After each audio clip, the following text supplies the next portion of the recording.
Sanji sighed sadly, rage toward both himself and CP9 swirling around inside him. The others had fished him out of the ocean half an hour ago and Chopper had bandaged his finger-shaped stab wound. While he was telling them about the powers that CP9 had used and what he believed they had, Amy suggested that their jumping on air trick was one as well. They had used shave and finger pistol against him, so including moonwalk brought their count up to 3. That left 3 unknown powers that all of their opponents possessed, one of them possibly the Iron Body that Khalifa mentioned while fighting Amy back at Galila. Yokozuna the Frog had joined them as well, something about trying to help Frankie by Chopper and Kokura's translation. He rested comfortably on the coal cart. The pirates and their allies continued their journey until Eni's lobby, also known as the Daytime Island, came into view. An island where the sun always shined. It looked like it was noon on the marine base when it was nearing 12:30 a.m. in actuality. Polly tried drawing a diagram from memory, having been there once before, indicating the waterfall, the Tower of Law, and the Gates of Justice which could be seen looming over the island from far away. "This is what I suggest," Polly stated, tapping the map he'd made. "From what I can tell, you Straw Hats are the only ones who have a chance against CP9. But there are probably 2,000 to 3,000 other Marines on the island. Wait 5 minutes while the Frankie family and Galila force our way through the main gate, then you can follow us through." "No way," Luffy denied with a shake of his head. "I'm not waiting that long. We're all going to go in together." But Zanbai tried to protest. "It's no use," Coby told him. "This is Captain Luffy's way of doing things." "Fine," Zanbai relented. "At least let the Frankie family lead with Sodom and Gomorrah. We'll bust through as far as we can, then you can take over." "Alright," Luffy agreed. Zanbai, Kiwi, and Mozu exited the car to inform their family of the plan and detach the king bulls from the train. Rocketman lurched forward as the weight of the Frankie family fell away from it and the bulls jumped the fence surrounding the island. The assault began. "Guys," Luffy stated seriously, attracting the attention of his crew though he did not face them. "This'll be our biggest fight yet, so I'm lifting the ban." "What ban?" Lulu asked, the other 2 shipwrights with them nodding with curiosity. "The killing ban," Jin chuckled darkly, a little of his insanity seeping out in preparation for an apparently unrestricted rampage. "Oi," Luffy swatted the back of the Lightning Man's head. "Just because I'm lifting the ban for now doesn't mean you can aim to kill. I just don't want any of you to die because you were holding back." "Understood," the crew nodded, various emotions scattered across the car. Those that had killed before, Jin, Zoro, Coby, and Amy, mirrored their captain's seriousness while everyone else looked a little green at the thought of taking a life if they had to. "Rocketman's going off the rails," Kokura announced through the train's PA system, the train jerking to the right. Miraculously, it stayed afloat. The train pulled a big loop, Luffy helping himself to a view of the island from the nose of the machine. The Frankie family were causing havoc at what remained of the front entrance, Sodom and Gomorrah having smashed some of the gate itself. While this happened, Nami readied her perfect Cleam attack, having had Usopp upgraded with dials from Skypia. And Usopp pulled out a new slingshot. This one, which he called Kabuto, was the same height as him and green with 5 bands connected to a single pouch in the middle. Kokura blew the whistle on the train, alerting the ship dismantlers that they were on the way. With even more panic than there had been, the Frankie family dove to either side as Rocketman burst through the regular gate surrounding the island and thundered over the concrete. "Woohoo!" Luffy cheered as the Rocketman smashed through the first concrete gate, blowing its doors to kindling and gravel and moving on. It screeched over the dirt bridge to the main island as the wheels tried in vain to keep up with the train's speed before coming to an abrupt halt as it hit the next obstacle. The second gate opened just enough for a normal-sized person to slip through. The sliver hidden by the smoke Rocketman's crushed engine was spitting out. The pirates and Galila stumbled out of the broken machine, coughing the smoke out of their lungs. "That was a terrible idea," Coby coughed, glad that he hadn't eaten for a while. "What are you talking about?" Luffy laughed, jumping down from the crushed nose with all his enthusiasm returned. "That was great." "No it wasn't," everyone else yelled. A tremor swept through the ground as 2 giants jumped over the second gate. "Look at this," Kashi, the whiter of the 2 growled, hefting his studded club. "Some maggots have interrupted our sleep." "Yes they have, Oimo," the other responded, tapping his giant sword on his shoulder. "Let's deal with them quickly." "Huh," Zoro grunted. "Who knew they had giants? Let's see what we can do against them." Jin smiled, pulling his headband off and pointing his tonfa as the slimmer of the giants. Yellow electricity danced between the 2 gold-plated spheres at the ends of his weapons, slowly building in intensity. Lightning shot. As if firing a cannon, Jin blasted the power forward faster than the speed of sound. The electricity met its mark, the giant, Kashi, crying out in pain. His size, however, prevented him from going down with only 1 shot. "You worms," Oimo yelled, bringing his club down on the group who scattered. They could hear the Frankie family approaching with their king bulls from behind them, so reinforcements were on the way. 3 sword style, Zoro began, placing Wado Ichimonji in his mouth. 108 caliber Phoenix. The flying slashes cut 3 gashes into Oimo's shoulder which would slow him down and scar, but not take him out of the fight. The giant kicked forward, Coby moving forward to intercept in his hybrid mode. The giant foot's momentum was too much, however, throwing the rosette back down the bridge where he rolled over the edge. Coby! The crew gasped, Luffy and Grace taking off to try to save the young swordsman while the others turned back to the fight. The captain and painter reached the edge and looked down before releasing simultaneous sighs of relief. Coby had managed to stab his swords into the side of the bridge and was hanging on for dear life. "Don't worry about me," Coby shouted. "I'll be fine," Luffy nodded, trusting his third-ever crewmate to survive. Even though he took off back toward the giants, Grace stayed to make sure the zone was okay. Her emotion paints wouldn't do any good against giants anyway. Narrowing his eyes in concentration, Coby began climbing his way back up, stabbing the cliff like back and drum. Meanwhile, 10,000 kilogram press. Being the sadistic woman she was, Amy aimed for Oimo's wounded shoulder, forcing a cry of pain out of the giant's mouth. He lost his grip on his club as his hand reached up to swat the blonde like a fly. "Wolf Fang!"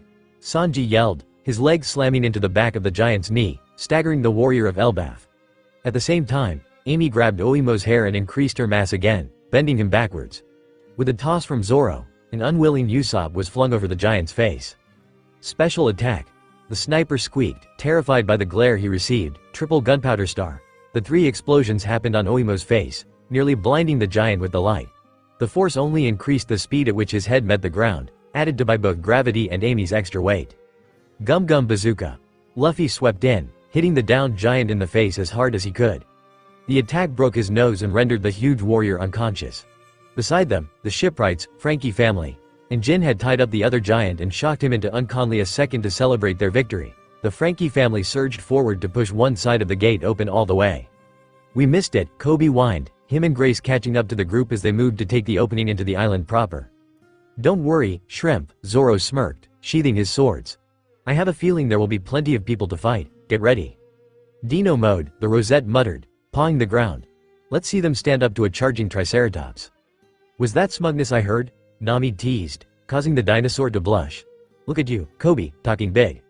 I mean, Coby stuttered, realizing how brazen his statement had been. Lucky for him, the captain didn't think that was the best time for conversation. "Let's get Robin back."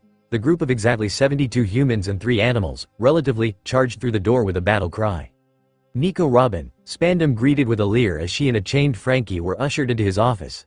Spandam was a shady man with greasy, purple hair that fell to his shoulders and a faceplate that covered parts of the right side of his face. He was dressed in a suit with a fresh coffee stain on his left side. "How nice of you to finally turn yourself in." Robin said nothing, prompting the man to look for response elsewhere. "And, of course, we can't forget Cutty Flam, here. Oh, it's such a shame that people won't just give the government what we want without fighting. If they did, then that old moron Tom wouldn't have had to die all those years ago. Isn't that right, Flam?" "You bastard," Frankie yelled, biting down on the man's head.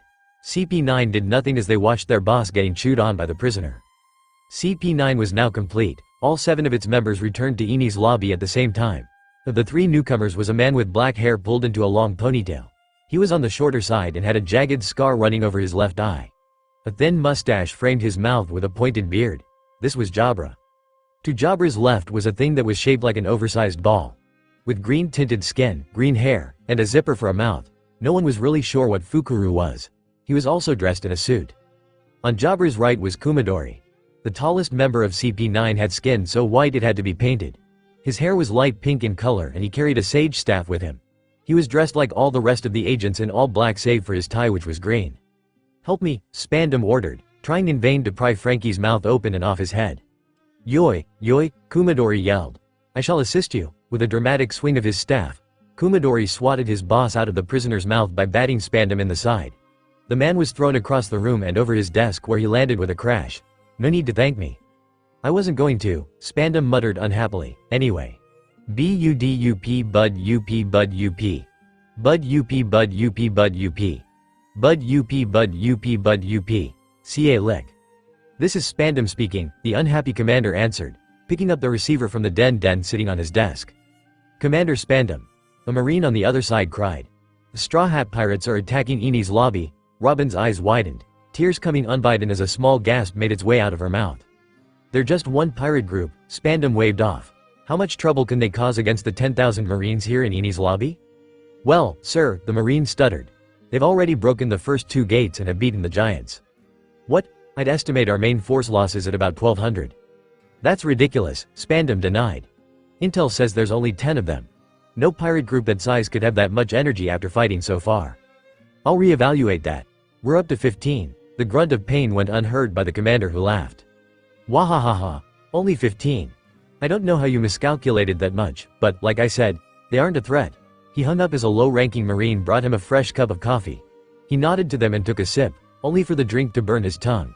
The man flailed for a second, hitting his desk and causing the receiver on the snail to fall off. I burned myself on my coffee again, damn it. You sure are a piece of work, Frankie muttered, earning him a punch from Khalifa. Luffy, Robin thought angrily. What are you doing? Laughing manically, Jin threw another ball of condensed lightning into the black rain cloud following the King Bulls as they rampaged through the main area of Eni's lobby. The improvised thunderball connected with the cloud, causing it to spark for only a second before it released a plethora of lightning bolts on the damned Marines and government employees caught underneath it. Nice shot, Jin, Usopp complimented, pulling back the pouch of his kabuto and releasing 6 lead stars, each of them curving a different direction to strike a different target. Everyone connected. Gum gum whip. Luffy bellowed, his legs stretching out to skim the ground, each man in its path either tripping or getting launched away. Those that were lucky enough to dodge the captain's leg were left coughing in the dust cloud left behind.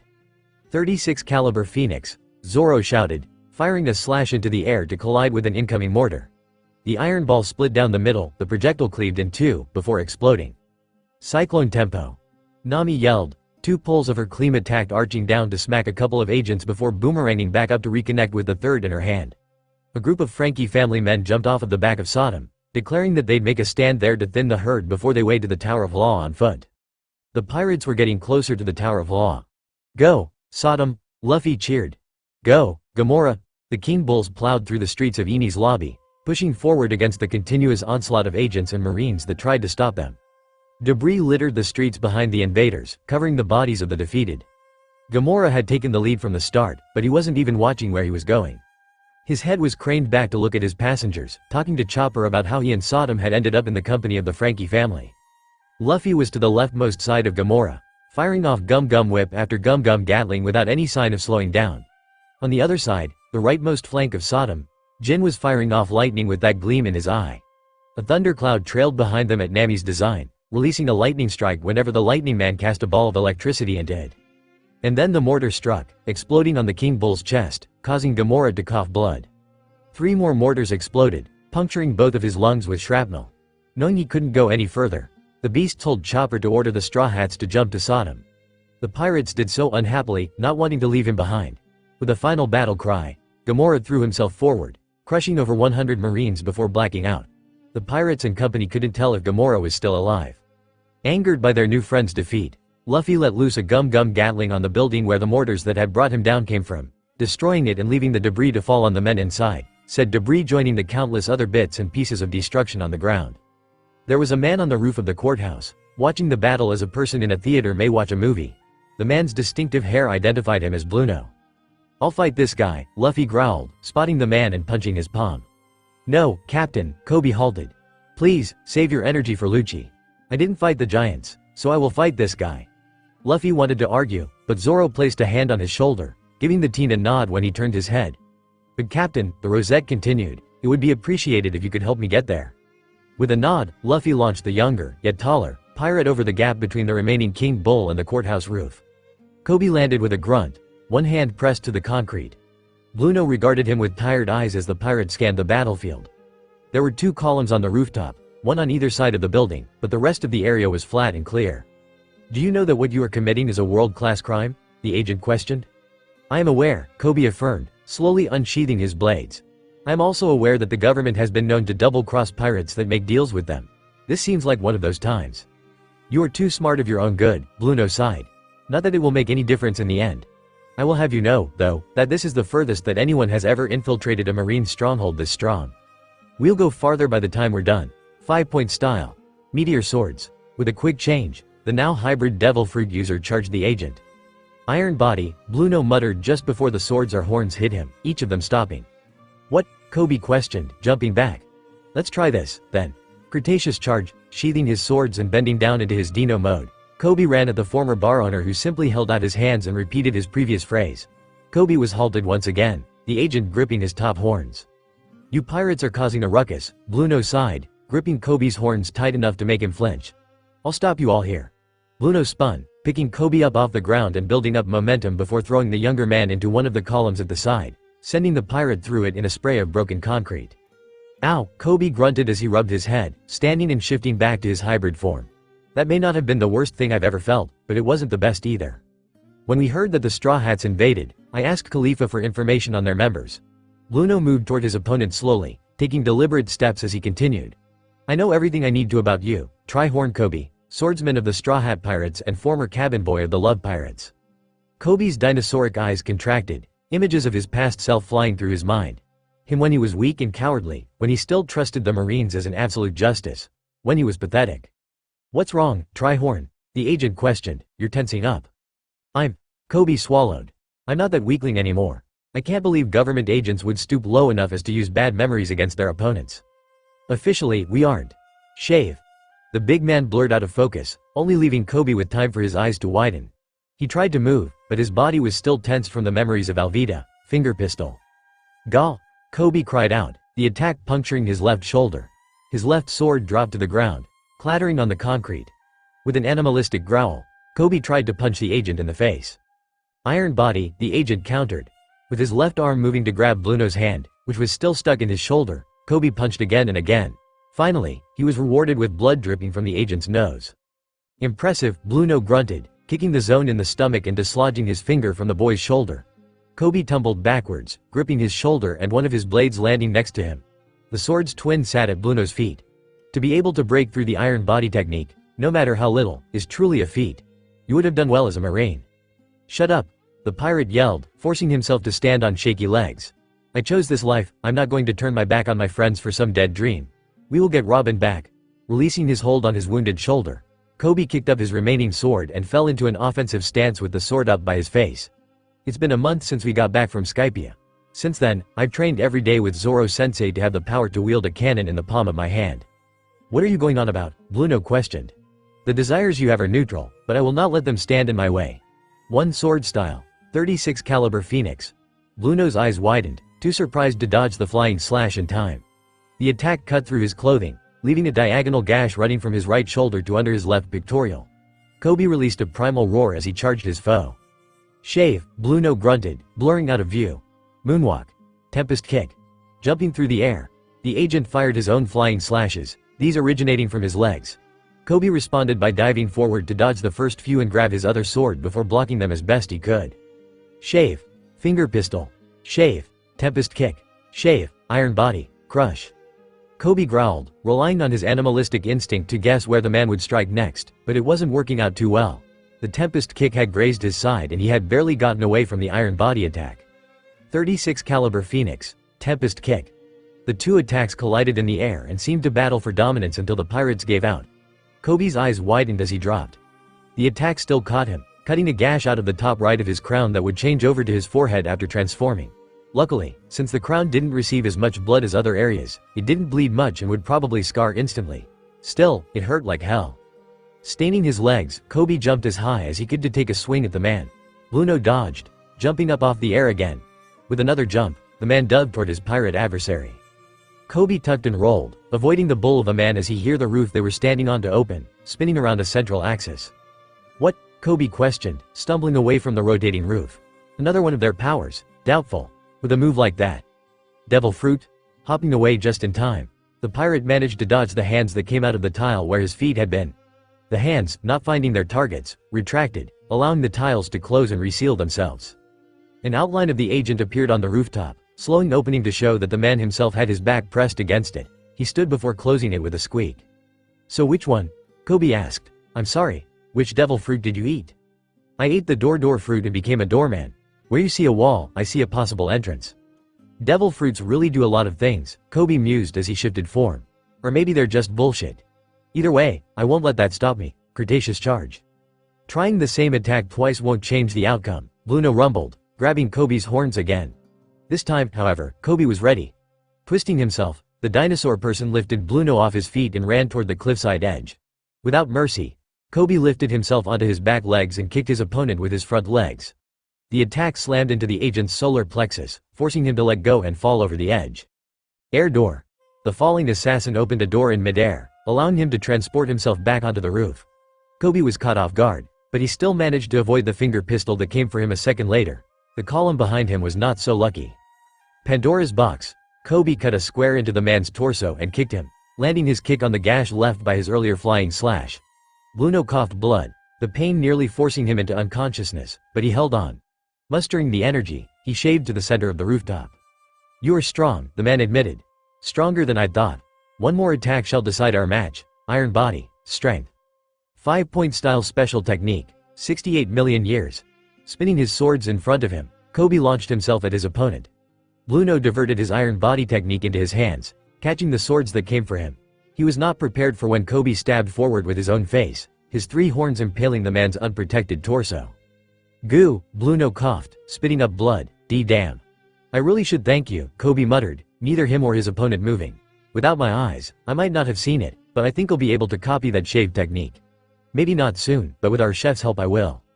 "You little brat," Bluno gasped before the pain stole his consciousness. Picking up the man, Coby shuffled over the edge of the building and tossed him off. Bluno did not make another air door. "Good job, shrimp." Coby turned, shrinking down and wiping the blood off his face as the rest of his nakama approached him, Zoro having been the one to speak. "Cool scar, too." The other attackers had entered the courthouse while he had been fighting, so, while the Straw Hats were making their way upward, the Frankie family had taken the bottom floor and fortified themselves inside. Luffy nodded to Coby as he walked by, a relieved smile on his face. Following his lead, the other Straw Hats climbed up onto the wall of the roof with Luffy in the middle. To his left were Zoro, Chopper in his heavy point, Jin, and Amy, while on his right side were Nami, Usopp, Sanji, Coby, and Grace. "Robin!" Luffy yelled, his voice echoing across the island. "We're here for you." Luffy's call did not go unanswered as what remained of Cypher Pole number 9 walked out onto the balcony, Robin and Frankie with them. The woman had tears in her eyes and her hands cuffed behind her as she gazed upon her former crewmates standing up to the world for her, and she was filled with self-loathing. "Can't you leave me alone?" she screamed. "Just let me go, I just want to die." "If you want to say that after we've saved you, that's fine," Luffy responded, "but anything you say it as a part of my crew, you got that?" "Are you people stupid?" Spandam yelled. "I hold in my hand the power to call down the wrath of the world government on you like my father did to her homeland of Ohara. Please, just leave me," Robin pleaded. "The world took everything from me 20 years ago, and now that I have friends to call my own, my twisted fate is rearing its ugly head against you. Just leave while you still can." "Do you not understand what this flag means?" Spandam taunted, pointing straight upward at the flag above him. "It represents the combined might of over 170 countries around the world. Do you think you can stand up to that?" "I get it now," Luffy stated, pointing at the world government flag flying proudly on the flagpole above the agents. "That flag is the reason Robin doesn't think she can come with us. Usopp, shoot it down." "Yes, Captain." Taking a step back, Usopp placed a pellet in the pouch of his weapon, Kabuto. Special attack, Firebird Star. It was at that moment that the world watched in awe as fire in the shape of a bird burned through the flag of the world.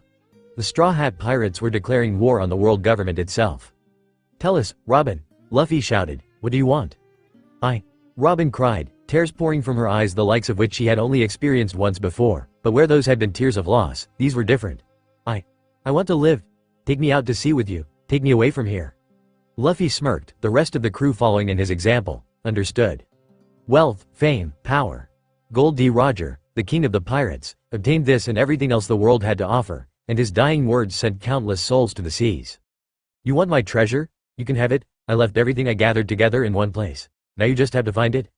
These words lured men to the Grand Line in pursuit of dreams greater than they'd ever dared to imagine. This is the time known as the Great Pirate Era. "Tell us, Robin," Luffy shouted, "what do you want?" Robin cried, tears pouring from her eyes the likes of which she had only experienced once before, but where those had been tears of loss, these were different. I want to live. Take me out to sea with you, take me away from here." Luffy smirked, the rest of the crew following in his example. Understood. The Frankie family had amazing timing. Just as the Straw Hats declared war on the world government and Robin announced her wish, the drawbridge underneath them began lowering. The Marines, however, didn't want them to make it, a cannonball exploding at the base of the bridge. With the machines at the bottom broken, the bridge was frozen halfway open. "Shitty Marines," Luffy cursed, taking a page out of Sanji's dictionary. "They're always getting in our way. Someone, plan." On the other side of the gap, Frankie had been pushed off the balcony for burning the blueprints of Pluton. Big bro Frankie. The Frankie family cried from within the courthouse. Luffy. Nami yelled. Use a gum-gum balloon to become a trampoline down there, Amy. Use your powers to get over there and give us a hole. Luffy nodded, hopping down onto the broken bridge where he began sucking in air. Amy reduced her weight and rocketed herself over the gap with her breath-dial-rigged umbrella. Increasing her mass at the last second, Amy smashed through the wall of the Tower of Law, opening a hole 3 floors high. Zoro smirked as he jumped off the roof with a running start, bouncing off Luffy's inflated back. He caught Frankie on his way past, giving the cyborg a not very pleasant landing. Sanji was next, followed by Coby, who didn't quite stick the landing and fell on his face. Chopper followed, Nami and Grace forcing him to carry them both. Jin was last, choosing to jump since he could not lightning travel yet. Luffy joined them with a single stretch of his arms. Alright, Luffy cheered, flipping into a perfect landing as he skidded to a stop. I'm going to go kick their asses and take Robin back. Hold on, Luffy, Zoro ordered, he and Jin each grabbing one side of their captain's face. The teen's cheeks stretched, but he did not move forward despite his attempts. What strange people, Chapapa, a voice said. The crew panicked until Usopp spotted the speaker, Fukuru, holding himself up in a corner of the room. You will never be able to save your friend. She's being guarded by Lucci while she's led to the gate of justice and the rest of us stall you, Chapapa. Why did I tell them that, Chapapa? Plot convenience. Jin suggested. This guy isn't very bright, Chopper muttered. Is that a zipper? Amy questioned. Where's Robin? Zoro demanded. Getting out of your reach, Fukuru taunted. Even if you do get her back, you won't be able to free her without beating all of us, Chapapa. Just give me a second. Mumbling, the maybe human agent reached into his suit and dug out a key with a 4 of it. This might be the key you need to free Nico Robin from her sea prism stone handcuffs, Chapapa. Why did I say that, Chapapa? That's good to know, Coby commented. Give it to us, Luffy roared, his arm stretching to destroy the bricks where the agent had been. Fukuru dodged with the use of shave, landing by the opening in the wall. Even if you defeat me, you don't know if this is the key you need, Chapapa. There are 5 of us with keys, after all. Why did I say that, Chapapa? Luffy threw another gum-gum pistol at the rotund agent who vanished in a blur. He did not reappear. So there are 11 of us, including Frankie, Nami counted. That guy said there were 5 agents with keys and that the pigeon guy Lucci was guarding Robin. Robin! Luffy shouted, running off before his crew could stop him.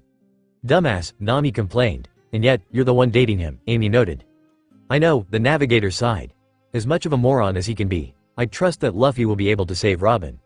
You mean you think he knows what he's doing? Usopp asked, surprised.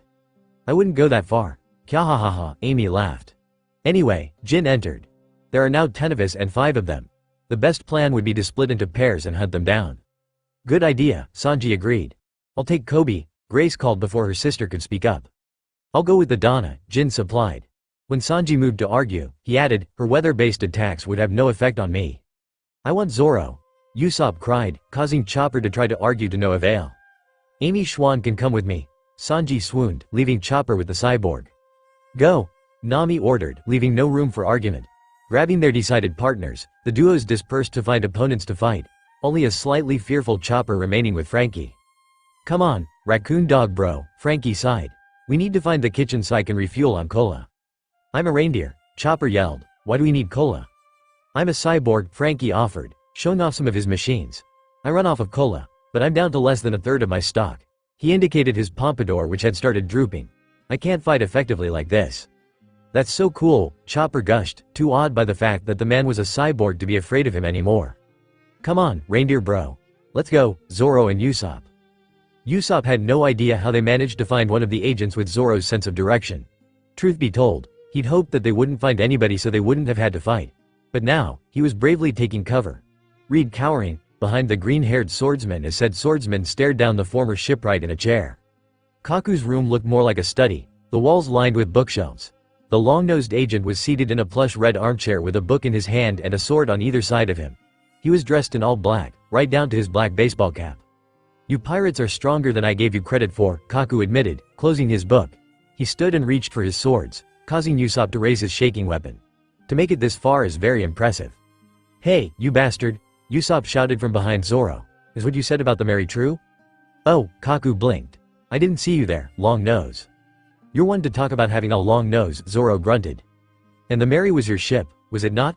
Kaku continued, ignoring the older of the 2 pirates. I'm afraid I was telling the truth. We may have been undercover, but we took our jobs very seriously. A single sniffle worked its way out of the sniper, the agent's trained ears being the only reason he heard. Listen, kid. I know you loved that ship, but if y'all does somehow manage to survive and save Nico Robin, you'll have to let her go. Your ship, I mean. Why are you being so mushy? Zoro questioned, pointing Kitetsu 3 at the man. Sorry, Kaku replied with a surprised blink.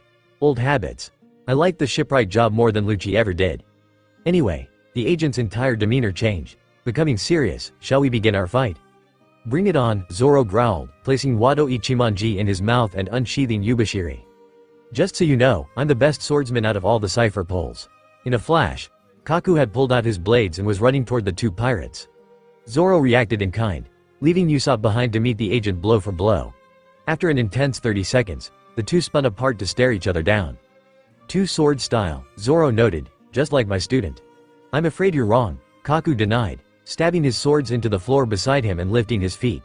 Saint Wind Tempest kicks as the swordsman who batted them aside with his swords. The two slashes cut into the bookshelves behind the pirate, causing all the books to fall to the floor. I use fore sword style, Tempest kick. I guess your whole body is a weapon, isn't it? Zoro launched forward, Kaku following in his example as the two met for another harsh battle. Usopp stayed by the door, trying and failing to get a clean shot. Kaku broke away from Zoro, jumping into the air. Tempest kick, 72 caliber Phoenix. The two attacks met in the middle, canceling each other out with a shockwave that shook the room. Moonwalk. Shave. The agent vanished, jumping around the room until he came to rest on his swords stabbed in the wall. Tempest kick. Butcher. A hail of flying slashes descended upon the green-haired man, the agent having forgotten about his other enemy. Zoro's eyes narrowed as he concentrated on deflecting the attacks. Though the slashes began destroying the room, Usopp found a perfect shot and tried to take it. Special attack. Gunpowder star. Kaku flipped out of the way of the pellet that exploded, putting a hole in the wall where he had been. Silently musing that he could have easily survived that, the agent turned back to his foes. Good golly, y'all are being difficult. I suppose I'll have to take this up a notch? There's something I want to try. Suddenly, Kaku's form began to change, his neck elongating and two blunt horns breaking out of the top of his hat. Brown spots began forming all over his now yellow skin and his mouth extended outward. Finally, a tail freed itself from his backside as his whole body grew. Beware my power, fore. Kaku didn't get to finish his sentence as the weakened floor began to crumble under the weight. Coby and Grace. Finally, Coby muttered, carefully closing the door to the garden room. We found one. He's sleeping and left the key out in the open. Should we avoid a fight? Grace nodded. You're still in bad shape from fighting that other guy. Let me go in and get the key. Without waiting for a response, Grace pulled open the door, taking note of a sleeping Jabra lying on his side, a sleep bubble coming from his nose and the key in front of him. The little redhead, who was, in actuality, the same height as their adversary, tiptoed forward. About halfway to her target, a small rooster walked into her path and stopped. It turned to her, making eye contact, and opened its mouth. Color's trap, the girl whispered. Calming green. The bird closed its mouth and wandered off, a small yawn escaping and its back feathers stained green. Grace let out a sigh of relief. She continued forward before stopping suddenly. Her eyes widened as the thing's sound reached her eyes. Biz with a silent scream, Grace flailed and ran, avoiding the small yellow and black dot following her. Grace. Coby panicked, running in and forgetting about the need for stealth. Grace, what's wrong? Running to him, Grace pulled the boy around so he was firmly between her and the little bug. I'm deathly allergic to bees, she explained in a frightened whisper. I have medicine back on the ship, but I didn't bring it since I didn't think I'd need it. Pulling out a single sword, Coby cut the offending insect in two. Ha ha ha ha, Jabra laughed, now awake and eyeing the youngest pirates as if they were each a snack. When I went to sleep, I was wondering how I was going to wake up. I was hoping it would be that dopey-ass looking sniper of yours, but I'll take 2 brats as well. Can you really call me a brat? Coby questioned. You may be older, but I'm taller than you are. Jabra shut his mouth, his height seeming to a sore topic. He growled as his form shifted, growing taller than Coby. Gray fur sprouted across his body and his nails sharpened to deadly points. The dog fruit. Model wolf, Jabra explained. Like wolves, I prefer clean kills. I rip out your jugular, you die quickly and with little pain. The pirate stared at him blankly. What? Nothing. No reaction. Fine then. I guess I'll go for the girl first? You won't touch her, Coby responded with ice in his tone, his own transformation causing the agent's eyes to widen. The ancient zone. Model Triceratops. A little bit stronger than a wolf, wouldn't you say? You smug little bastard, still taller than you. With a growl, Jabra launched himself forward, only Koby's reaction speed allowing him to grab Grace and roll away. "You're pretty fast for a fat dinosaur," Jabra laughed. "Maybe this'll be more fun than I thought it would be." However, before he could go on, the ceiling caved in, 3 forms falling from the room above. "Zoro-sensei," Koby gasped. "Usopp, and, is that a giraffe?" "It looks like a giraffe," Grace agreed, choosing to not mention that Koby was still holding on to her. "Damn it," the giraffe cursed. "I meant to go into my man-beast form, but I messed up on the man part." "Ahahaha." The wolf-man laughed, pointing at the long-necked animal in black clothes. "The ox fruit. Model giraffe. Could you have gotten a lamer power? I told you not to eat the devil fruit, but you did anyway, ha ha ha." "Shut up," the ungulate yelled at the wolfman. "You don't know the full destructive power of a giraffe." "That's still so stupid. Giraffes are awesome," the animal stated, eyes narrowing. "I fucking love giraffes." Actual translation. Kaku?" Koby asked, recognizing the voice. "Is that you?" "Oh, Koby, right? Did you just eat your devil fruit?" "About an hour ago," the agent admitted, ignoring his still laughing fellow agent. "I'm still working out the kinks." "I know how that feels," Koby agreed with a nod. "I fell out of a tree, and then got my horns stuck in said tree, when I got mine." "You never told us that," Usopp put in. "We just watched you keep getting stuck after our fight with Mr. 3 and Mr. 5. And are we interrupting something?" "Huh?" He looked down, seeing Grace still securely in his arms from when they had dodged Jabra's first attack. Strangely enough, she wasn't trying to get out. "Sorry, Grace, sorry. He let go quickly and backed up. "Ahahaha." Jabra continued to laugh. "We have a comrade to save," Zoro finally growled. "Can we get this moving?" "Oh, right," Kaku blinked. "Now behold, my man-beast form." His neck shrunk just a little bit, the front of his body losing its brown spots. His snout flattened, extending into a larger version of his square nose. He stood up on his back legs, his front turning into hand-like hooves.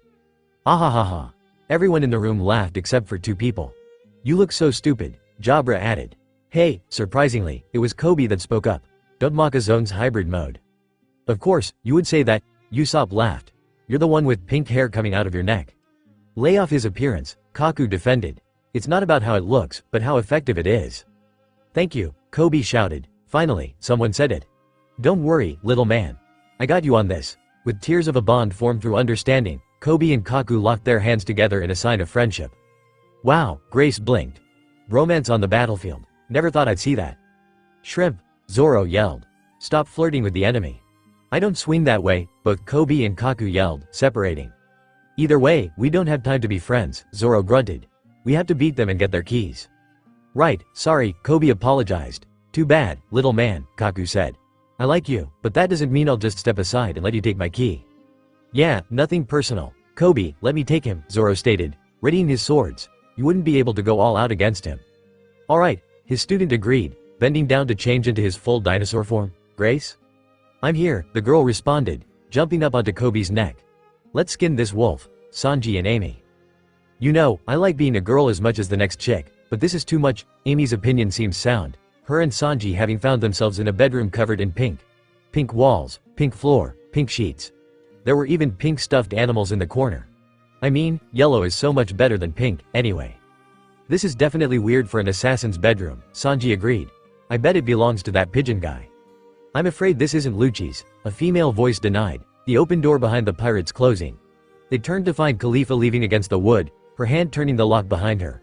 She was dressed in all black clothing with a very low-cut shirt. "Why don't you two stay a while? I'll make some tea." "That's a great idea," Sanji exclaimed with hearts in his eyes, his arms waving and wiggling in the air as if he'd lost all the bones therein. "You moron," the female pirate yelled, punching her fellow blonde with an increased mass punch to the face. "I'm sorry, Amy Schwan," Sanji cried as he flew into a dresser, crushing it into kindling. "I was hoping you would just accept my invitation," Khalifa whined cutely, batting her eyelashes at the pirates. Amy wasn't falling for it. "Look, lady," the chocolatier spat, leveling her umbrella at the other woman. "You may have that idiot fooled, but every pretty face has that idiot flopping like a fish out of water. Me? I'm an assassin, too. And a professional one, at that. I know what I'm doing." "Oh," Khalifa chuckled. "An assassin? And where was this that you were an assassin?" "Baroque Works," Amy answered. "I was a number agent, though I doubt you've heard the name M's Valentine. Mr. 5 and I were very thorough with our jobs." Indeed, Crocodile kept his operations very secret, even after we captured or confirmed the deaths of every member we could find. However, the other members arrested weren't so tight-lipped and Crocodile kept detailed records. Less than 5 agents got away in total. We know of both you and Ms. Goldenweek. Or should I say, Amy Pallant and her sister, Grace. You've done your research, Amy admitted. I don't know how, but… Tea's done. Sanji noodled by a table with a pink tablecloth. Amy pawned her face as Khalifa smirked and sauntered over to the chef, making sure her hips swayed. Sanji couldn't keep his eyes off of the woman as she sat down and gingerly lifted the cup to her lips. Why are most men on the crew such dumbasses? Amy questioned herself. Khalifa was facing away from her now, sitting down and drinking her tea, so Amy decided that maybe she could end this fight quickly. She raised her parasol up and increased its mass before swinging it down on the agent's head. The attack was ineffective. Amy's parasol seemed to slip down the woman's light brown hair, becoming smoother than it ever should have been. She pulled away, only to see that her beloved umbrella had rounded like solid plastic at the edges. What? She gasped. What did you do? Sanji said nothing. He was still staring, unabashed, at Khalifa's cleavage. Do you like it? The agent asked, taking a sip of the tea Sanji had made. It's a new technique I've been working on. Standing suddenly, Khalifa ignored Amy's shouts and Sanji's staring as she walked over the pull-out changing wall. With the press of a button, the top of the bed slid backward to become a tub that began filling with water. Clothes then began falling from behind the curtain. Is now really the time for that? Amy screamed. Next to her, Sanji had a nosebleed and passed out. Why of course it is, Khalifa purred, stepping out from behind the curtain with nothing but a towel and lowering herself into the bath. Bubbles arose in the water unnaturally fast. I'm going to deal with you right here and now, Amy growled, running her power into her umbrella, parasol club. Nami and Jin ran down a hallway side by side, little scorch marks showing Jin's progress through the tower. He was dutifully following his captain's lover as she searched for an opponent, or a safe, or a vault. Actually, he believed Nami was looking for money rather than an enemy to fight. Unfortunately for her, an enemy found them. Yoi yoi, Kumadori cried as the two turned a corner. He was using his huge body to block the way, his pink hair wiggling randomly like little snakes. He spoke very slowly, making sure to define every syllable that came out of his mouth. Oh, how the blessings of the god of war has fallen upon my lowly form, for he has granted me not one, but 2 messengers to the afterlife. Listen, pal, Jin growled. We've got places to be and people to save. Get out of our way. You shall not escape me, Kumadori voiced, his hair wrapping around both of the pirates who began to struggle. You will help me send… He didn't finish as Jin's limbs all but exploded, lightning shooting out to shock the man and burn his hair. Jin reformed outside of the sage's reach, drawing his flintlock pistol and pointing it at the man. He fired. Kumadori, however, was not a CP9 agent for nothing. Using his staff, he deflected the bullet back at the man who let it pass through his incorporeal form. Let the Donna go. A logia, I see, Kumadori observed, rubbing his chin as his hair shifted Nami to the side, her hand just brushing by his chest. A ghost of a man, you are. Not fully human, and yet you retain your shape.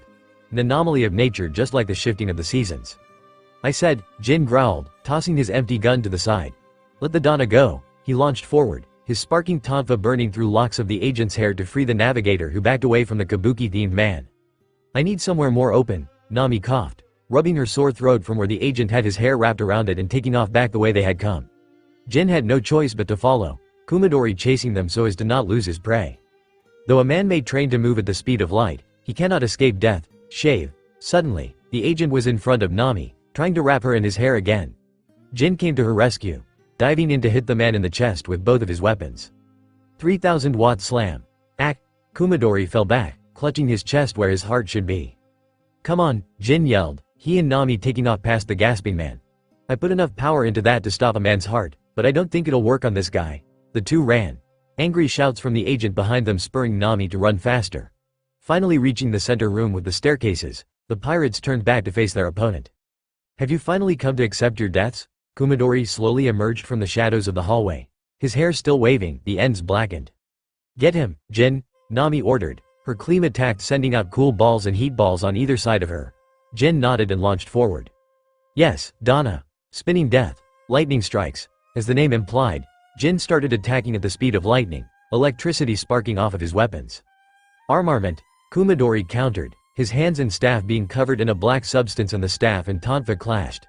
Flashing back to his fight with Aokiji, Jin deduced that the black stuff was meant to somehow hurt him. He didn't want to find out. What is that? Nami questioned, having never seen the technique before. Jin and Kumadori broke apart, the agent spinning his now black staff. My life return technique allows me to control even my internal organs with the force of my will alone, Kumadori began. However, this is not the only technique I possess. My armament hockey allows me to coat my staff as well as parts of my body in pure willpower, giving me the ability to hit even logias. Oh shit, Jin cursed. Prepared to die, finger pistol. Q, stabbing forward with his staff like a pool cue. The agent tried to hit both of the pirates who dodged in opposite directions. Lightning shot. Jin yelled, firing a blast of electricity from between his tonfa. Stopping his aggressive movements, the Sajik to spin it and defuse the attack. He continued the centrifugal motion, swinging the club out to where it caught Jin in the side. He coughed blood at the staff, batted him into the far wall. You will have to do better than that, Kumadori taunted. Thunderbolt tempo. As if in response, massive lightning bolts shot from the storm cloud that Nami had formed above them. Kumadori's eyes widened as the bolts trained down around him. He knew that a strike from one of them had a good chance of killing him, so he vanished, retreating with a shave. When the lightning cleared, he was gone. Damn it, Jin raged, crushing the wall with a blast of extra electrical energy from one tonfa. How are we supposed to track him? We don't have to, Nami answered, holding up the key she had pickpocketed after first meeting their foe. Getting the key was the easy part. We just had to hope that. Wham! Two somethings slammed into the floor on their right, forming craters. Twisting around to see them, Nami and Jin found Sanji face down and Amy face up, but they were completely smooth and covered in blood.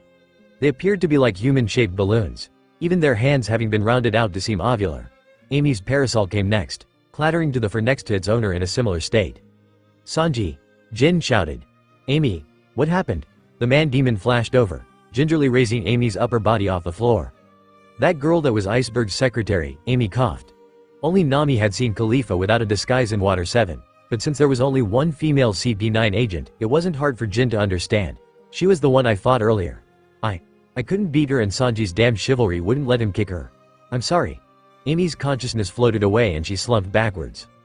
Don't worry, Jin growled, lowering Amy to the floor. Rest up. The Donna and I will handle her. Oh, will you now? Nami and Jin looked up, surprised to see the woman with nothing but bubbles covering her most private areas leaning on the railing above them. I bet you Sanji passed out before the fight began, Jin stated. No dice, Nami responded. Thieves don't take suckers' bets, let's go. Frankie and Chopper. This way, Chopper called, running in his walk point ahead of his cyborg partner. He took a sharp left down a hallway, only to bump into something and come rolling back.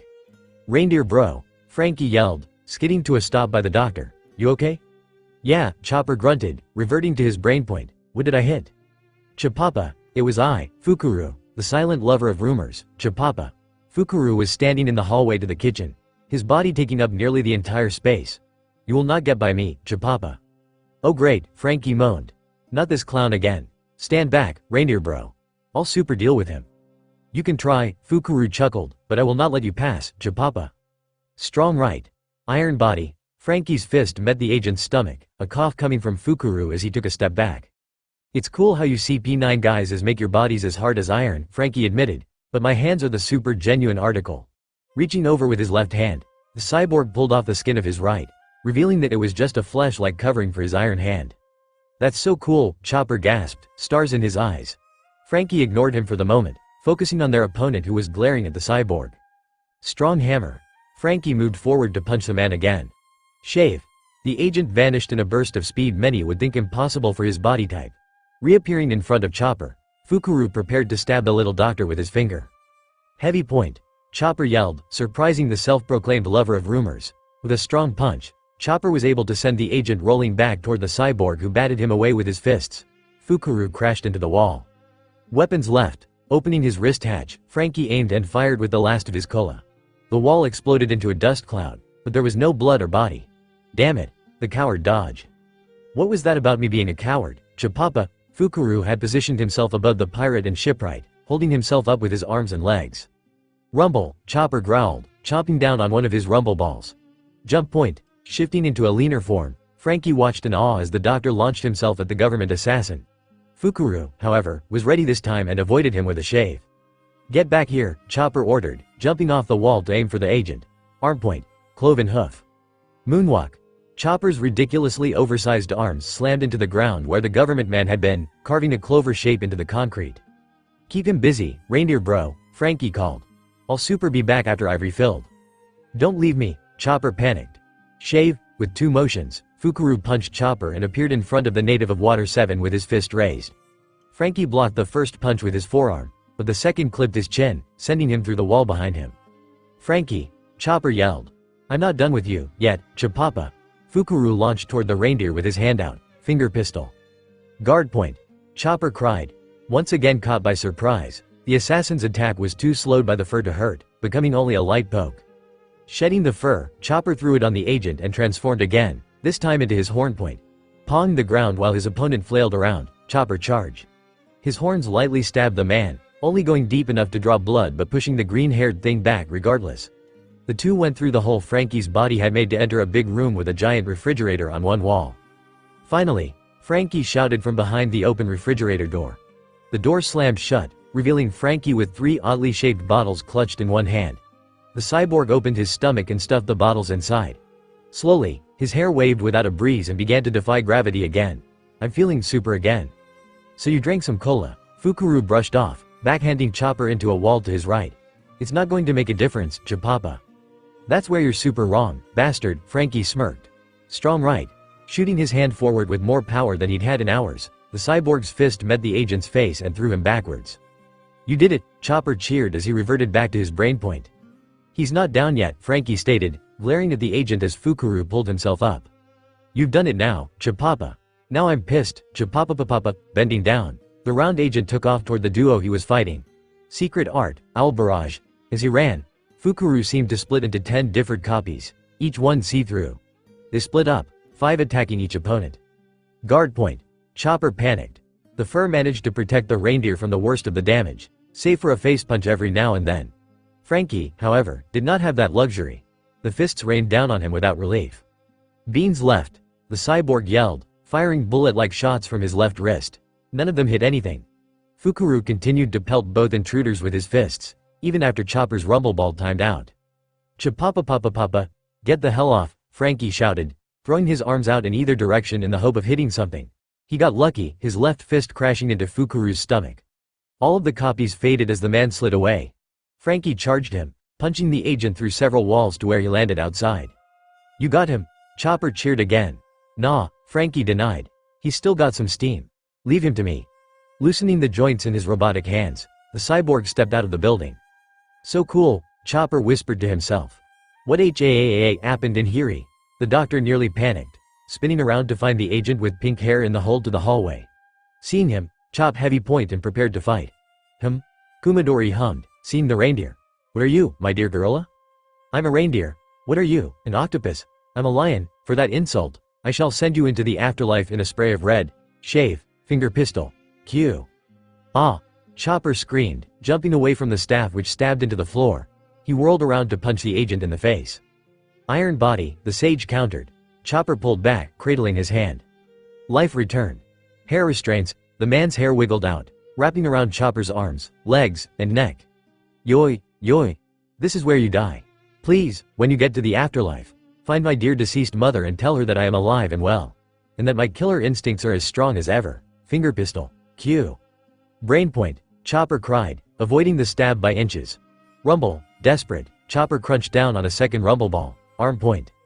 But it wasn't arm point he got, but walk point. Kumadori didn't seem to care, batting the doctor into a far wall with his staff. Guard point. Chopper prayed, but it was jump point that slammed into the concrete. Damn it, I can't control my transformations.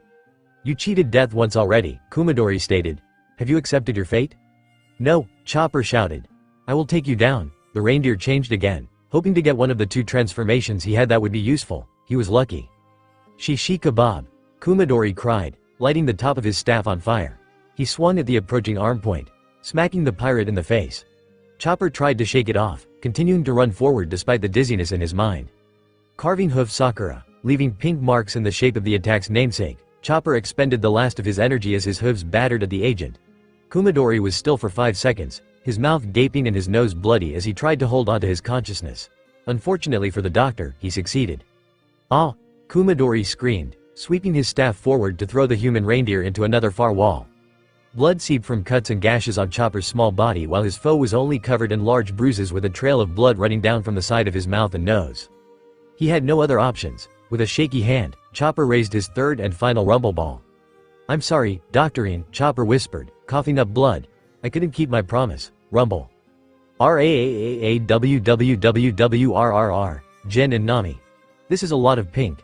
Jin observed as he and Nami stepped into Khalifa's room, a pool of bubbles at their feet. No kidding, Nami agreed, there's no reason. Shit, Jin spat, he and the navigator dropping to their knees, my strength is fading.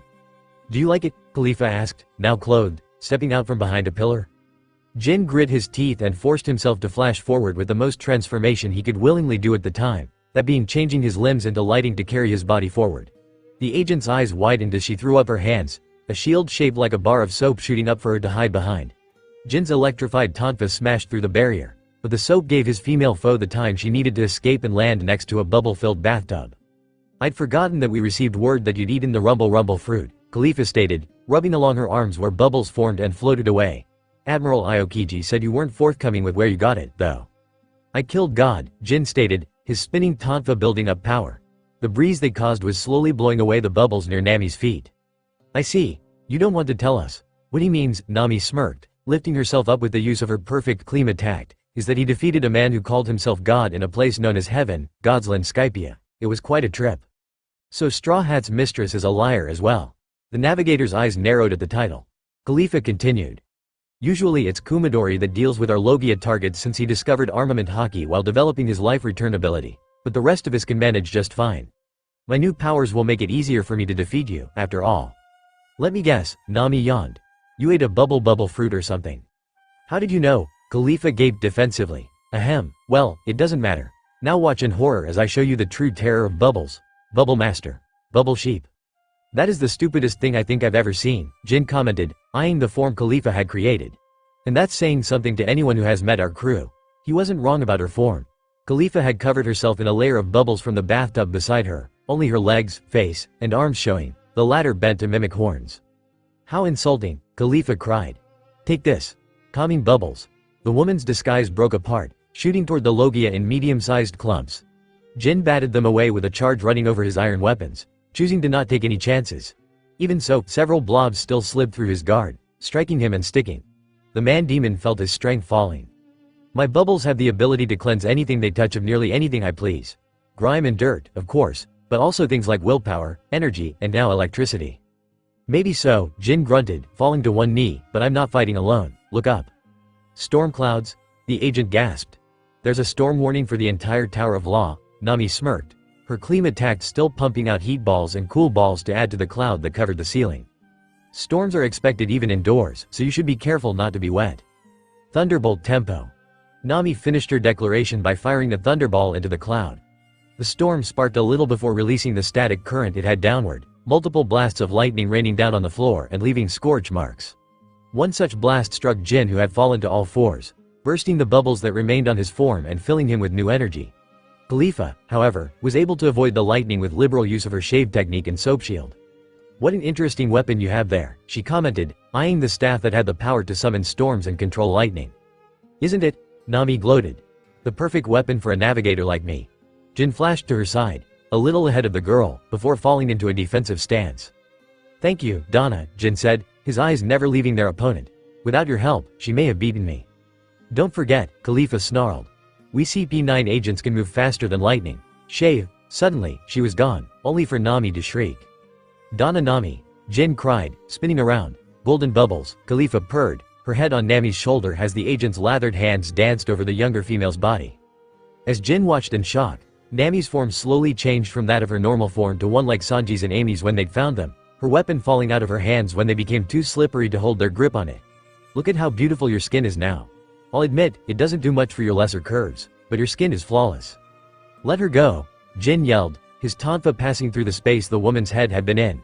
Without Khalifa there holding her up, Nami's legs gave out and she crumpled to the floor. Donna. So worried about her, Khalifa chuckled, causing the logia to face her. She's not even the most beautiful woman here. At least I have a boyfriend, Nami retaliated, Khalifa's face twisting into one of shock and rage. Why you? Bud up, bud up, bud up. Bud up, bud up, bud up. Halting her own sentence, Khalifa pulled a transponder snail from her cleavage and woke it up. This is the snail I was looking for, Spandam's voice cried from the snail. You idiot, Robin's voice cried. Do you even know what you've done? Of course I do, Spandam replied with fake confidence. I pressed the button on the golden transponder snail. I triggered a buster call. Everybody run, Robin cried. If you stay here, you'll die, run away. Shut up, You bitch, Spandam shouted, followed by the sound of the man punching the woman. Don't tell them things they don't need to know. So I pushed the button by accident, it doesn't matter. Of course it does, Robin yelled, her voice quieter due to her distance from the snail. You weren't there on Ohara 20 years ago. You don't know what you've done. If you don't take it back, the Navy will completely destroy Eni's lobby and everyone on it until nothing is left. Cancel it. I can't just cancel the buster call. That would make me the laughing stock of Marine headquarters and my promotion's at stake here. Thousands of people will die. Who gives a shit? Spandam laughed. If we need to kill 100 people for the greater good, CP9 will slaughter them without a second thought. Who cares if a couple thousand people die in the buster call as long as you are arrested and the pirates killed? Wahahaha. The snail is still on, Robin observed. What? Spandam squeaked. This is Straw Hat Luffy. Everybody run. Robin shouted again. Shut up, Spandam yelled before the snail suddenly shut off. That bastard, Jin growled, electric sparks flying off him. I'll admit that our boss is a clumsy idiot, Khalifa agreed, but it doesn't matter at the moment because you two are going to die long before the buster call even gets here. Sorry, woman, Jin spat. We aren't dying here. We've got a comrade to save and dreams to fulfill. RAAAAWWR. What is that? Jin gasped, the whole room shaking. The outside wall began to crack until a giant hand smashed through, forcing the CP9 agent to jump away. The hand, which was covered in long brown fur except for the black fingers that were as long as Jin was tall, pulled back and ripped stone out of the wall to make the hole bigger. In doing so, the creature revealed its upper half. It was massive, easily over 50 feet tall, with brown fur hanging from almost every part of its body. The head was vaguely reindeer-ish in structure with a blue nose. Atop its head was an oversized version of the hat Chopper always wore with giant antlers shooting out of two bases. Its eyes were a glowing blue, shadowed by the hat as they swept across the room. Without thinking, the beast tossed Kumadori, who had been bloody and unconscious in its right hand, over IWR. It shouted, one hand moving forward to grab more stone from the walls. Chopper, Nami and Jin gasped at the same time. The navigator focused on the blue nose while Jin's eyes were on the hat. Kumadori, Khalifa hissed as her eyes followed the path of the unconscious man. There goes one of our aces. RAAAAWWR. Reaching in, the monster that had to be Chopper ripped the water-filled bathtub up out of the floor and threw it, forcing Jin to grab Nami and dive away before it took them with it on a fall through the center of the tower. The beast roared again and clambered through the hole, ignoring Khalifa and her attacks as it crawled to the center of the tower. Shit, Jin cursed. Sanji and Amy are down there. Chopper, Nami yelled, dragging the beast's attention to her and the lightning man. There was no spark of recognition in the monster's eyes as it swung at them. Jin grabbed the orange-haired girl and dodged again. The monster seemed to lose interest as he crawled the rest of the way into the tower.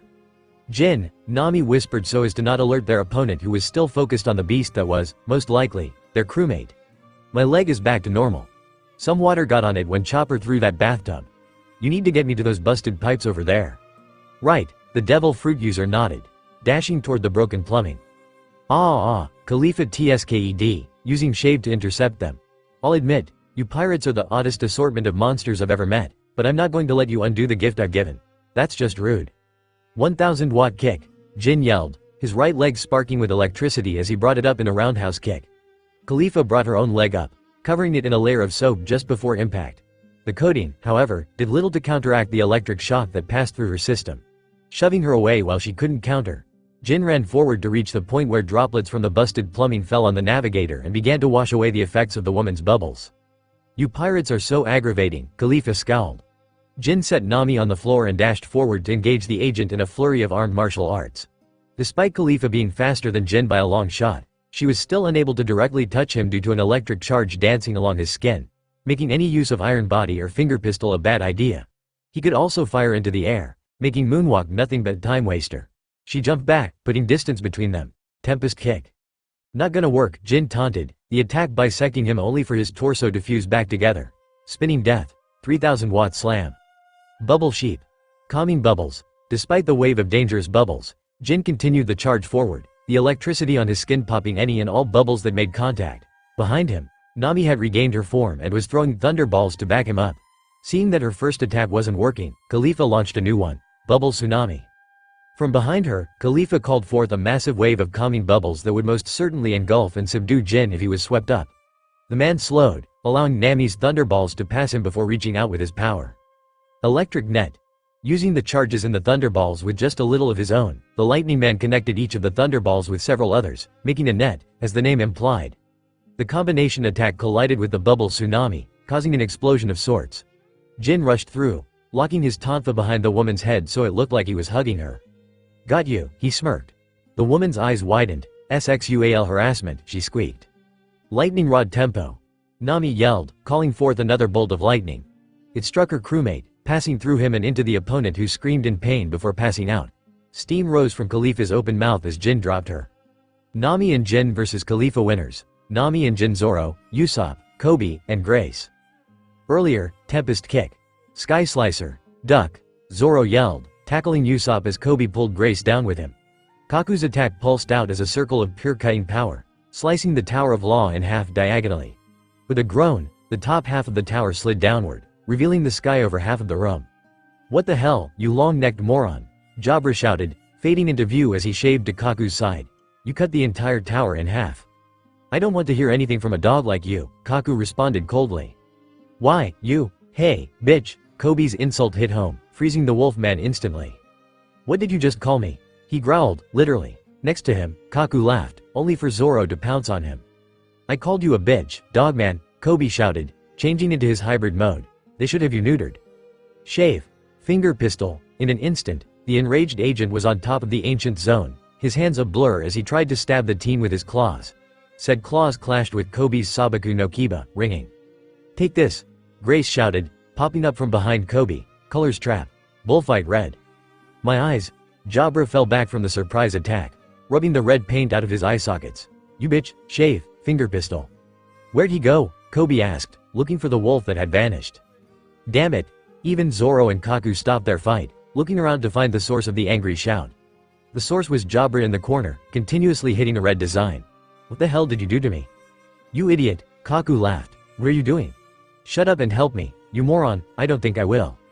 "You stupid giraffe bastard, giraffes are awesome." Colors trap. Sadness blue. "Dear Goda, I suck," Jabra cried in the wake of Grace's latest attack. "I'm not the alpha of the pack. I'm weaker than a damn cat. I don't deserve to even eat dirt."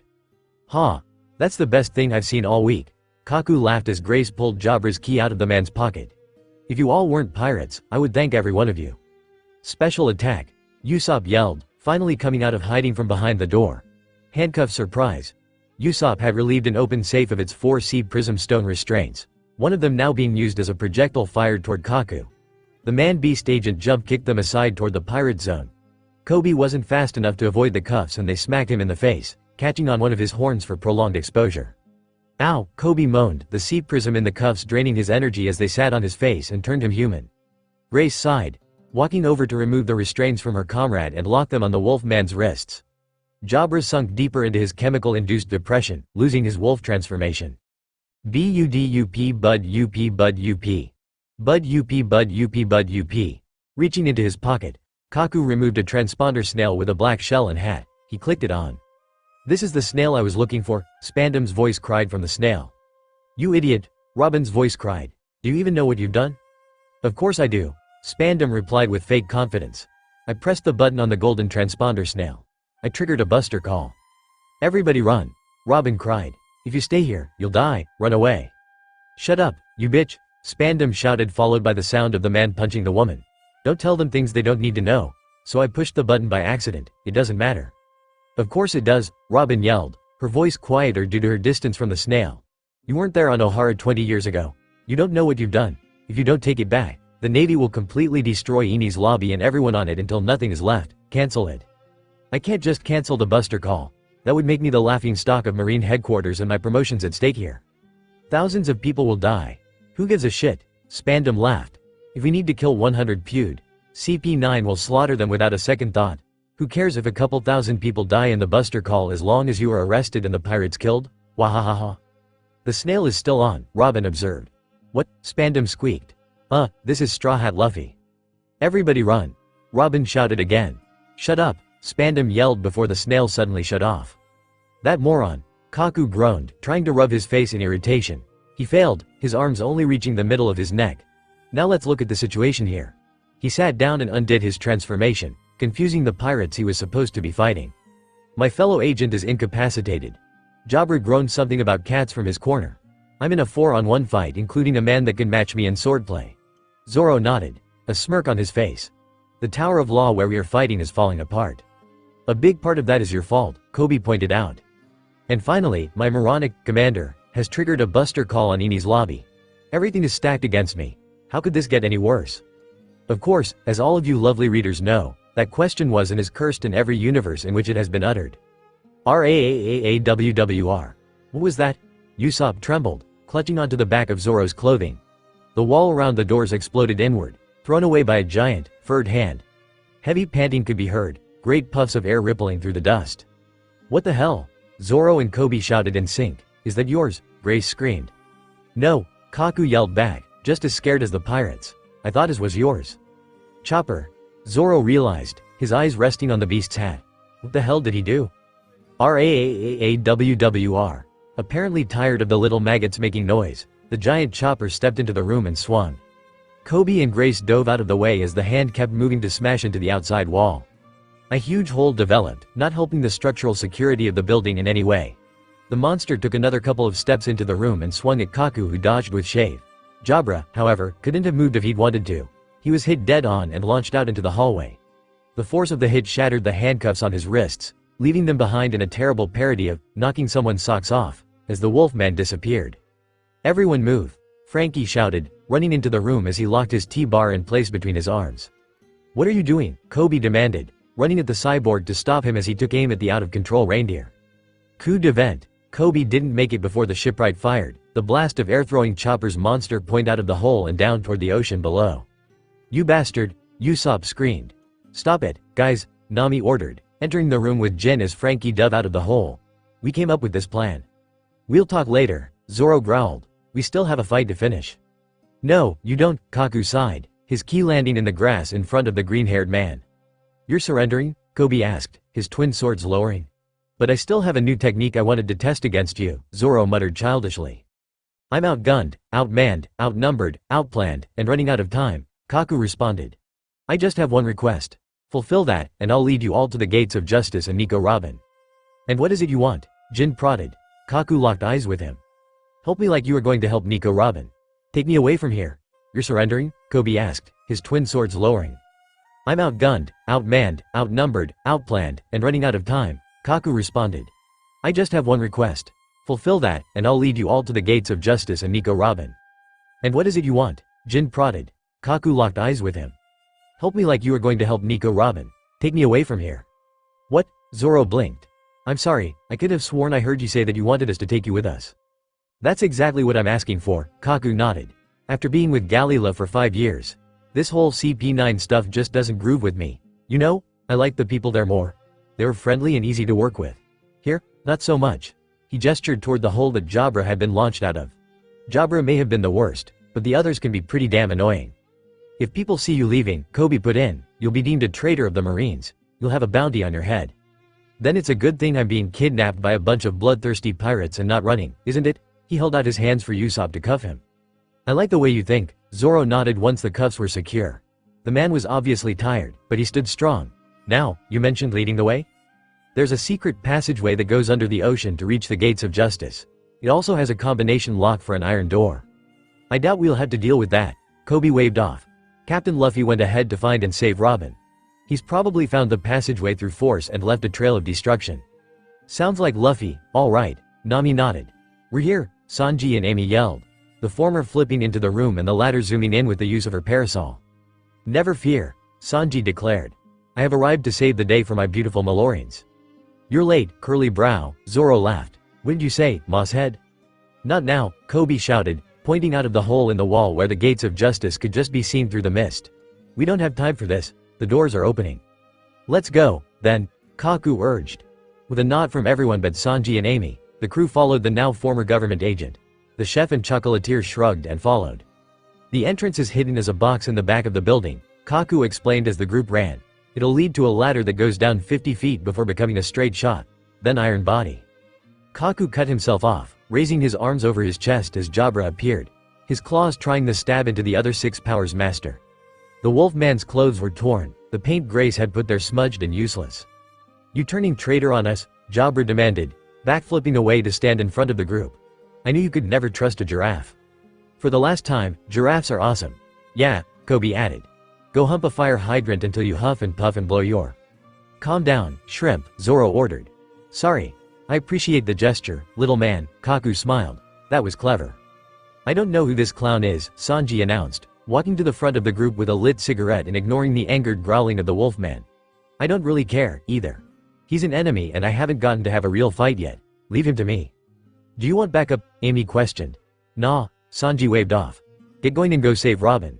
Despite Kaku looking skeptical, the group jumped the railing, each finding their own safe landing somehow. Sanji stayed with Jabra, never breaking eye contact. Alright, Kibbles, Sanji grunted, puffing out a cloud of smoke. Let's dance.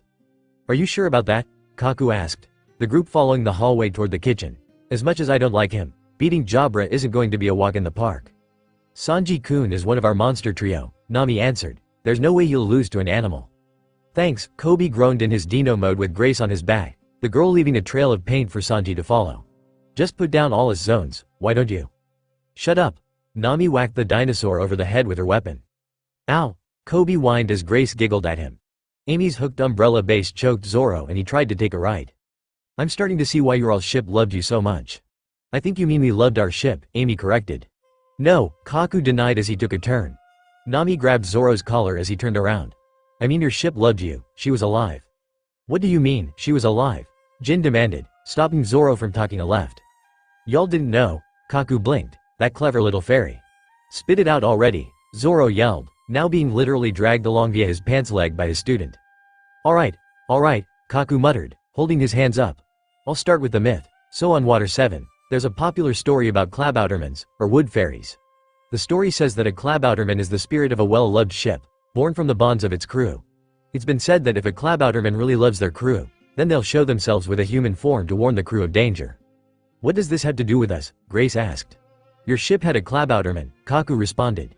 Usopp stopped, forcing the others to as well. What do you mean, had? He demanded. Kaku sighed and began moving again. I didn't have a say in the matter. Frankie had taken your ship as bait to lure out Straw Hat the night we attacked Iceberg. We ended up having to track him down to his base where he had stored your ship. After we captured Frankie, Lucci decided to release your ship into Aqua Laguna. I think that's when I started questioning everything. I mean, there's being mean for a reason and then there's just cruel. I'm afraid there's no way your little caravel survived. No, Usopp stated, fury and determination burning in his eyes. She's the one I saw that night in Skypia. I know that our Mary can tough it out through even the worst storms. But if she's free on the ocean. Kaku? Coby asked around the fabric of Zoro's pants, the swordsman scowling as he was pulled along. Are there any stories about wood fairies fixing themselves or sailing themselves? Not that I know of, Kaku replied. The only reason I knew your ship had one was because Frankie wouldn't stop crying about it after we took him prisoner. Mary is coming for us, Usopp said with absolute certainty. I may be a liar, but I never lie about the Mary. If she's out there, she'll come for us. As great as it is that our ship is or was alive, Zoro grunted. We have to save Robin before we leave. Right, Kaku nodded. This way. We still have to save Robin, Amy muttered as they took off. What happened to Luffy? Lucci, I'd reckon, Kaku answered. That cool cat was the one guarding Spandam and Nico Robin. If your captain caught up to them, then he's going toe-to-toe with the big guy right now. He may be kaput already. Lucci's the strongest member of CP9, after all. And Don Luffy is the strongest out of us, Jin replied. The Don's gonna be the king of the pirates, he can't lose.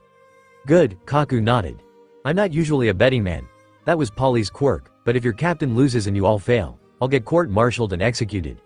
The group ran out into the outdoors, an unobstructed view of the gates of justice showing them that they were almost open. Ow! What's up, guys? Turning to their left, the pirates and defector found Frankie and an unconscious and sopping wet Chopper next to him. Why is Kaku with you?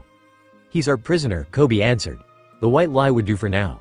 Show us the secret passage, long neck. It's over here, Kaku sighed, faking injury and lack of energy. He limped over to a box and knocked on the wood. Usopp walked over and opened the lid, revealing a ladder, just as Kaku had told them. You're going first, Amy smirked, pushing the former agent down the hole with a laugh at his surprised scream. Atesh and Frankie followed, Zoro carrying Chopper. Reaching the bottom, they found a long hallway covered in gray metal. At the end was a large door that was ripped off its hinges and left dented on the floor. Yep, Coby chuckled at Kaku's and Frankie's shocked faces. Captain Luffy has definitely been here. Hurry up, Nami ordered. Fearing her womanly strength, all of the men, including Kaku, took off. Nami and Amy followed behind while Grace was still using Coby as transportation. Finally, they reached a door at the end of the hallway. Frankie barged in first, coming to a complete stop within what seemed to be a storage room when something slammed into the wall to his left. The others slid next to the cyborg as Luffy pulled himself out of the crater in the wall. Captain Luffy, Don Luffy, Luffy, Straw Hat, the team's various names mixed in a loud chorus of shouts. Go on ahead, Luffy grunted, not even stopping to greet his crew. We're running out of time. Do you want some help? Frankie asked, readying a weapons left. No, this pigeon bastard is my opponent. Just get to Robin. My, a human Lucci chuckled. What have we here, Kaku? I'm disappointed. Captured by some snot-nosed brats? Kaku lowered his eyes, feigning shame. Well, I guess you'll be collateral. Tempest kick. Zoro and Coby moved instantly, their 5 blades managing to destroy the flying slash. Oi, bastard, Luffy shouted, pumping blood through his legs. His skin took on a pink hue and his body got hot enough to steam. In a flash, his hat was sitting on Nami's head, but the captain was in the same place. Second gear. Jet pistol. Gah! Lucci went flying with a spray on blood from his mouth, crushing a couple of boxes. Luffy lowered his stance defensively. Don't you dare touch my nakama or I will kill you. Go, guys. I won't let you through, Lucci rumbled, his form twisting into that of a humanoid jaguar. Another guy with devil fruit powers? Frankie gasped. Your fight is with me, Luffy shouted, disappearing in a blur. Avoiding Lucci's attacks and Luffy's subsequent counterattacks, the group ran through the door on the far wall and into a stairwell. It's a straight shot up the stairs from here, Kaku informed the group. Spandam doesn't like to play nice, though. I bet he set a trap, just in case. He's always been a paranoid panda like that. Amy, use your powers to fly ahead, Nami ordered, trying to ignore the sounds of battle behind them. Without thinking, the navigator reached up and held her lover's hat. The blonde nodded and opened her parasol before activating the breath dials within. She rapidly floated up the stairs. Reaching the top, Amy lowered herself to the floor of the bridge and viewed what was happening. Her eyes landed on Robin, her arms tied with a rope and her being literally dragged toward the fully opened gates of justice by Spandam. Feeling rage fill her being, Amy took to the air again, charging the leader of CP9. Heavy impact. With little to no warning, Amy rammed herself into Spandam's back. The man coughed blood as his hold on Robin was forcefully released. Amy increased her mass, digging trenches into the concrete while skidding to a stop and watching Spandam crash. Kyahahaha. M's Valentine, Robin gasped. Hello, Robin, Amy grinned, ignoring the shocked Marines at the end of the bridge. The others are on their way with all of the keys. Thank you, Robin cried, tears streaming down her face. Thank you all. Shoot them, Spandam yelled, pulling himself up. Shoot them both to death without killing them. The Marines shot confused looks to each other, but raised their weapons all the same. Behind the pirates, the top of bridge entrance blew up, Frankie flying out of it and falling into the ocean below. Fire. Dense shield. Amy retaliated, opening her umbrella and increasing its mass to the point where it was harder than a brick wall. The bullets bounced off of it with no effect. Gah! A Marine was caught by an explosion, the force blasting him backwards. Another Marine was caught, and another and another. What's going on? Spandam demanded before he, too, was thrown backwards by an explosion. The cavalry has arrived, Amy smirked. Kyahahaha, kyahahaha. Robin. All of the rescue party, Luffy and Sanji being the exceptions, ran onto the bridge with Frankie coming up from the side sopping wet. Usopp pulled ahead of the others and loaded his weapon. Special attack. Sunflower Star. 5 exploding pellets impacted Spandam's face just as he was getting up. The pirates, and Frankie, surrounded Robin, pushing Kaku in with her as Nami set to work finding the right key. She threw out the number 2 key since those handcuffs were put on Jabra before Chopper broke them, but Usopp had swiped the rest of the cuffs. The number 5 key, the one they got from Kaku, unlocked Robin's bindings. I'm free, Robin cried happily, hugging Nami. She went around the circle, hugging each person, even Kaku. Her hug lasted longer than the others when she hugged Zoro, but everyone else attributed that to the fact that the swordsman was carrying Chopper. Sanji was going to flip when he learned that he missed a hug from Robin. We're glad to see you safe, Zoro grunted, a slight tilt of the ends of his mouth showing just how happy he was. I've been waiting a long time to do this, Robin smiled evilly. Cease fleur. Slap. 6 arms grew out of Spandam's chest which began to smack him over and over again. Kyahahaha. That bastard deserves worse than that. Call reinforcements. Spandam yelled through his swollen jaw. Get everyone you can on this bridge. An explosion rocked the bridge. A section of the fence around Eni's lobby blown up. The Buster call had arrived. This is a full-scale, indiscriminatory attack on the judicial island of Eni's lobby, someone announced over the loudspeaker. Our main targets are Straw Hat Luffy and his crew of approximately 70 men. However, Nico Robin, who is on the Bridge of Hesitation, is not to be targeted by order of Admiral Aokiji. Begin by targeting the Tower of Law. Cannonballs rained down on the island, destroying everything in their path. It appeared that the Marines running the Buster Call didn't know that the pirates had already freed Robin. No, Robin gasped. Flashbacks of the Buster Call on Ohara filling her mind. She stepped back, away from the battleships, losing her footing and falling in fear. Zoro caught her, lowering her to sit on the bridge. Seeing her fear, he set Chopper in the woman's lap in the hopes that the unconscious doctor's fluffiness would provide some form of assistance. So, they've got a ship at the end of the bridge here, Frankie commented. That seems like our best chance of escape. We'll go for it, Nami agreed as Usopp picked up Robin's cuffs and stuffed them in his bag. Still, we should wait for Sanji and Luffy. Plus Robin isn't in any state to run at the moment. Don't worry, Zoro grunted. Jen, Shrimp, Frankie, and I can hold off these Marines just fine. I want to get in on this, too, Amy smirked. Behind them, the bridge entrance was destroyed by a giant fist. The upper part of the building broke apart from the force like the top of a volcano, among the debris the form of the transformed Rob Lucci. The agent crashed onto a ship, something rocketing out of the building behind him. Far above the ship where Lucci had landed, Luffy pumped the air in his body from his third gear technique to his foot, the giant attack breaking the marine battleship in half. Lucci jumped away, using moonwalk to get to another ship. Luffy followed him, breaking the second ship's mast with a punch in the hopes of shoving his foe into the sea. Lucci was smarter than to fall for that, however, and jumped above the pirate with moonwalk. Tempest kick, he called, his attack nearly cutting the pirate captain in two. The ship was not so fortunate as the slash cut through several layers. The ships around them, the other 8 of the original 10 still in commission, turned their guns and fired on the vessel. Parts of the plotted, the noise drowning out the cries of its dying crew. Those bastards, Coby yelled as he watched the government men fire on their own just for a chance of killing a single pirate. I'll make the man who gave that order burn in hell. Not so fast, Shrimp, Zoro ordered, placing a hand on his protege's shoulder. Our first priority is protecting Robin. Coby stopped. Right, sorry, Zoro-sensei. Where are you morons waiting for? Spandam yelled, his finger pointing at the group of pirates and company. Kill them all. End of chapter 80. High Seas Hijinks, Devil Fruit Dilemmas. Takes place after Skypia. Hey, Jin? Usopp asked, putting away his half-deconstructed chemistry set and glancing at the devil fruit user. I've been meaning to ask you, but how do you make lightning out of nothing? What do you mean? Jin responded, replacing his rubber-lined headband after a training session. Well, technically, you shouldn't be able to create something from nothing. That doesn't make any sense. Usopp, the Logia deadpanned. We sail under a man made of rubber in a sea that defies the laws of nature on a daily basis. Who cares about sense? Still, Usopp argued. The first law of alchemy says that matter cannot be created or destroyed. Similarly, neither can energy. No offense, Usopp, but you're a sniper from a small island in the East Blue. Where did you learn anything about the laws of alchemy? What's alchemy? Alchemy is basically the total of all theories about how to turn one thing into another. What's this about theories? Chopper questioned, jumping into the conversation. Usopp's trying to make sense out of something that doesn't make sense. Jin's devil fruit's logic, the sniper supplied. Oh, Chopper blinked. I actually have plenty of theories of my own, mostly for logias and zones since paramecias are all different. Fine, Jin sighed. Go ahead. So logias are said to be able to make their elements out of essentially nothing, right? Usopp and Jin nodded. But that doesn't make sense since you shouldn't be able to make something out of nothing. That's what I said, so I think that they're transmuting things into their element. Transmuting?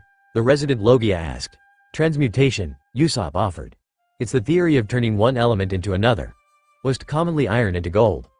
Yeah, Chopper nodded.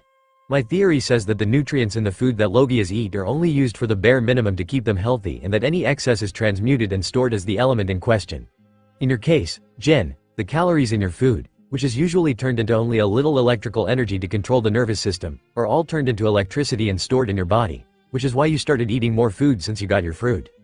But what about when I'm wearing my headband? The rubber there is supposed to force me into a fully human body whenever I'm in contact with it. Rubber can only do so much to counteract your powers, Chopper responded. At your base, you are now made of lightning, so all that energy would be stored in your brain or nervous system, serving its normal purpose until you release it. Really? Jin blinked. That's it? Well, you could be picking up ambient static electricity from the air, but your rubber headband probably counteracts any source of electricity from entering you through your skin. In the end, if my theory is correct, then no Logia would have an unlimited amount of their element and they would need to eat to replenish their supply. I guess that makes sense, Jin conceded, but what about zones? Or Amy, for that matter? Pun not intended. You and Coby get heavier when you change forms, so aren't you changing your masses? Again, transmutation, Chopper answered. Our powers not only affect our bodies, but the clothes we are wearing as well. This means that there must be at least a small area of effect for zone powers. And, when we transform, the air around us doesn't become pressurized. My theory for zones is that we transmute the air around us into the mass our transformations add and vice versa. If I'm right, Amy's powers would be the same way. On average, the air pressure at the surface is 1 atmosphere or 1.01325 x 10 to the power of 5 pascals, meaning that there are literally billions of kilograms of air weighing down on us at any one time. So even 10,000 kilograms of air being converted into human mass wouldn't make any difference in the local atmospheric pressure. The converse is also true. Since the created air from Amy lowering her mass is ejected from her entire body rather than in one direction, the only way we could measure it would be if she was locked in an airtight room for testing purposes. The doctor turned to his 2 crewmates, expecting them to be nodding along, but if anything, they seemed to be nodding off. Both Jin and Usopp had gained a far-off look in their eyes as they stared off into space. Chopper's scientific rant had gone straight over their heads. Well, Jin blinked, coming out of his daze. I'm hungry.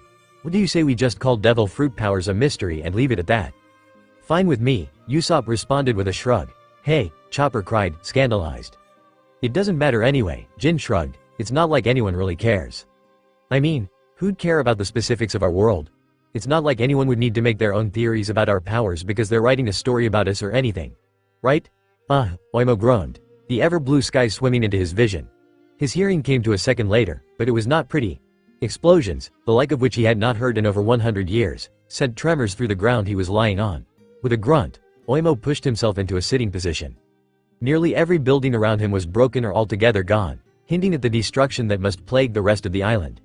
Shaking his head, the giant spotted his Kashi next to him, a little burnt and tied up. Grabbing Kashi's sword, Oimo cut his fellow giant free before proceeding to smack him awake. Oi, Kashi, get up! Kashi rolled over, pushing himself onto all fours before coughing up what little remained of his dinner from that evening. My insides feel like we had a run-in with that electric Sea King Jofer, Kashi coughed. What happened? Those pirates got past us and into Eni's lobby, Oimo admitted. We failed, Kashi. We won't get our captains back. Damn it, Kashi growled, rolling back onto his back, 50 years for naught. Run away, several smaller voices cried, growing louder by the second. That idiot called a buster call, Eni's lobby is done for, run. The giants hummed, turning to see the Frankie family and the foreman of Galila running as fast as they could while still carrying the wounded Gamora. Oh damn, one of them yelled, it's those giants. Leave them, Zanbai ordered, we don't have time. Nagagaga. Granny Kokura laughed, Chimney and Gonbi on her shoulders and a bottle of alcohol in her hand. Keep running, boys. The Marines is gonna destroy the island, Nagagaga. Wait a second, Oimo muttered. Did he say, Buster call? The 2 giants glanced at each other, sharing a silent, panicked conversation as the rest of the Frankie family ran between them. As one, the giants started running after them. Wait, take us with you. This'll do, Nami nodded, finishing her inspection of the ship the group had hijacked. Spandam and his men were either unconscious on the bridge or, more likely, in the water below, all of them having been no match for the Straw Hats. 5 of the remaining 8 battleships were still within eyesight, firing on Eni's lobby. The other 3 had sailed around toward the front of the island. This is a report from Ship 2. A man called over the loudspeakers. All Marine personnel have been evacuated and identified or are presumed dead. Also, we have identified about 60 pirates and the 2 giants at the front of the island. Hey, Frankie smirked. That'll be Zanbai and the others. Galila, too, Jin put in, and Granny Kokura, Nami added. We fired on them, the man continued. All 60 are presumed dead. The Tower of Law, the courthouse, and bridge connecting them are no more. The only target left is the Bridge of Hesitation.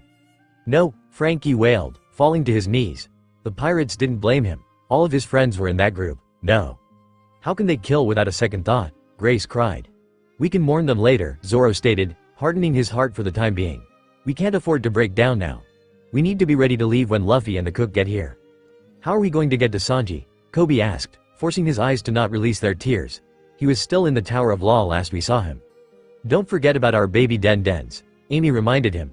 Raising her wrist, she woke her snail and hoped the chef would answer. Hello? A relieved sigh passed through the group at the sound of Sanji's voice.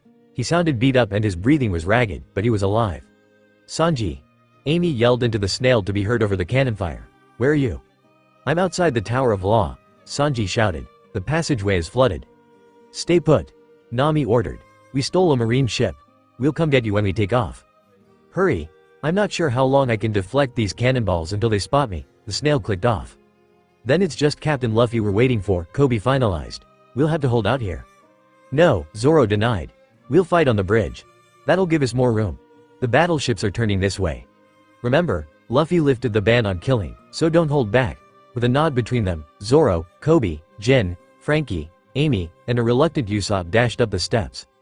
The remaining 8 ships had converged on the bridge, a cannonball breaking the first half of the structure. The building where Straw Hat Luffy and Lob Lucci of CP9 are fighting has been separated from the rest of the Bridge of Hesitation. The loudspeakers announced. A total of 10 pirates have been confirmed on the bridge, including Pirate Hunter Zoro, Devil Child Nico Robin, Man Demon Jin, and Tri-Horn Coby, all Marines of rank Captain and above, prepared to attack. Hey, Jin, Zoro called as the main fighter group reached the top of the stairs. You want to lighten the load? With pleasure, the logia cackled as he let a little bit of his control over his rage slip, electricity building up between his tonfa. He turned toward the nearest ship and let loose. 500 million watt lightning shot.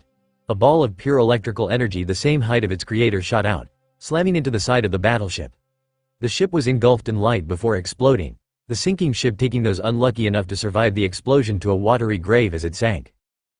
Amy hummed, licking her lips. Now that was hot. Jin smirked back at her. There's more where that came from, sweetheart, Jin panted. Flirting now of all times, Coby yelled as the remaining 1,400 captains and commanders jumped off the battleships.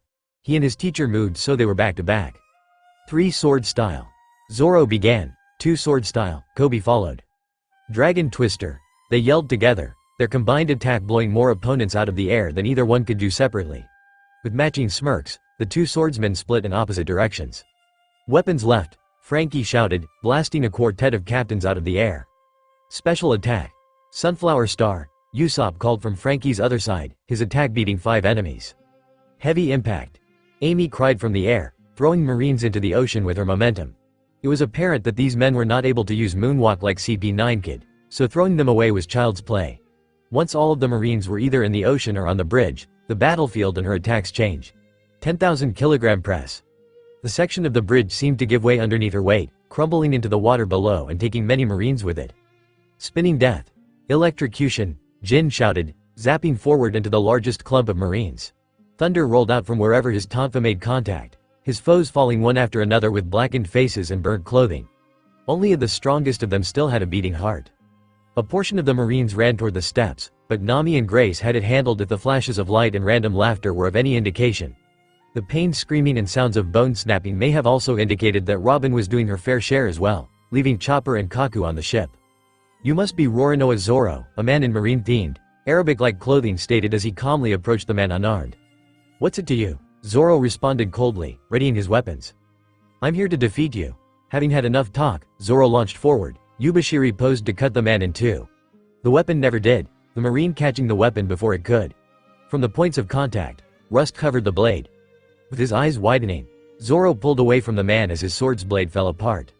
Yubashiri, no, I am a man that ate the rust fruit, the Marine taunted. No swordsman could hope to beat me. The rust man was right. It wasn't a swordsman that beat him. Firebird Star. Usopp's surprise attack caught the devil fruit user in the side, blasting him away from the green-haired pirate and into the ocean. Off to the side, the Toechi had been fighting exploded.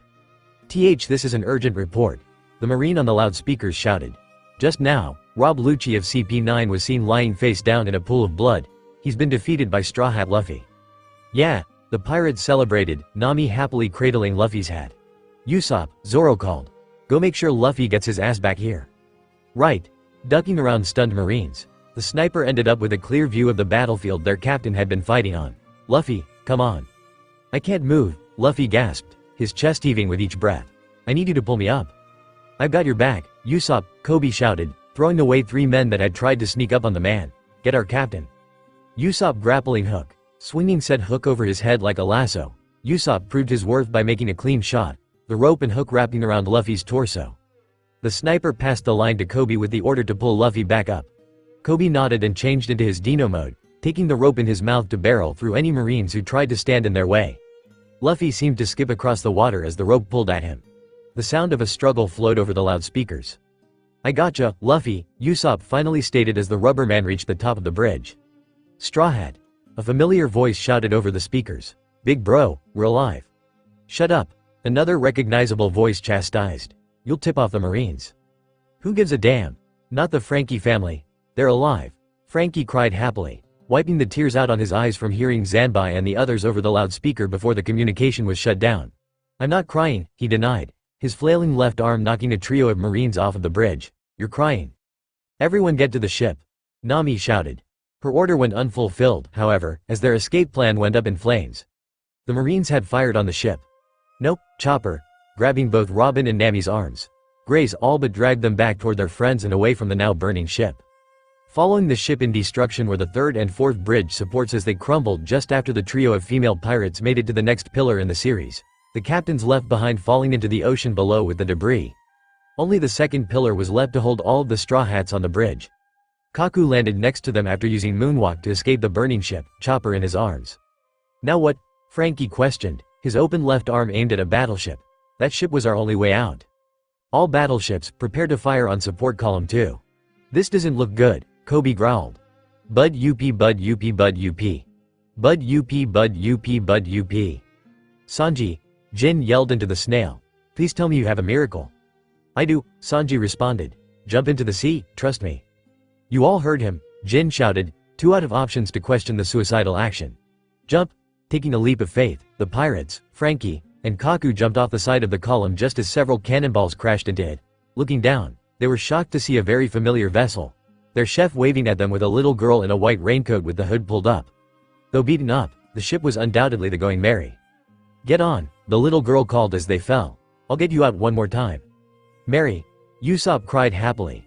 The outlaws landed on the deck with a thump, Frankie falling through the floorboards and into the men's quarters. Under her own command, the Going Merry lurched forward to avoid the falling debris of the last pieces of the Bridge of Hesitation. Zoro and Sanji set to work breaking up any chunks that threatened their escape while Jin moved to where he could see the most marine ships off the bow. This'll do me in, he yelled back toward his crew. Again, 500 million watt lightning shot. The attack destroyed the fronts of the 2 closest government vessels, the sinking war machines impeding some of the others from reaching the pirates. The warships that could target them fired, but the Going Merry was too small and agile for the bulky battleships to catch. She sailed like a ship possessed.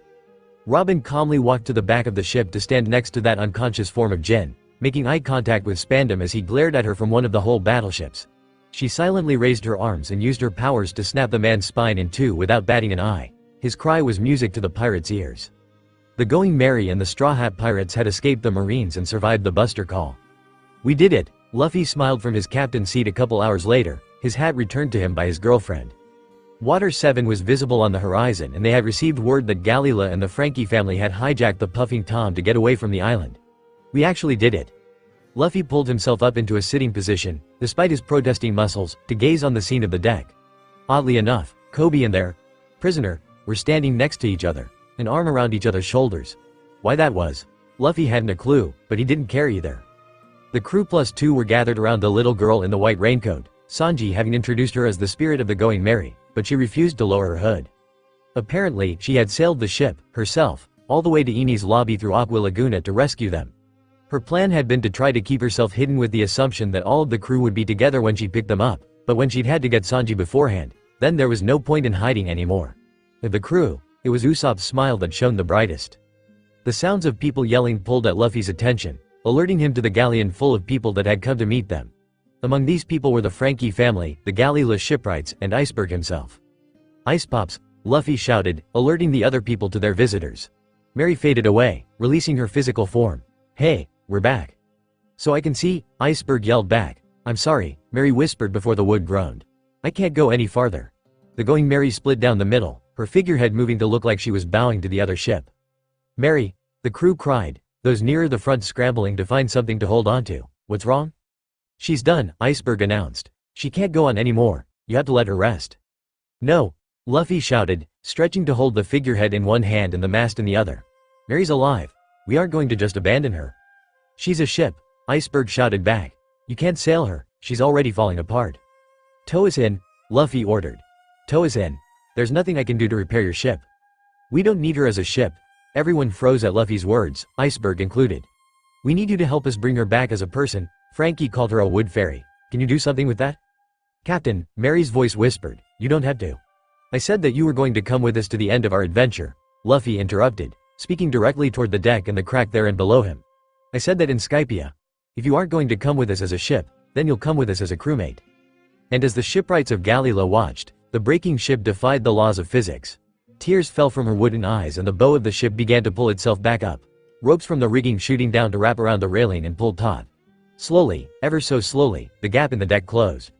"I only had to make it to the shore," Mary panted, loud enough that the people on the other ship could hear. The jaws of every shipwright hit the deck in shock. "Isn't that right, Captain?" Luffy smiled, his hand falling to rest on Mary's figurehead. "That's right, Mary. Just a little longer." Well, Iceberg blinked in the face of the irrefutable proof that the ship was alive. "Fine. With that said, the two ships, the bigger helping the smaller along, sailed toward Water 7. Please note, I had this written before reading this bites, so any similarities, no matter how large or small, are purely coincidental. A bonfire roared in the middle of Scrap Heap Island where the best shipwrights of Galila had cleared a space for just such an occasion. Iceberg watched his men from atop one of the larger piles of scrap as Polly and Tilestone carried several long boards from their work area by the ocean to the burning inferno, the two heaving the wood in. Kaku followed them, putting both to shame by carrying over twice as much by himself. "Jeepers, y'all," the zone chuckled, "this isn't that heavy." "Shut up," Polly growled. "Iceberg might have accepted you back, but I still don't trust you. You'll have to earn my trust again, long nose." Kaku's smile vanished. "Listen, Polly. I know what I did was bad, but please believe me when I say that I was literally raised to be an assassin. I'm sticking my neck out to be back here, hiding from the world government itself." Still, Polly huffed, pulling out a cigar and lighting it with the bonfire before them. "Do you think this plan'll work? It seems really risky." "Ragh," Tilestone yelled. "Iceberg came up with this plan, it's gotta work, raw." "This can't be easy for the old girl," Kaku offered with a wince. "I can't imagine going through something like this." "This is the last of the paneling," Lulu announced, dropping another load of wooden boards into the fire. "The keel's all that's left." "In that case, our work here is done," the smoking shipwright responded. Iceberg wanted to do the last part alone.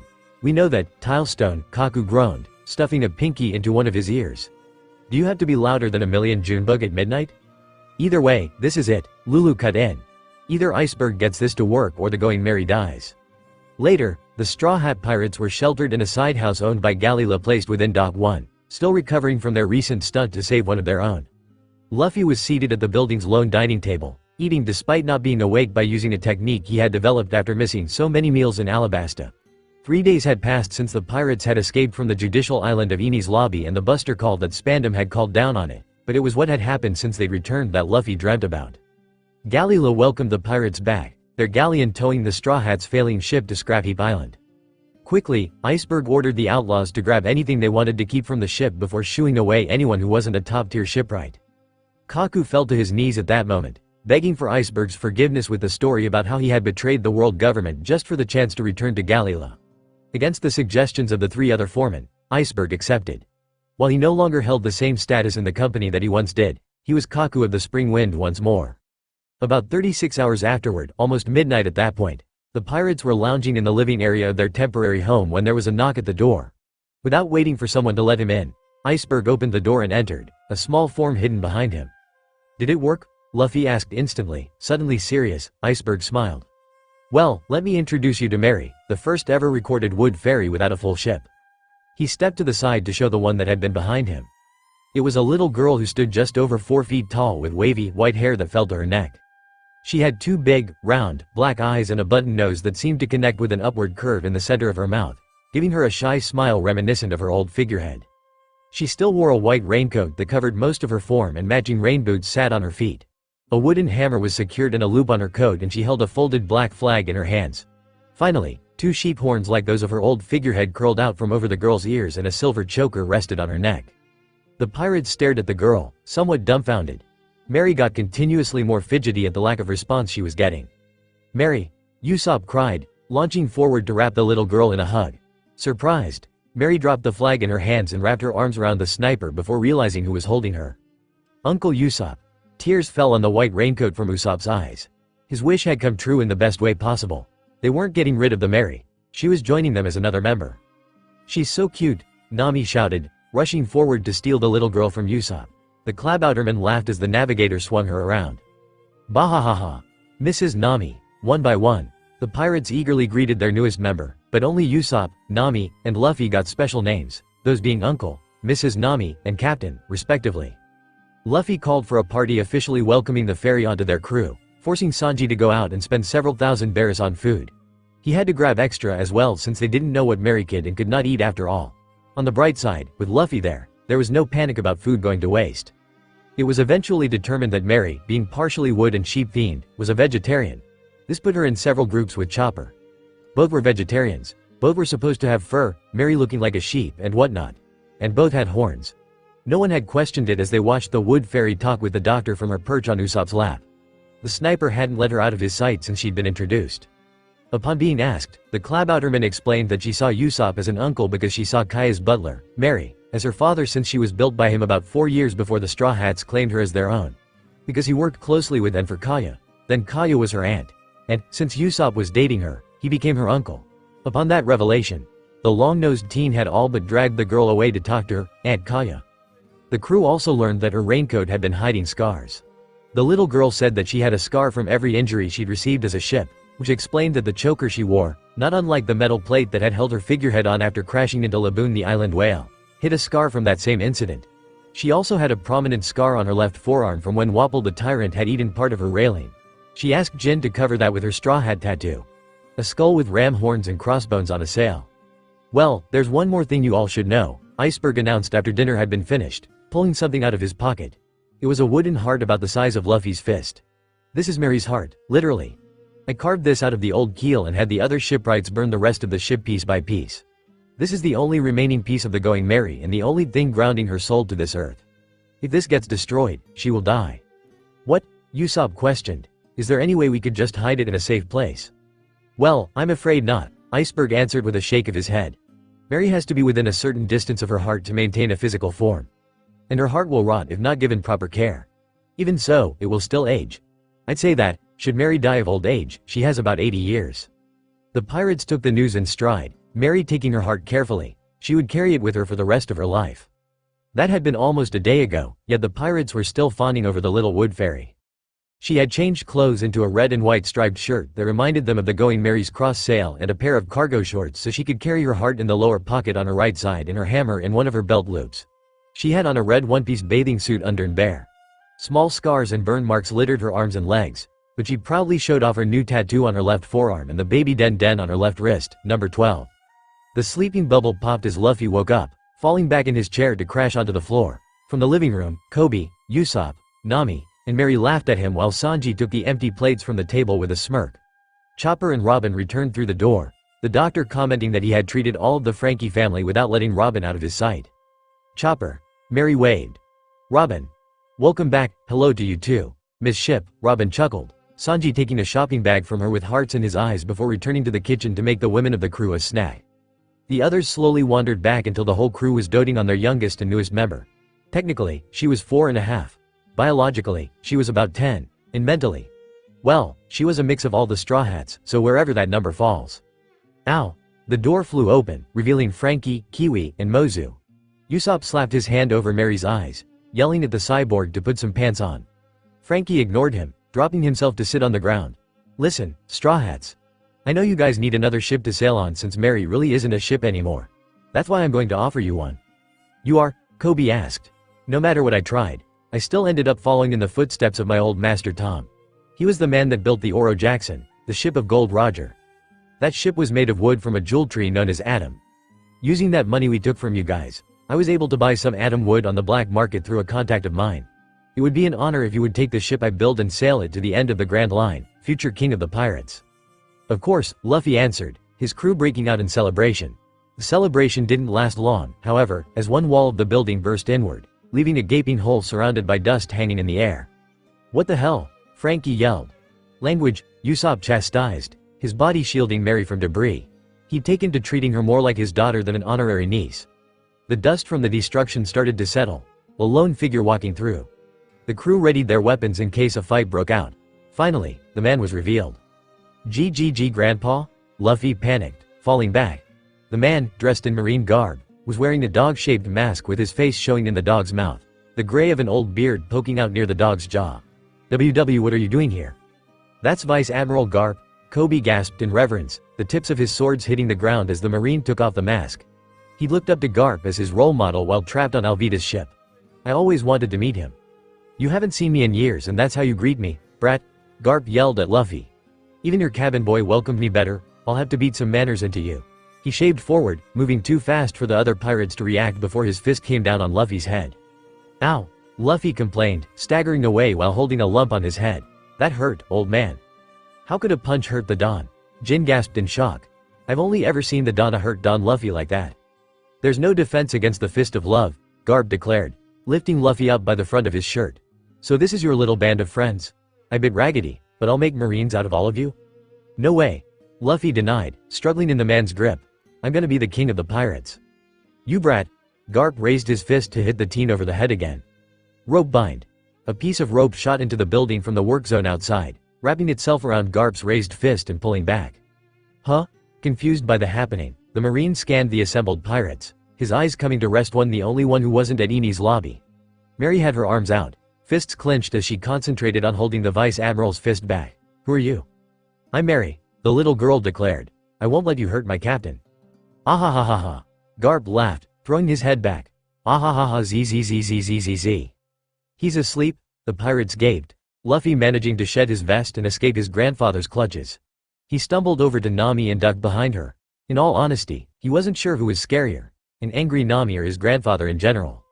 Gah, Garp gasped, waking up from his mini-nap. Oh, I fell asleep, didn't I? Ah. Luffy, Nami whispered, your grandfather is crazy. I heard that, Garp said, his eyes coming to rest on the woman his grandson was cowering behind. So you're the little lady that my idiot grandson's fallen for, not bad. Wait a second, Jin muttered. You're the one that started a betting pool on the Don's love life. Sure did, Garp laughed without a hint of shame. Won $500,000 bears for it, got another bet going, too. Hey, Brad, you and her done it yet? Neither Luffy or Nami answered, but their red faces were all the answer Garp needed. I was right. Pay up, maggots, grumbling profanities, several lower Marines outside each passed Garp a handful of money. You two what? Sanji demanded, Jin and Zoro holding him back from mangling their captain. That didn't stop the cook from trying, though, his legs flailing while he impossibly balanced a tray of food. When did this happen? How long do I have to beat your ass? Luckily, Sanji never got the chance to beat on the captain as Amy's parasol came down to whack him on the head. The hit gave the chef a minor concussion. He wouldn't remember that part of Garp's visit. You've got a lively crew and a beautiful woman, Garp laughed as Zoro and Jin unceremoniously dropped the chef after the lightning man took the tray. Just like all Monkey D men. I bet you fell for her in the span of a week if not a day. Your old man would be proud of you. Aren't you my old man? Luffy questioned. No, Garp shook his head. I'm your grandpa. I meant your dad would be proud of you. I have a dad? Of course you have a dad, Nami scolded, punching the devil fruit user over the head, much to Garp's silent approval. Where else would you come from? People don't just appear out of thin air. But I never knew my dad, Luffy argued, less hurt than from his grandfather's fists. I just assumed that he was dead or I didn't have one. My son ain't dead, Garp waved off. I heard he was there to see you off at Luge Town. He was? What's he like? What's his name? Are we alike? You don't even know your dad's name? Usopp questioned. That's not his fault, Nami defended, rounding on the sniper. Most of us on the crew are orphans. Neither Zoro or I knew our parents and Sanji was raised by Zeph. I'm an orphan, Coby announced. Never really knew my mom, Jin offered. I don't have a mom, Mary chirped. I was kicked out of my pack, Chopper supplied sadly. You know our story, Amy and Grace shrugged. So, Grandpa, Luffy tried, slowly coming out from behind his lover. Garp threw him his vest. What's my dad's name? What's he like? Is he strong? I guess it is partially my fault for not telling you, Garp conceded. And yeah, your dad's strong. One of the strongest and most feared men in the world, actually. His name is Dragon the Revolutionary, Monkey D. Dragon. What? Everyone fell backwards in shock, only Luffy and Mary not understanding what the big deal was. Your dad is Dragon the Revolutionary? Nami screamed. I didn't even know Vice Admiral Garp had a son, the Marines cried. The son of one of the Marines' top men is the leader of the revolutionaries? Coby gasped. What kind of messed up family do you have? Amy demanded. I don't get it, Luffy stated. Why's his job so important? It's... Robin tried. The world government tries to keep the peace throughout the world. Pirates like us, we don't usually go picking fights with them on a large smaller, kind of like scary bugs. The revolutionaries, on the other hand, are the only organization in the world that actively fights the world government. Many countries have adopted their way of thinking and have rebelled against the government as well. So Luffy wasn't the first one in his family to declare war on the world government, Grace thought aloud, even though one of them works there. What a weird family, Usopp muttered. Oh, Garp blinked. I probably shouldn't have said all that. Just forget it. Are you nuts? Anyway, Garp brushed off. Men, fix this wall for me. We'll be leaving when it's repaired. If you were going to have us fix it, then why did you break it in the first place? A Marine demanded. Because, Garp smiled, just walking through the front door doesn't make an impression. Ah, Mr. Garp, Coby stuttered, slowly raising a shaking hand, a pen and paper in his other. Before you go, see, could I have your autograph? Garp blinked. Ah ha ha ha ha. He roared, throwing his head back. A pirate's asking for a Marine's autograph. Now I've seen everything. The old man snatched the paper and pen, scribbling down his name in barely legible scrawl. If I might ask, the Marine began, glancing at the boy. Why would Tryhorn Coby want the autograph of the hero of the Marines? Well, sir, Coby shifted, well aware of the eyes of everyone else. When I was younger, before I met Captain Luffy, I always looked up to the Marines. My parents had died when I was young in a pirate raid on our town, but I was old enough to fend for myself, so no one took me in. Then, almost 3 years ago, I boarded a pirate ship I had mistaken for a fishing vessel. For 2 years, I dreamed of becoming a Marine to catch people like Alvida, the pirate who was holding me captive. You were like a hero to me, so strong and brave. Little, weak me wanted to be like that. He paused, a single tear sliding down his face. And then I met Captain Luffy. He saved me from the hell Alvida had put me through, and I thought that I had a chance to fulfill my dream. I wanted to be a Marine. But, the Marine I met wasn't a man like you. He was power hungry and didn't care about justice. He killed his own men or ordered them to kill themselves. I could feel my dream falling apart. And so, Coby continued, his voice becoming more hopeful and nostalgic, I chose a new dream. If I couldn't bring justice to the world through the Marines, then I'd do it my own way. Pirates aren't bound by the rules of the world. We don't need to care about governmental politics. Coby smiled a soft smile. The Marines couldn't touch Crocodile in Alabasta. And they wouldn't have done anything about Wapol, the corrupt king of Drum. But we could, and we did. Ah ha ha ha ha. Garp laughed, making Coby almost jump back, his hands on the handles of his swords. Ah ha ha ha. You would have made a fine Marine, kid, but I don't think you've missed your chance. I could wipe your slate clean for you. What'd you say? Want to still join the Marines? Vice Admiral Garp, Coby gaped, his eyes locked on the man's outstretched hand. The rosette's hand twitched as if wanting to accept and came up to hover by Garp's palm. He glanced back, staring into the faces of his crewmates, taking in each of their expressions. Most of them were hard as steel, leaving the choice up to him, but Chopper seemed about ready to break into tears like Frankie had, and Grace had gone so far as to paint her calming green on her arm. They weren't his crewmates. No, they were his family. Sorry, Vice Admiral, Coby apologized, batting the hand away gently and stepping back into the fold of pirates. I can't leave my nakama. I see, Garp sighed, adding something at the bottom of the page with his autograph. That's a real shame. We could use more kids like you in the Marines.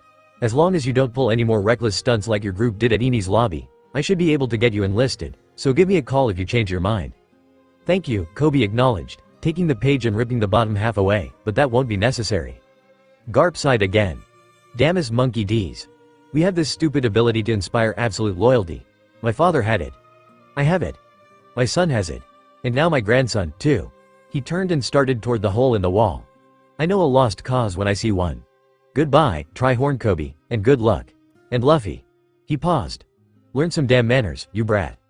Garp left as soon as his men forced him to repair the wall, saying that he wasn't going to arrest Luffy or the Straw Hats because Luffy was his grandson and that the other officials would understand. That night, the Straw Hats partied around Galley Law's private pool. The others who had been part of the rescue operation joined them, the party going on till the next morning. Sanji enjoyed seeing many of the women in their swimsuits, though he and Luffy got into several fights over him ogling Nami. That was, until the captain and navigator disappeared mysteriously around midnight. No one really noticed, they were all either wasted, distracted, or out cold by that point. Zoro ended up getting his student and Grace blackout drunk while Amy was distracted. Coby and Grace would never know how it was that they ended up cuddling with each other on a raft in the middle of the pool, a pineapple clutched between them. Amy formed a fast bond with Kiwi and Mozu, the three using their time to mess with Polly, pointing out all the indecent women around and watching his reactions. They ended up having to stop when the man passed out from blood loss around 11 p.m. and a photographer asked Amy for an interview. Mary spent every moment she could in the pool, Usopp right beside her. Being the spirit of a ship, Mary was a natural swimmer and she absolutely loved the water. She made sure that her heart was with Robin at all times since she didn't exactly trust any of the guys with it. They were too busy dancing with chopsticks too close to the grill for her tastes. Grill equals fire, fire burns wood. Simple logic, really. The next morning, she woke to find herself wrapped in a fluffy towel while snuggling with Usopp on a lawn chair. The rest of the crew, minus Nami and Luffy, were strewn about the pool area. The horned Klabouterman spotted Coby and Grace dozing on the raft and chuckled about how that was her idea. She didn't know where the pineapple had come from, though. Were they even native to Water 7? She also spotted Jin hanging from his shoelaces tied around Amy's umbrella mounted on a flagpole. How he got there or why he was only in his boxers and headband, she hadn't a clue. Amy, for her part, had one arm dangling over the side of the roof and was missing her hat and one shoe. She had a bundle of lemons and limes strewn around her and a half-drunk six-pack of hard lemonade in her hand. Zoro was slumped over the bar counter, clutching Wado Ichimonji and Kidetsu 3 in his sleep like a child holds a teddy bear, dressed in all pink and with a cowboy hat on. Sanji was resting against the side of the building under a window in his swimwear, though passed out may have been more accurate if the blood on his front and steadily dripping from his nose was of any indication. He was muttering about beautiful women, shitty monkeys, and swans. Finally, Robin was sleeping peacefully in one of the lawn chairs, a book in some other language resting in her lap and Chopper in her arms. Off to the side, Tilestone and Kaku were still locked in the middle of an arm wrestling contest despite the fact that the latter was asleep and the former still fully awake. It was amazing that the large man's growling aggravation hadn't woken anyone yet. The rest of the foremen were nowhere to be found, probably having gone home to sleep. Mary gave a content sigh with a dismissive shake of her head and burrowed herself deeper into her uncle's side, thinking that she could get used to this. She'd liked being their ship, but she loved being a crew member so much more. The Straw Hats spent the next 3 days learning everything they could about Mary as well as helping her figure out what sort of fighting style she wanted to use, at least, after getting over their hangovers. They still weren't sure where that pineapple had come from. Originally, Usopp had been completely against the idea of his precious Mary going into battle if he could help it, but he was overruled by numbers and logic. Whether he liked it or not, Mary was now a pirate and pirates had to fight for their lives. It was at that point that Mary began experimenting. As a Klabouterman, Mary had the innate ability to control ship parts like magic. How else would she have been able to sail herself to Eni's lobby? But due to her small size on account of her having been a caravel, she could only control a small amount of items at a time. Her personal favorite were cannonballs, but those were one-use items, so she began practicing with rope instead. Polly became a great asset when he wasn't helping Frankie, Iceberg, Kaku, and the others with the building of the Straw Hats' new ship. Usopp never did let up on his doting, where the others had quickly returned to their normal selves. Only with Mary as new gear in their well-oiled machine, Usopp continued to treat her like she was his own flesh and blood. In all honesty, Mary loved it. She could frequently be found getting piggyback rides from the sniper or riding on his shoulders, laughing with him about this and that. Mary was determined to do all the things that she never could as a ship. The 3 days passed quickly, bringing their total time in water 7 to 8 days. The final day came with the announcement that their new ship was ready. Grabbing their stuff, as well as the 10.5 million berries they had left over after partying and shopping for Mary, the pirates were out the door and ready to see their new home. Zanbai and the rest of the Frankie family stopped them outside, however. Straw Hats, Zanbai yelled, panting, big news. What is it? Coby asked, him in his Dino mode to carry the tangerine trees as well as his stuff. New bounties came out. You're all wanted, all of us? Usopp screamed, grabbing Mary in a protective hug. I guess not all of you, Zanbai amended, pointedly looking at Mary, but everyone that was a key player at Eni's lobby got a bounty. Look. Straw Hat, Monkey D. Luffy, 300 million berries, Pirate Hunter, Roronoa Zoro, 120 million berries. Tri-Horn, Coby, 65 million berries, Long Nose, Usopp, 30 million berries. Black Leg, Sanji, photo unavailable, 77 million berries. Electric Demon, Jin, 100 million berries, Cat Burglar, Monkey D. Nami, 30 million berries. Mood Painter, Grace Marigold, 20 million berries, Weightless Woman, Amy Pallant, 28 million berries. Monster Doctor, Tony Chopper, 25 million berries. Devil Child, Nico Robin, 80 million berries, Cyborg, Frankie, 44 million berries. Luffy's, Zoro's, and Coby's wanted posters were the same, the only difference an updated human picture for the zone of the three from their stunt on the Judicial Island. In the picture, Coby was smirking with Zoro's back behind him, wind whipping his clothes to the right. Usopp's picture was taken right after he shot at the Marine's flag, the fiery shockwave racing out behind him. It was a rather badass picture for the coward. Sanji's picture was not so much a picture, but more of a terrible drawing. You know the one. Jin's picture was one of him from the battle on the bridge, shooting lightning at one of the battleships with a crazed look in his eye and a demented smile. Nami's picture was from the party, her in her bikini and smiling brightly as Luffy pecked her on the cheek, his arms wrapped around her from behind. Grace's picture was also from the bridge, Marines arrayed behind her with various expressions while the girl's eyes were shaded by her hat, her paintbrush in her hand thrown out to the side.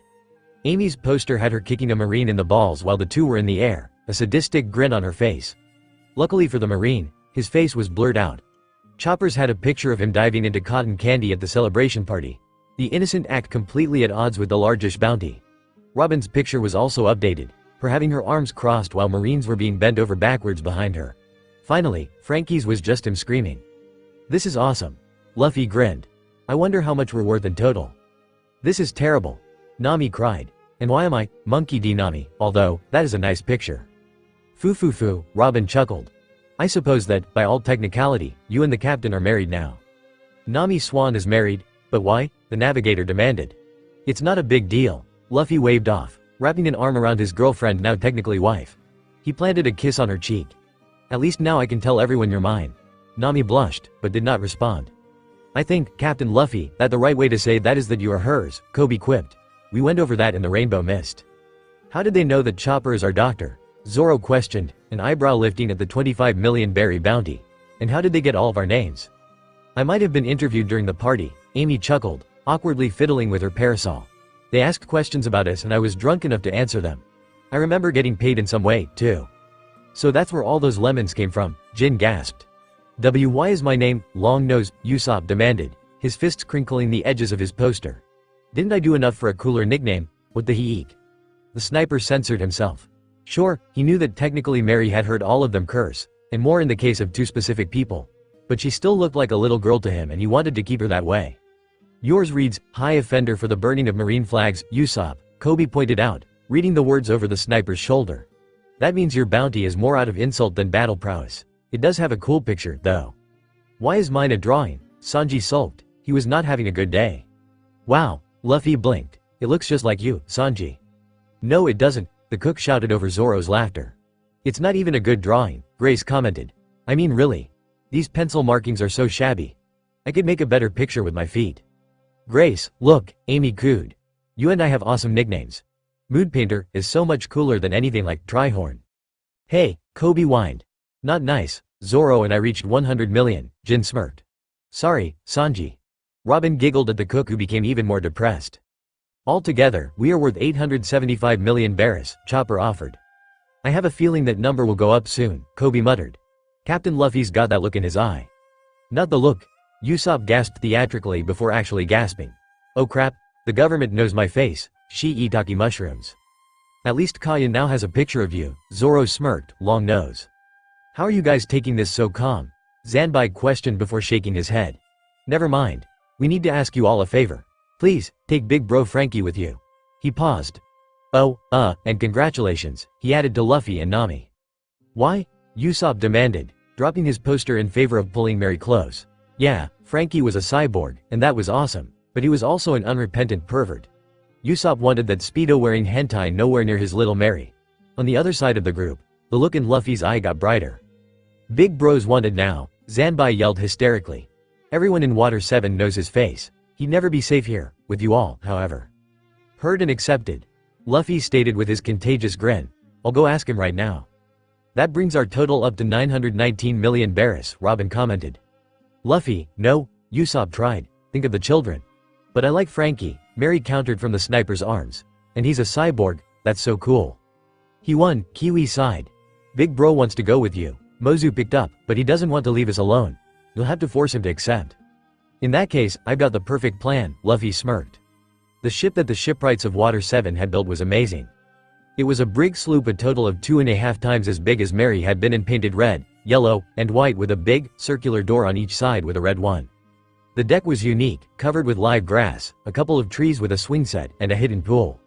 The pathway to the aft deck was a stairway up on one side and a slide down the other. The inside was filled with several special rooms including, but not limited to, a dining hall, kitchen with an aquarium, a doctor's office, men and women's bedrooms, and a workshop.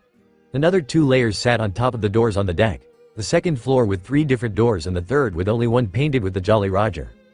The top of the main mast held the crow's nest which doubled as both a weight training area and an observatory while the community bathroom was at the end of the ship. A secondary mast poked out from over the 3rd floor, the black flag of the Straw Hat Pirates flying proudly from the top of both masts. The figurehead looked like a lion with crossbones under it and a large paw on either side, though Iceberg kept insisting that he thought it was a sunflower. The steering wheel was just behind it on the bow. A giant log pose set into the floor beside the wheel for easy viewing. The Straw Hat crew was all over the place, exploring their new home while the Frankie family put Luffy's terrifying, brilliantly stupid plan into action. Iceberg watched them scurry with a smile.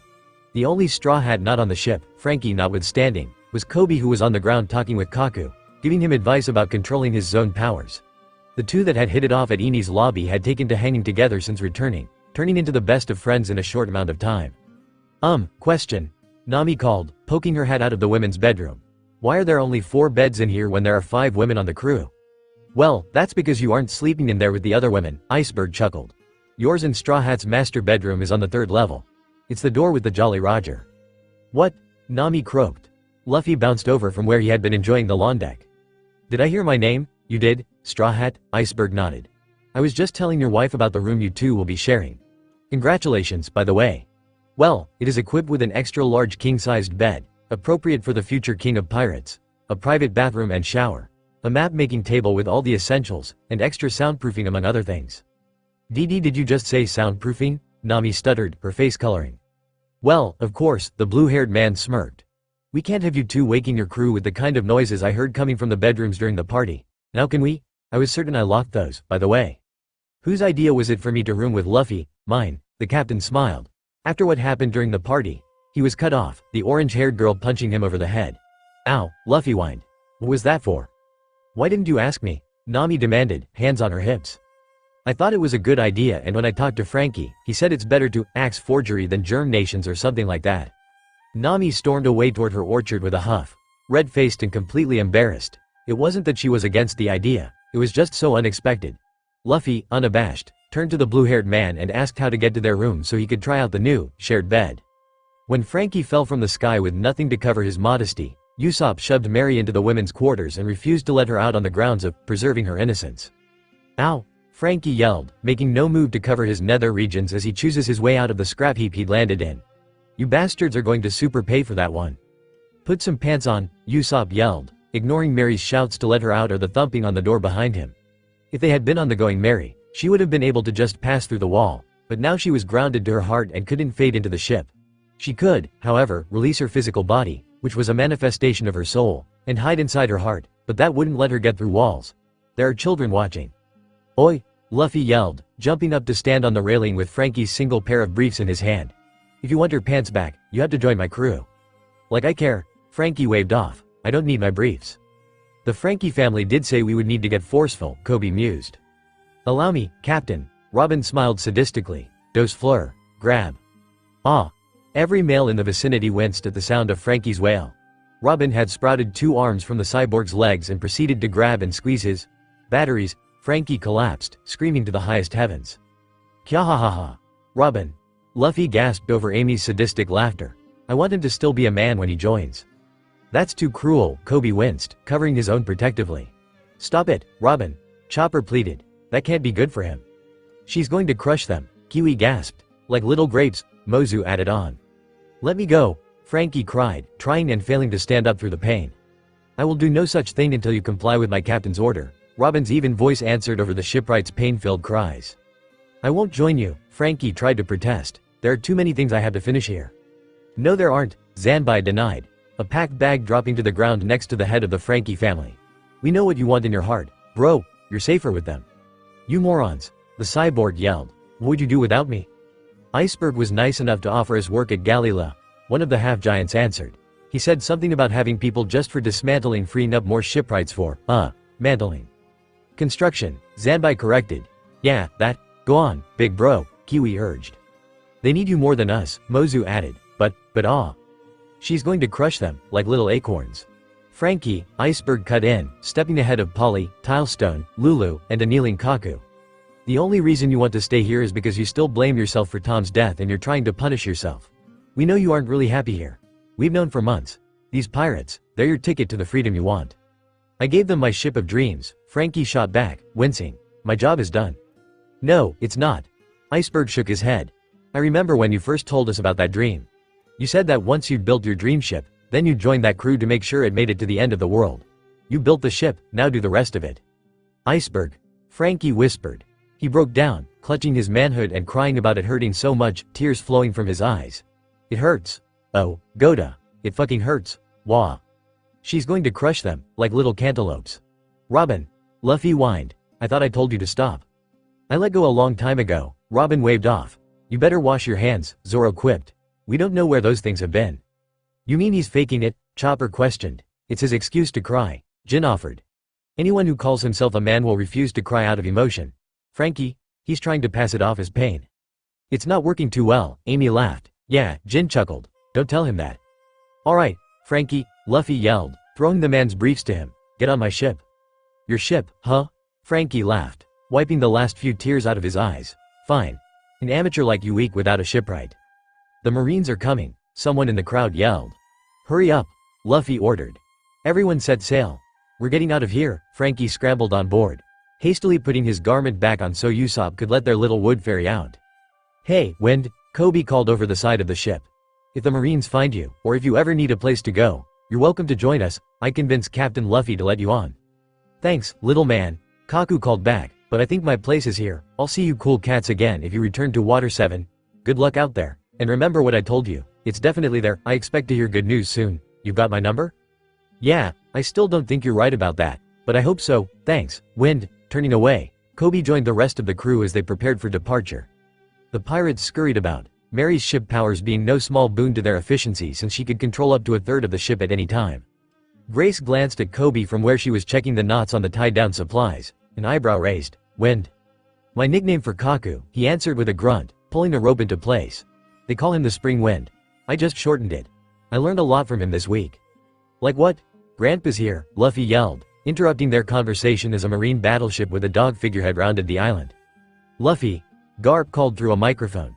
I know you can hear me, just surrender and I can pull some strings to get you and your friends enlisted in the Navy. He paused. Congratulations, by the way, he added. I'm so proud of you, now join the Marines. No way. Luffy shouted. I'm gonna be the king of the pirates. And he says he can recognize lost causes? Amy sighed quietly. That family, Jin agreed with a shake of his head. I didn't want to have to do this, but apparently not catching you because you're my grandson didn't fly with Sengoku, so I'll have to send you, your friends, and your wife to a watery grave. I'll send a gift later if you survive, Meteor Fist. A cannonball faster than any the pirates had ever seen whizzed by just behind their new ship. They all gasped, Mary especially. She hadn't even had time to try to take control of it. Hardening her gaze, the Klabouterman planted herself where she could see all of the oncoming projectiles. Another volley raced toward the ship as Mary thrust her hands forward, the iron balls slowing until they came to a stop hovering over the ocean. I am the spirit of the Going Merry, the original ship of the Straw Hat Pirates. She shouted, hoping her voice reached the Marines. The cannonballs began spinning around each other, shocking the people watching. I sailed myself to save my family from the destruction of Eni's lobby and, as long as I'm around, no one will harm my Nakama with cannons. Cannonball barrage. With her final declaration, the little girl threw the cannonballs back toward the Marines. Even though the projectiles weren't as fast as when Garp had thrown them and said man was able to easily deal with them, Mary smiled at getting her point across. Who knew? Maybe she'd get a bounty for this. Mary, Usopp cried, pulling her from the railing. Are you nuts? What if they got a picture of you? Then I'd have a better wanted poster than Sanji, Mary laughed, the chef sinking to the grassy deck at how true the statement was. And I'd have a cooler epithet than you. Usopp joined Sanji in their wallowing of self-pity. More are headed this way, Zoro yelled, cutting two cannonballs in half with a flying slash. Next to him, Jin had managed to condense lightning into pellets and was firing them out of finger pistols to blow up whatever projectiles he could. Hey, Frankie, Coby shouted, flying slashes of his own redirecting cannonballs. Does this thing have a quick escape? Sure does, the cyborg called back, a weapons left blowing a trio of projectiles out of the air. But we can't leave yet. This is the ship's maiden voyage. She can't leave the island without a name. But what will we call her? Amy questioned, batting a cannonball upward with her umbrella. Do all ships have a gender? Well, Iceberg suggested the 1,000 sunny, something about sailing 1,000 sunny days to the end of the earth, but personally, I'm all for Super Battle Frankie Lion King Alpha. The 1,000 sunny, Luffy yelled ecstatically, ignoring the sounds of exploding cannonballs. Hey, Mary, does the ship like her name? I can't answer that, Mary responded, flicking a dozen cannonballs to the right so they missed the ship. She isn't alive. We haven't had her long enough for her to start having a Klabouterman yet. And honestly, Amy, I'm not sure how ship gender works. Most ships are assumed female, but that doesn't mean there can't be male ships as well. We'll just have to wait until Sunny has enough consciousness to tell us. Oh, Luffy seemed disappointed, but he bounced back quickly. She'll be called the 1,000 Sunny, And she'll be a she until we're told otherwise because that's easier. Frankie, hit the emergency what's it. Alright, Frankie sulked. No one was listening to his Frankie themed suggestion. I'll need about 30 seconds. Lil, sis, get the sails furled. Sure thing, big bro, Mary responded, grabbing a rope and having to pull her upwards. We've got you covered, Usopp cheered, knocking 3 balls out of the air with well-placed gunpowder stars. The cannonballs continued to rain down on the pirate vessel, but, try as he might, Garp could only throw so fast. The Straw Hats' teamwork easily kept up with his steady stream of attacks. Finally, Garp brought out the ball and chain. A chain connected to an iron ball even bigger than the marine ship itself. Where he'd kept it, the pirates hadn't a clue. Frankie, Chopper wailed. Hurry, we're ready. The shipwright called, pink energy accumulating in a large vent at the back of the ship. This thing takes 3 barrels of cola, but thanks to the durability of the atom wood, Sunny will be able to withstand the pressure. No way, Mary gasped, feeling the power building up in the ship below her feet. Coup de burst. Frankie pulled a lever, releasing all the energy that had built up. He wasn't a moment too soon, the ship shooting away into the air just before the shadow of Garp's ridiculously big weapon passed over it. They were flying. No offense, Lil, sis, Frankie began, the rest of the crew marveling at the fact that they were flying once more, but the Thousand Sunny is better than you ever were as a ship. She's my super masterpiece and she'll be known as the greatest ship ever built. I was never made for this, Mary idly waved off, leaning over the railing to watch the ocean race past. Usopp was behind her in an instant, his arms making sure she didn't fall off. The ship splashed down a kilometer away, both Water 7 and the Marines long out of sight. Quickly, Sanji scrounged up a feast and Luffy raised a glass. Here's to having Robin back, to our 2 new crew members Frankie and Mary, my unofficial marriage, and to our new ship the Thousand Sunny, cheers. Cheers, everyone chorused, their mugs coming together between them. Kokoyashi Village. It was a beautiful morning in the small village of Kokoyashi of the Konami Islands. There wasn't a cloud in the sky to be seen against the early morning sunlight, but a light breeze tickled the buildings as it blew through the town, just strong enough to make the pirate flag proudly flying in the village center flutter. The symbol of the Straw Hat Pirates danced in the wind, its mere presence a constant warning to any on the seas with ill will toward the island's inhabitants. From the far west came a flock of newsku, the intelligent carrier birds swooping low to drop their cargo to the people of the village before curving back the way they'd come. Trying to rub the weariness from his eyes, an old man covered in scars was the first one out that morning. The breeze spun the pinwheel stuck into his old, maroon, military hat, but the man took no notice as he yawned. Stretching his arms over his head, he bent down to scoop up the closest newspaper, a headline larger than any he'd seen before covering the front page. Simply glancing at the words shocked the man, ridding him of any leftover lingerings of sleep. Straw Hat Pirates declare war on Enies Lobby, win. Everybody get the hell out here now, Genzo yelled at the top of his voice, everyone in the village responding immediately to the order of their de facto mayor. It's 7 in the morning, a random villager complained, rubbing his eyes. What's so important you couldn't let us sleep 10 more minutes? Nami and the others just pulled off something big, Genzo answered in a yell. They made the front page. The Straw Hat Pirates, a woman read aloud from a newspaper, are an extremely dangerous pirate group last confirmed to number 11 people and are under the command of Straw Hat, Monkey D. Luffy. 2 days ago, they and approximately 75 others led a raid on the judicial island of Enies Lobby. All civilians that had been on the island had been evacuated prior to the attack due to security reasons, so there were no civilian casualties. However, casualties among the Marines number several thousand and the entire island was destroyed. Complete statistics are still being calculated. This is one of the darkest days in the history of the Marines, said Fleet Admiral Sengoku, another villager took over. To think a single pirate group of that size could do this much damage alone is impossible. The destruction of Enies Lobby is not the result of military action, but the insufficient quality of Chipper Pull number 9 and the reckless behavior of the agents and their superior. While the agents could not be found in the wreckage and are presumed dead, their commander is being disciplined at Marineford despite his broken back. Nothing like this will ever happen again, I assure you. The reason for the pirates' attack is unknown at this time. Current suspicions deem this attack to have been unprovoked. I call bullshit on that, a man shouted. More details on the attack and the pirates in question can be found inside, the reader finished. There are wanted posters, an elderly woman commented, taking the small stack from a paper her son was holding. The top poster showed the smiling face of the village's savior, a 9-digit number sitting beneath his name. Their doctor is adorable, a woman gushed, holding up Chopper's wanted poster. Look at how cute this guy is. That Coby brat sure has grown up a lot, the town's doctor blinked, good for him. Luffy recruited the infamous Nico Robin, another man commented with a smirk. First the demon butcher Roronoa Zoro, then the man demon Jin, and now the devil child. Check again, the man's wife corrected, holding up another poster. Jin's the electric devil, now. What's with all the commotion? Nijiko yawned, the blue-haired sister of Nami wandering into the impromptu village meeting. The newspaper was shoved into her face, the woman scanning it quickly. Genzo? A teen boy asked. You may want to see this. What is it? The man demanded, snatching the page out of the boy's shaking hand. He took one look at the poster and promptly froze. There, for all the world to see, was the pride of Kokoyashi on her own poster. But that couldn't be right, they got the name wrong. Wanted dead or alive, cat burglar, monkey D. Nami. 30 million Barris. The picture would have been deemed sweet by anyone other than the girl's surrogate father. Nami was the center of the picture, though she was sharing it with her captain.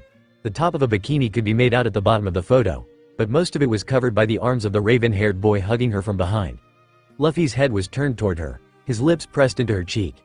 Nami was smiling brightly at whatever he'd said before that, a gleam in her cracked eyes. It didn't seem like she knew that the camera was there.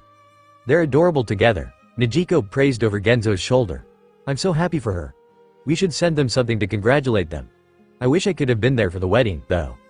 Gaigum, Genzo gurgled. Genzo? Emagaitum? Hey, Doc, I think we've got a problem. The doctor shuffled over, waving his hand in front of the unresponsive man's face. Without warning, Genzo's eyes rolled into the back of his head and he crumpled. Genzo.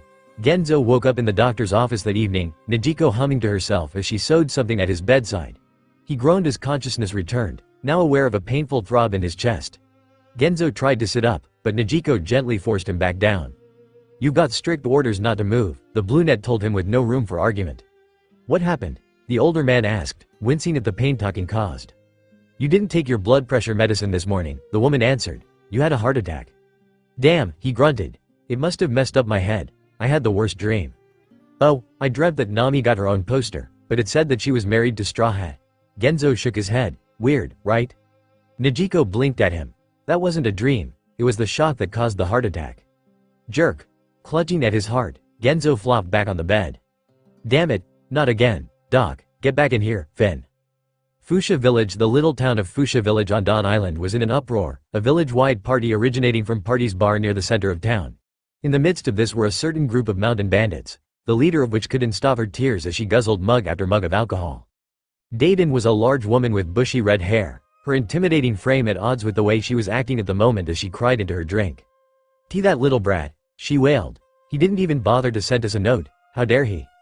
"It is quite surprising that Luffy's married now," Makino, the bartender, responded, sending a bright smile to the redhead that she did not see. "I doubt it's official, though. There isn't a ring on Luffy's hand." Dayton's tears dried instantly, the woman turning to the two posters on the wall behind the bar. One of them held the grinning face of Monkey D. Luffy while the other was of the team's navigator. Looking past the family name on the second poster, the bandit focused on the hands shown. Indeed, neither of Luffy's hands in the photo showed any kind of jewelry, rings or otherwise. Dayton was silent for a moment, blinking slowly. "Those government bastards, getting me so riled up over nothing. I'm gonna give GARP a piece of my mind next time he shows up."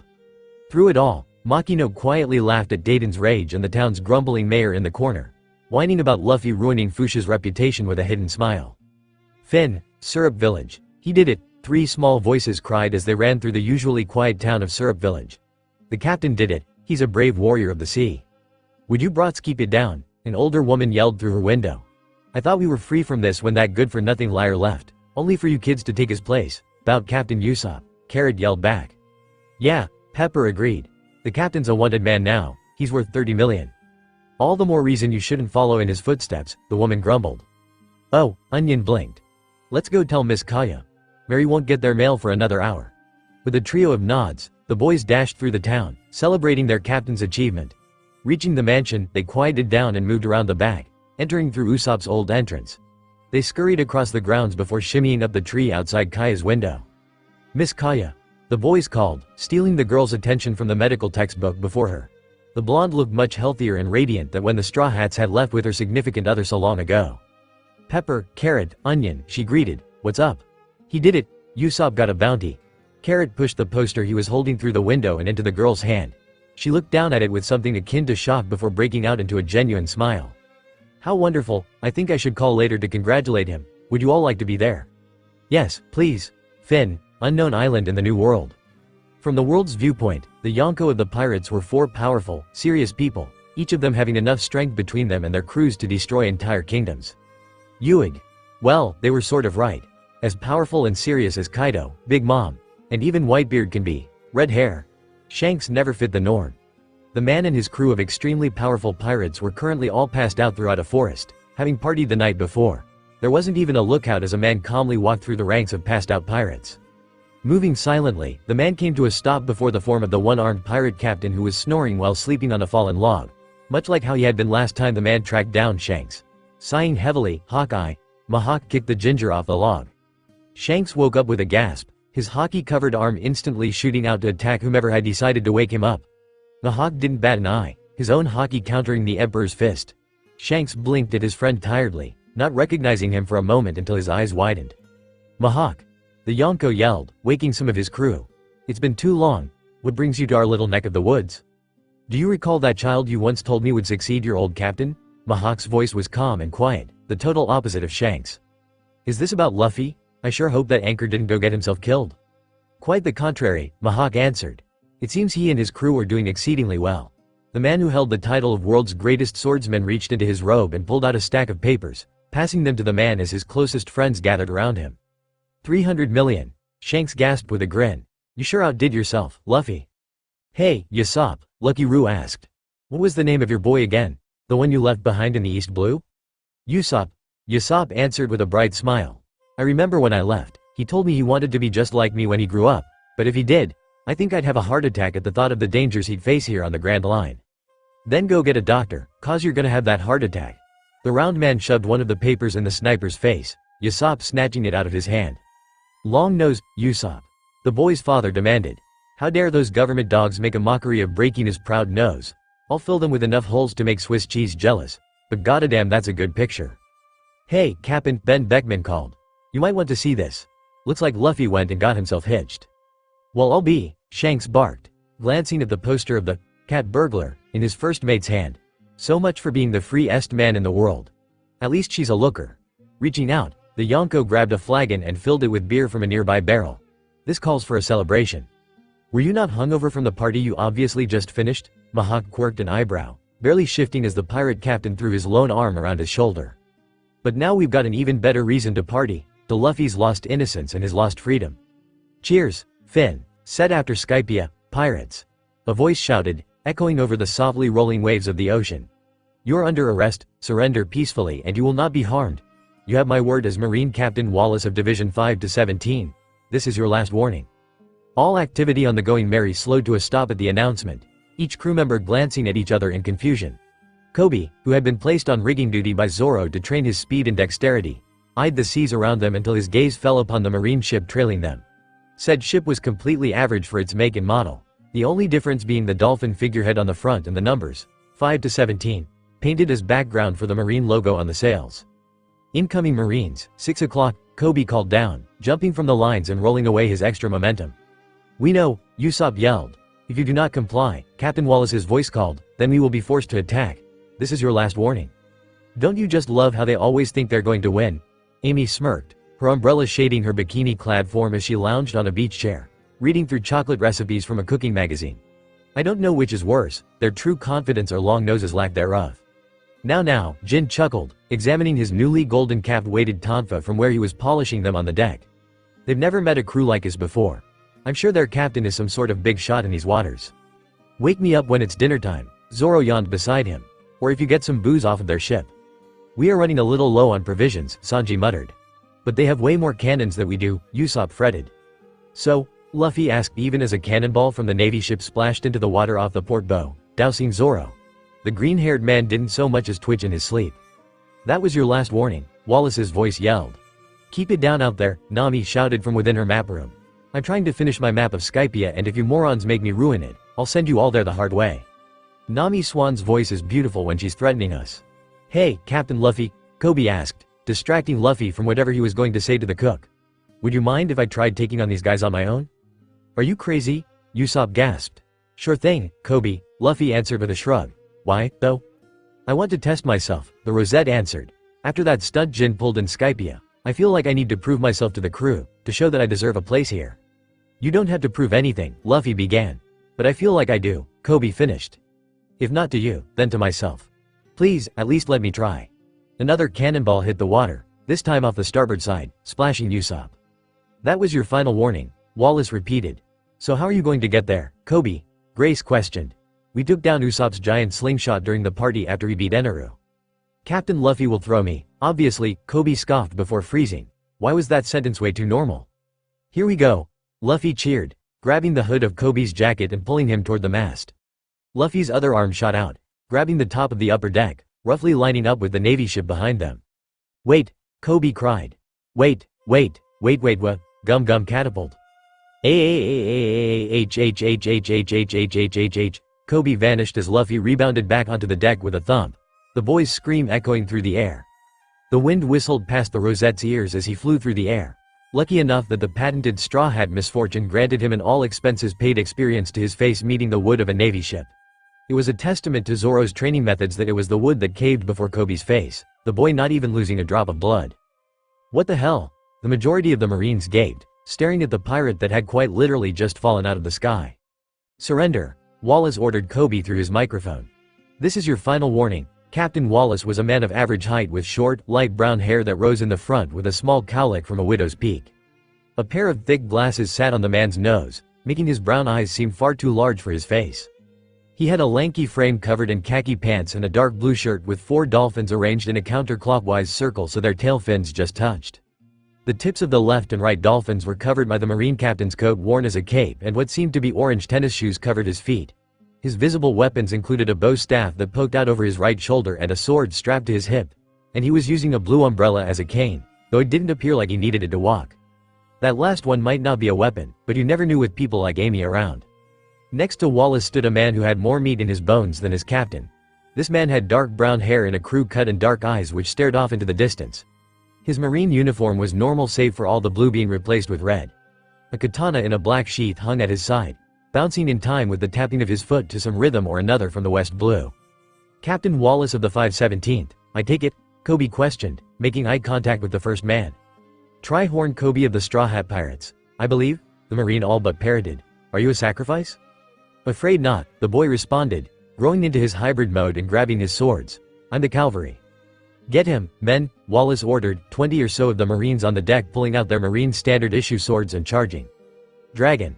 Twister, Coby spun, the small gale he created lifting a dozen Marine grunts into the air. The rest stopped to stare at their flailing shipmates, awed by the fact that someone could do that. Impressive, Wallace noted. I suppose it will take more skill to take you down. Lieutenant Kenneth. The man beside him blinked. Please deal with this intruder. When did he get here? Lieutenant Kenneth gasped. He's a dinosaur, that's so cool. Slow, isn't he? Coby commented. Not at all, Wallace denied. In fact, he's quite intelligent. He just gets distracted sometimes. I'll show you, Kenneth declared. No pirates will wreck our ship while I'm hey. Look, a bird? Lieutenant Kenneth actually looked up as a seagull landed on the mast before turning back to the zone. Where was I? Oh, no pirates will wreck our ship while I'm around. Pulling his katana from its sheath, Kenneth charged the pirate with an overhead swing. Coby blocked with his left sword before spinning, smashing the blunt end of its pair into the Marine's gut. Kenneth stumbled backwards a few steps, wheezing. Ow, he grunted. That hurt, isn't that the point of a fight? The zone replied. To hurt each other? Kenneth did not respond and charged once more, this time coming in with a horizontal slash. Coby readied another block. Squirrel. The Marine's sudden outburst caught Coby by surprise, allowing the lieutenant's sword to scratch him as the man ran by to the railing of the ship, his eyes dashing around in search of the forest creature. Wait a second, he blinked. Squirrels don't live on the ocean. No duh, Coby nearly yelled. He was used to this crap from his nakama, not the Marines. Taking a deep breath, Coby shrunk into human form and sprinted across the deck, shoulder-checking the Marine lieutenant before he could bring his sword up. The katana dropped to the deck, impaling the wood as its owner tripped over the railing and tumbled into the sea. Lieutenant Kenneth. The other Marines gasped, 2 of them diving over the side and a third dropping a ladder. Captain Wallace hummed. So you defeated my lieutenant. That is quite a feat and I commend you, but you should give up now. This is your final warning. Bring it on, Marine, Coby stated. I'm not afraid of Alice replied, throwing his umbrella to the side and unsheathing his sword. It was a broadsword with a blade decorated with 12 symbols of different colors, some of these including a yellow lightning bolt, a green trident, a silver moon, and a golden sun. If you do not fear me, then you will fear my blade. This is the Sword of the Gods, a weapon known in these waters for felling the likes of the infamous Fred the Chihuahua and Monty the Python. Are you done yet? the pirate asked. It's nearing dinner time and we need to steal some of your food? Fine, have at thee. Wallace charged, his sword out as if meaning to stab the younger man. Coby didn't even blink, twisting the sword out of his opponent's hands in less than a second. The so-called Sword of the Gods clattered to the floor. Oh come on, Coby complained childishly. I thought the captain was supposed to be the strongest member of their crew. So I embellished the tales of my swordplay a little bit, Wallace admitted sheepishly. Pointing your sword at your pets does not mean you felled them, a sopping wet Kenneth supplied, wringing water out of his shirt by the ladder. And didn't Fred actually take it out of you? That cloud looks like a den mushi, and that one's a snake. I will admit that my swordsmanship may not be at as high a level of your own. And that most pirates around here cower at my boasting and surrender by now. And that it may have ended with a stalemate in my duel against the infamous Fred the Chihuahua.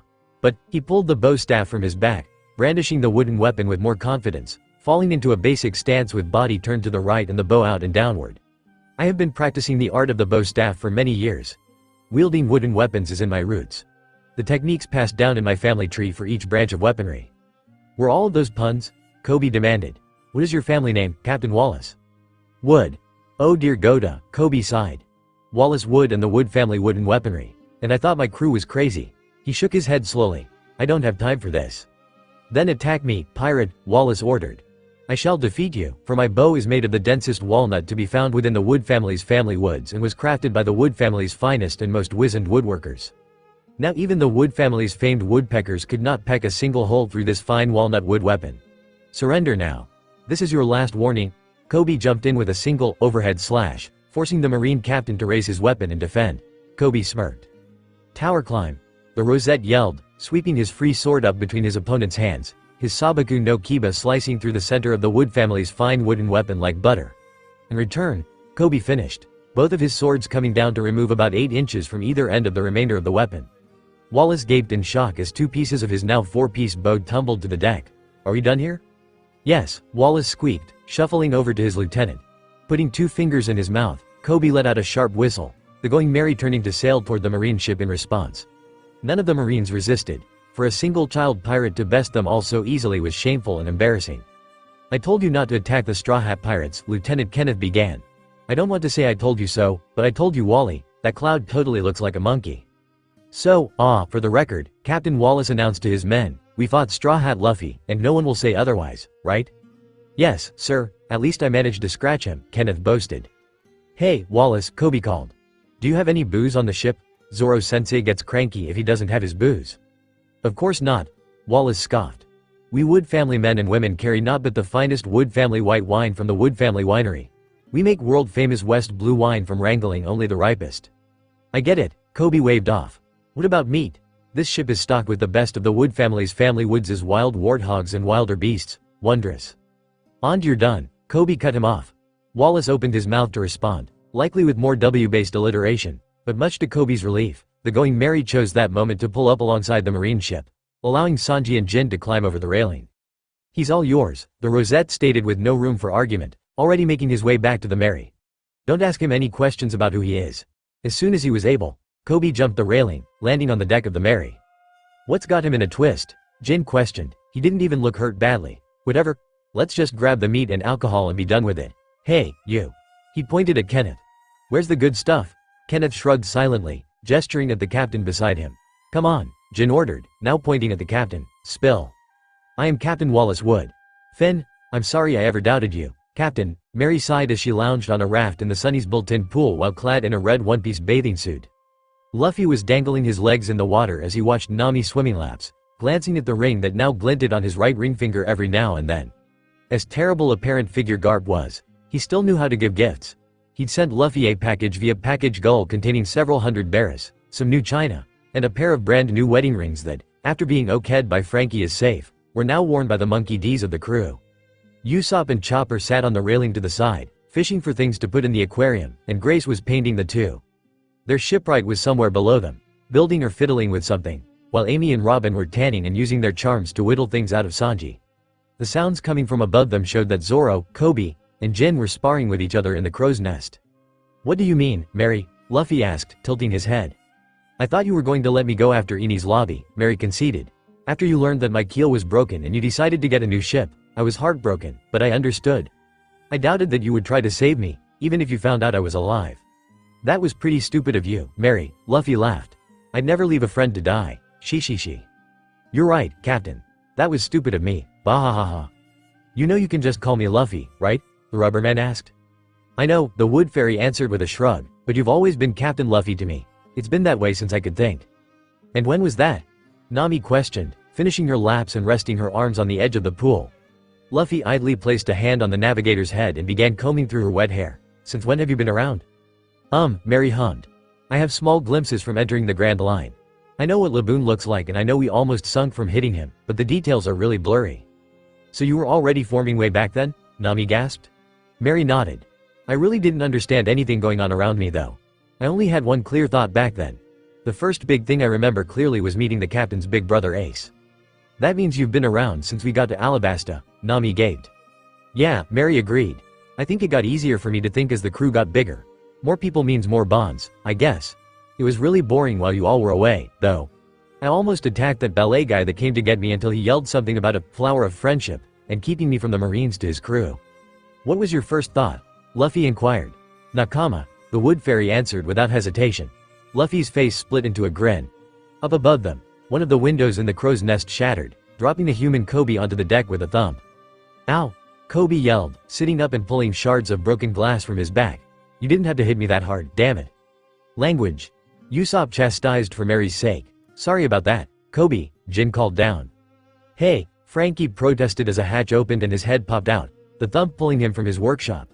You guys have had this ship for only a week and you're already breaking things? Super not cool. Don't look at me, Coby denied, standing up and rubbing his sword tailbone. Jin's the one that threw me out the window. And you're the one that tried to block instead of dodging. Hey, guys, Usopp called from the railing. There's a barrel out on the ocean. So, Sanji asked, it's got a banner that reads, treasure? Pull it in, Nami ordered. I'll get it, Mary offered. She hopped off of the raft and swam to the railing. Stretching out her senses, Mary latched onto the barrel, the wooden holder changing course to head toward the Thousand Sunny. Raising her hands, Mary pulled the barrel into the air and levitated it onto the deck. That's so cool, Luffy and Chopper cried at the same time, stars in their eyes. How'd you do it? She's been doing that since Water 7, Usopp deadpanned. Obviously, Miss Ship can manipulate any object that is commonly found on sailing vessels, Robin offered, not even looking up from her book. It's most likely a common power amongst wood fairies. Treasure offering to the sea gods, Grace read aloud from the banner attached to the barrel. What's that supposed to mean? It's an old practice, Nami explained. Sailors sometimes fill barrels with preserved meats or alcohol to appease their deities in the hope of safe sailing. Meat? Luffy questioned with a sparkle in his eye. Alcohol? Zoro asked from the crow's nest, sticking his head out of the broken window.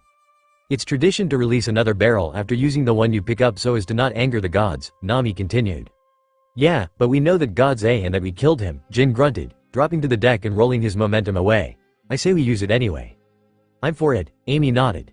Then let's open this puppy, Frankie yelled, pulling out a crowbar and jamming one end under the lid. He shoved down on his side, the lip popping off with little resistance.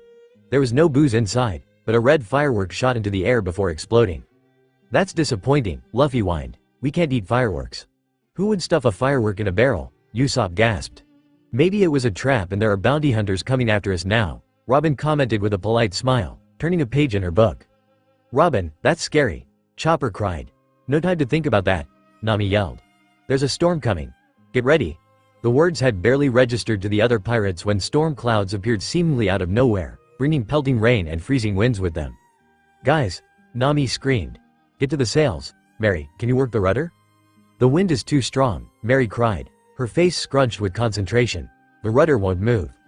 Damn, Nami cursed. Don't worry, Frankie yelled. We're super prepared for this. Sunny dock system. Channel 0.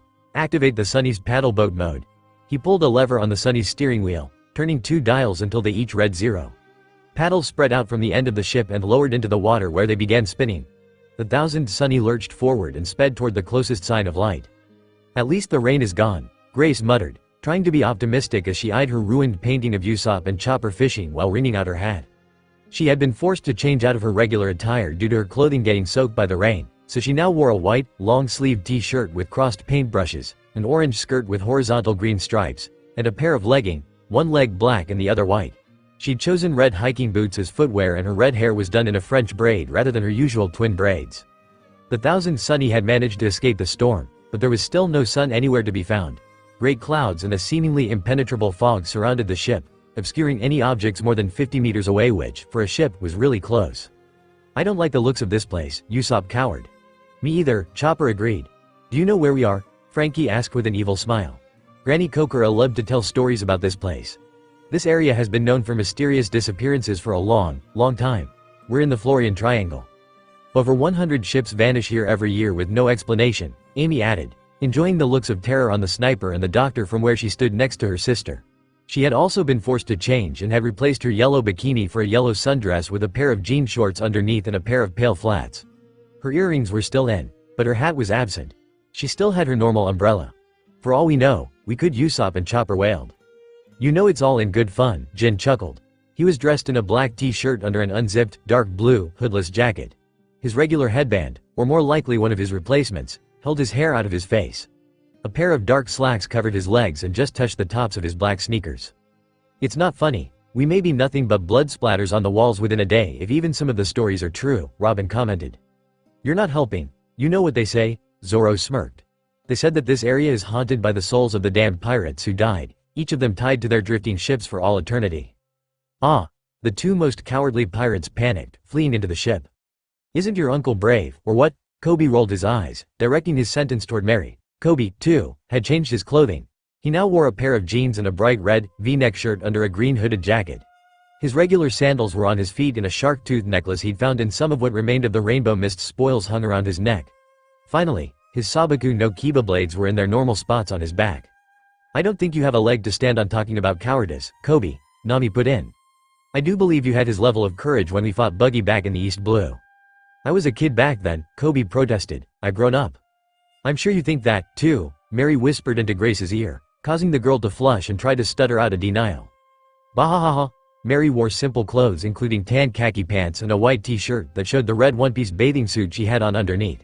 She was also wearing a pair of white sneakers and had both her heart and hammer tucked in the pockets of her pants and a gray jacket that was partially zipped up. "All right," Nami sighed, "back to business. So we're stuck in the Florian Triangle where it's said that the weather is even stranger than the rest of the Grand Line. There are stories of ghosts and talking skeletons, and we have no way to see where we're going. What do we do?" "I want to go find a talking skeleton," Luffy yelled, his arm thrust in the air. Nami punched him over the head. "If anything, those skeletons will have to come to us." Yo-ho-ho-ho-yo-ho-ho-ho. What was that?" Coby questioned, drawing a sword. The rest of the crew armed themselves. Even Usopp and Chopper coming out covered in anti-ghost stuff such as crosses and garlic. Yo-ho-ho-ho-yo-ho-ho-ho. The fog seemed to part, a galleon-sized ship slowly fading into view through the dense mist. The ship was in terrible shape, gouges missing from nearly every part of the ship from bow to stern.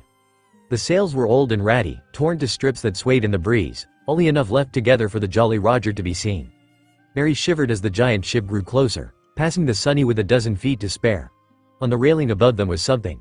A skeleton with a black AFRSKAO and a top hat with a teacup in its bony fingers. The teeth of the skeleton separated as it began to sing slowly. "Gather up all of the crew, it's time to ship out Bink's brew." Yo-ho-ho-ho-yo-ho-ho-ho. Slowly, the ship and the singing skeleton passed the gaping pirates and began floating away. "That's so cool," Luffy yelled. "Mary, grab that ship and pull us alongside."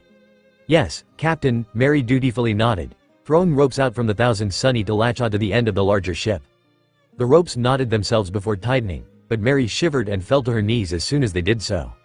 "Mary," Usopp cried worriedly. "What's wrong?" "That ship," she muttered, just loud enough that the others could hear. "She's seen so much pain. She had a Klabouterman a long time ago. I can still feel her, barely, but she's lost her consciousness. She's there, but she's gone. Her crew is gone." "Luffy, this is a bad idea," Nami warned. "Relax," Luffy waved off. "Worst case scenario, we beat up the skeleton and sail away." "I am not going up there," Usopp shouted, "and neither is Mary."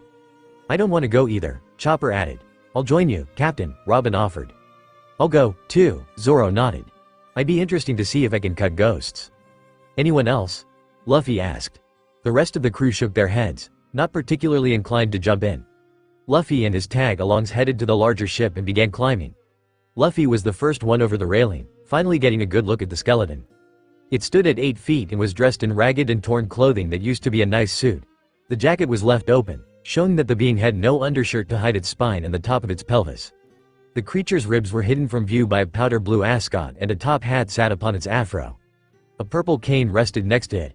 The skeleton was sitting, calmly sipping tea as it watched the trio scurry over the railing. "It's even cooler up close," the Straw Hat Captain gasped, a smile stretching his face. "I would rather not be an it," the skeleton stated. "I would prefer to be a he." "Wow, a talking, singing skeleton. Do you poop? That's not a question you need to ask, moron," Zoro chastised. "Indeed, I do," the skeleton answered. "What the hell?" Zoro yelled. "You didn't need to answer. There are so many questions that should have come before that one." "Oh," the skeleton gasped, his eye sockets landing on Robin. "What a beautiful woman. If it isn't too much trouble, would you be so kind as to show me your panties?" "No," even as Robin answered. Zoro's sword flashed out to cut the talking skeleton's skull off. "Yo-ho-ho-ho." The skull laughed as his body bent down to pick the cranium up and replace it upon his spine. "Dear me. I thought you were going to kill me. Not that I can be killed since I'm already dead. Yo-ho-ho-ho, skull joke." She, Luffy laughed. "You're funny, join my crew." "Luffy," Zoro shouted. "Sure," the creature answered, ignoring Zoro's indignant protests or Robin's soft chuckling. With a grin splitting his face, Luffy ordered everyone back to the Sunny for dinner. "What the hell is that?" Most of the crew screamed as the talking, singing skeleton landed on the deck, a bag slung over its shoulder. "He's our newest nakama," Luffy responded, causing Nami to punch him over the head for the second time that day. Chopper and Usopp ran around the deck like chickens with their heads cut off while Koby, Jin, Frankie, Grace, and Amy were staring at either the undead thing or their pouting captain in shock. "What happened?" Sanji jumped Zoro. "I thought you went to keep him from doing anything stupid." Zoro just hung his head in shame, Robin chuckling beside him. "What a beautiful ship," the skeleton marveled. "Is this deck real grass?" "Sure is," Frankie boasted. "This is the Thousand Sunny, the super best ship I've ever built." "Marvelous. And what marvelous pirate beauties." He shuffled over to Amy, Nami, and Grace. "If it isn't an inconvenience, would you three be so kind as to show me your panties?" The question was met with yelling and blows from Luffy, Nami, Amy, Jin, Sanji, and Koby, throwing the skeleton into the railing of the ship. "Yo-ho-ho-ho. I felt that one in my bones." "What are you?" Mary asked, having stopped Usopp's panic to duck behind him. The skeleton stood and turned to face her and her uncle, Usopp bringing up a cross to try to ward him away. "Oh, I haven't introduced myself, have I?" The skeleton blinked. "Or would have if he had eyelids. My name is Brook. It's a pleasure to meet you." Taking his top hat off, the newly named Brook bowed before turning his head up to meet Mary's eyes. "And might I ask what you are? I don't believe I've ever met a person with sheep horns before. Perhaps you are a sheepzone?" "Oh, I'm a wood fairy," Mary corrected, reaching out to gingerly shake Brook's offered hand. "You can call me Mary. I was the first ship of this crew." "Don't tell him that," Usopp yelled, picking Mary up and pulling her away from the skeleton name to drag you to the bottom of the ocean. "He could," Chopper shouted, trying to hide behind Robin's legs and doing so backwards. "How interesting," Brook hummed. "I'd heard stories of Klaboutermans, but I never thought I'd meet one in person. You people seem like quite the group. I'd love to learn more about you over dinner." "Do you cook?" Koby asked. "Oh no," Brook shook his head. "I thought you all would." "Don't just invite yourself," Sanji cried. "I'm afraid he didn't, Mr. Cook," Robin corrected. "Captain did." "Sanji," Luffy whined. "Food, yeah, the cook waved off. "Fine, we'll invite the thing. Come on. This is wonderful," Brook cried, tears impossibly leaking from his eye sockets as he continued to match Luffy's eating pace. "I haven't had food in decades." "Eat all you want," Luffy stated with a mouthful of food. "We have plenty." "Moron," Nami sighed as Luffy's arm shoots over her plate, "so steal something from Jin." "And yet," Amy began as Jin stabbed at the captain's hand with a fork.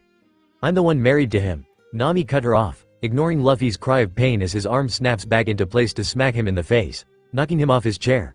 "Yeah, I know. We've been over this." "Oh, this is absolutely delightful," Brook shouted. "Is there any dessert? I've barely had any sweets since setting sail over 60 years ago." "Try some of the lemon cake," Amy suggested as Luffy pulls himself back into his chair. "I made it myself." "Oh, no thank you," the skeleton denied. "I'm not a fan of lemons." "Luffy, he's not allowed to join," Amy declared. "He doesn't like lemons." "So Mr. Brook," Koby prodded. "Have you always been a skeleton, or," he trailed off. "Oh, heavens no," Brook answered, swallowing. "Somehow, a long time ago, back when I was still alive, I ate the revive fruit." "So you're a devil fruit user?" Mary asked, swinging her feet from her spot on Usopp's lap, an empty salad bowl on the table before her. She ignored Usopp's angry cry as a piece of meat vanished from his plate. "Indeed," the skeleton nodded. "My fruit did precious little for me while I was alive, save for costing me the ability to swim. I used to lead a royal army for my birth country in the West Blue before I retired and became a pirate." We had many wonderful adventures until we had the bad luck of running into a much stronger pirate crew in these waters. The whole crew, including me, were killed. Don't you dare, Amy yelled, the handle of her umbrella denting the table where she just missed the captain's hand. Said hand swiped a lemon tart from her dish. Damn it. Language. Usopp yelled, covering Mary's ears. Shitty rubber, Sanji cursed, jumping over Nami to axe kick Luffy, the captain still stuffing the pastry in his mouth. You too, so, Coby prodded, actively ignoring the mini-brawl. But, Brook cut him off. Upon my death was when the true power of my devil fruit manifested, calling my soul back from beyond the grave. He took a breath. Unfortunately, the fog around here is so thick, poor little soul Brook got lost. I didn't find my body for a whole year, and when I did, there was nothing left of me but bones. You got lost, huh? Luffy blinked, his head retaking its normal shape. That means you must be stupid like Zoro. Hey, the swordsman protested. Geez, Frankie shook his head, Luffy's hand bouncing off of his own where he'd placed it to block his plate. Devil fruits are weird. Tell me about it, Jin muttered, shifting his headband.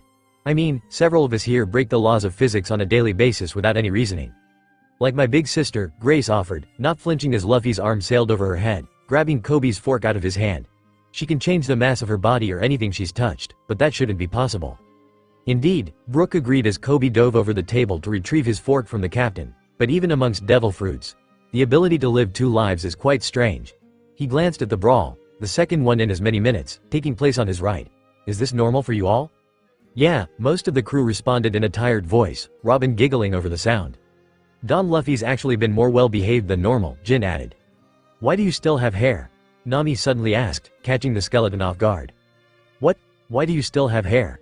The navigator repeated. If you were dead for a year, your hair shouldn't still be around. Nami, Amy admonished. You can't just ask someone why they have hair. I have very strong roots, Brook explained, squeezing his afro. That doesn't even make sense, Usopp complained. Does this mean that you aren't a ghost? Chopper questioned hopefully, oblivious to the fact that Mary was now swiping bits of his own salad. Dear me, no, Brook denied. I hate ghosts. I'm still not sure you have a leg to stand on, there, Amy pointed out, pulling out a hand mirror. I mean, have you looked in a mirror lately? No, Brook cowered, turning away from the reflective surface. Please get rid of the mirror. What's wrong? Usopp questioned, putting Mary down and walking to stand beside the skeleton. He glanced at the thing in Amy's hands. Ah, why don't you appear in the mirror? Vampire. Chopper panicked before pointing at the floor by the skeleton's feet. He doesn't even have a shadow. His declaration caused the rest of the crew to stand, making various noises ranging from screaming to bleating to a strangled roar that devolved into a growl. Jin pulled off his rubber-lined headgear. You're a vampire? Luffy gasped, throwing a growling Coby back across the table. That's awesome. He's not a vampire. Grace waved off skeptically as Coby landed in his chair and toppled backwards. He doesn't have fangs. Everyone knows vampires have fangs. Indeed, Robin agreed. Besides, the only known population of vampires are on the other side of the red line. Wait, what? Usopp questioned, staring at Robin's blank face. He couldn't tell if she was lying or not. Care to explain? Coby growled at Brook as he stood up, his eyes narrowing, his hands moving toward his swords, and his horns beginning to grow. Brook said nothing. Rather, he sat down and took a sip of his tea. Now's not the time for that, Sanji yelled. What I told you before was true, Brook sighed, setting his cup down. Why I lost my shadow is another story entirely. You see, my shadow was stolen from me several years ago, cursing me to forever live in the darkness. Stop being so damn poetic and super tell us what happened already, Frankie commented. I would rather not, Brook refused. The man who took my shadow is more of a monster than a man. And without my shadow, I cannot exist in the world of light. Similarly, my reflection cannot be seen in any mirror, nor can my image be captured in any photograph. What happens if you step into the light? Mary asked, no one noticing how pale Coby had suddenly become or that his horns were now receding. He was getting an idea of who or what they might end up facing if Luffy decided to step in. It wasn't good, and Luffy always decided to step in. Every bit of me that the light touched would burn away until it was naught but ash, Brook answered grimly. Years ago, I watched a man afflicted with the same curse as I go mad and run into the sunlight. His dying screams still haunt me today. Brook stood and turned toward Luffy as the rest of the crew slowly replaced their weapons. Luffy-san, he began. I'm honored and delighted that you would invite me to join your crew, but I'm afraid I must decline. But why? The captain whined. As I said before, if I come into contact with sunlight, I will burn away until nothing remains. As much as my now non-existent heart yearns to join you, it would only be until I inevitably meet my end within the rays of the sun. The only reason I've lived this long is because the thick fog in this area protects me. And believe me, I intend to get my shadow back one day, but I'm prepared to die fighting the man that stole it." He breathed and continued. "Some would claim that a long life is a curse, and I might agree with them. You don't know what it's like, drifting on an uncontrollable ship. Nothing to keep you company but the memories of your long-dead friends and crewmates, wanting to die every day but not having the guts to throw yourself overboard for decades. Now, I know that it was worth it. I met wonderful people like you, and I still have a chance to return to my friend whom we left behind. Yo-ho-ho, yo-ho-ho, yo-ho-yo-ho, yo-ho-ho." "He's going crazy," Sanji yelled, falling into a fighting stance and turned, bending down to pull something out of the bag he'd brought with him. It was a violin. "Why don't you let me play you a song?" Brook asked, hefting the violin to his face and resting the bow over the strings. "I was a musician on my last crew, after all." "You're a musician, too?"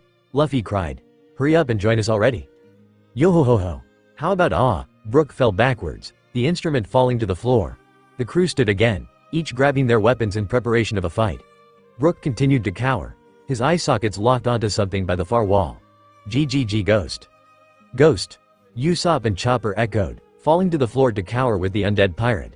The ghost in question was sticking halfway out of the wall, showing a defined head with black holes for eyes and large lips. Two stubby arms protruded from the body and a pink tongue stuck out of its mouth. "It is a ghost," Luffy cheered. "That's so cool. Hey, Nami, can we keep it?" "Of course we can't keep it," the navigator scolded as the apparition floated the rest of the way out of the wall.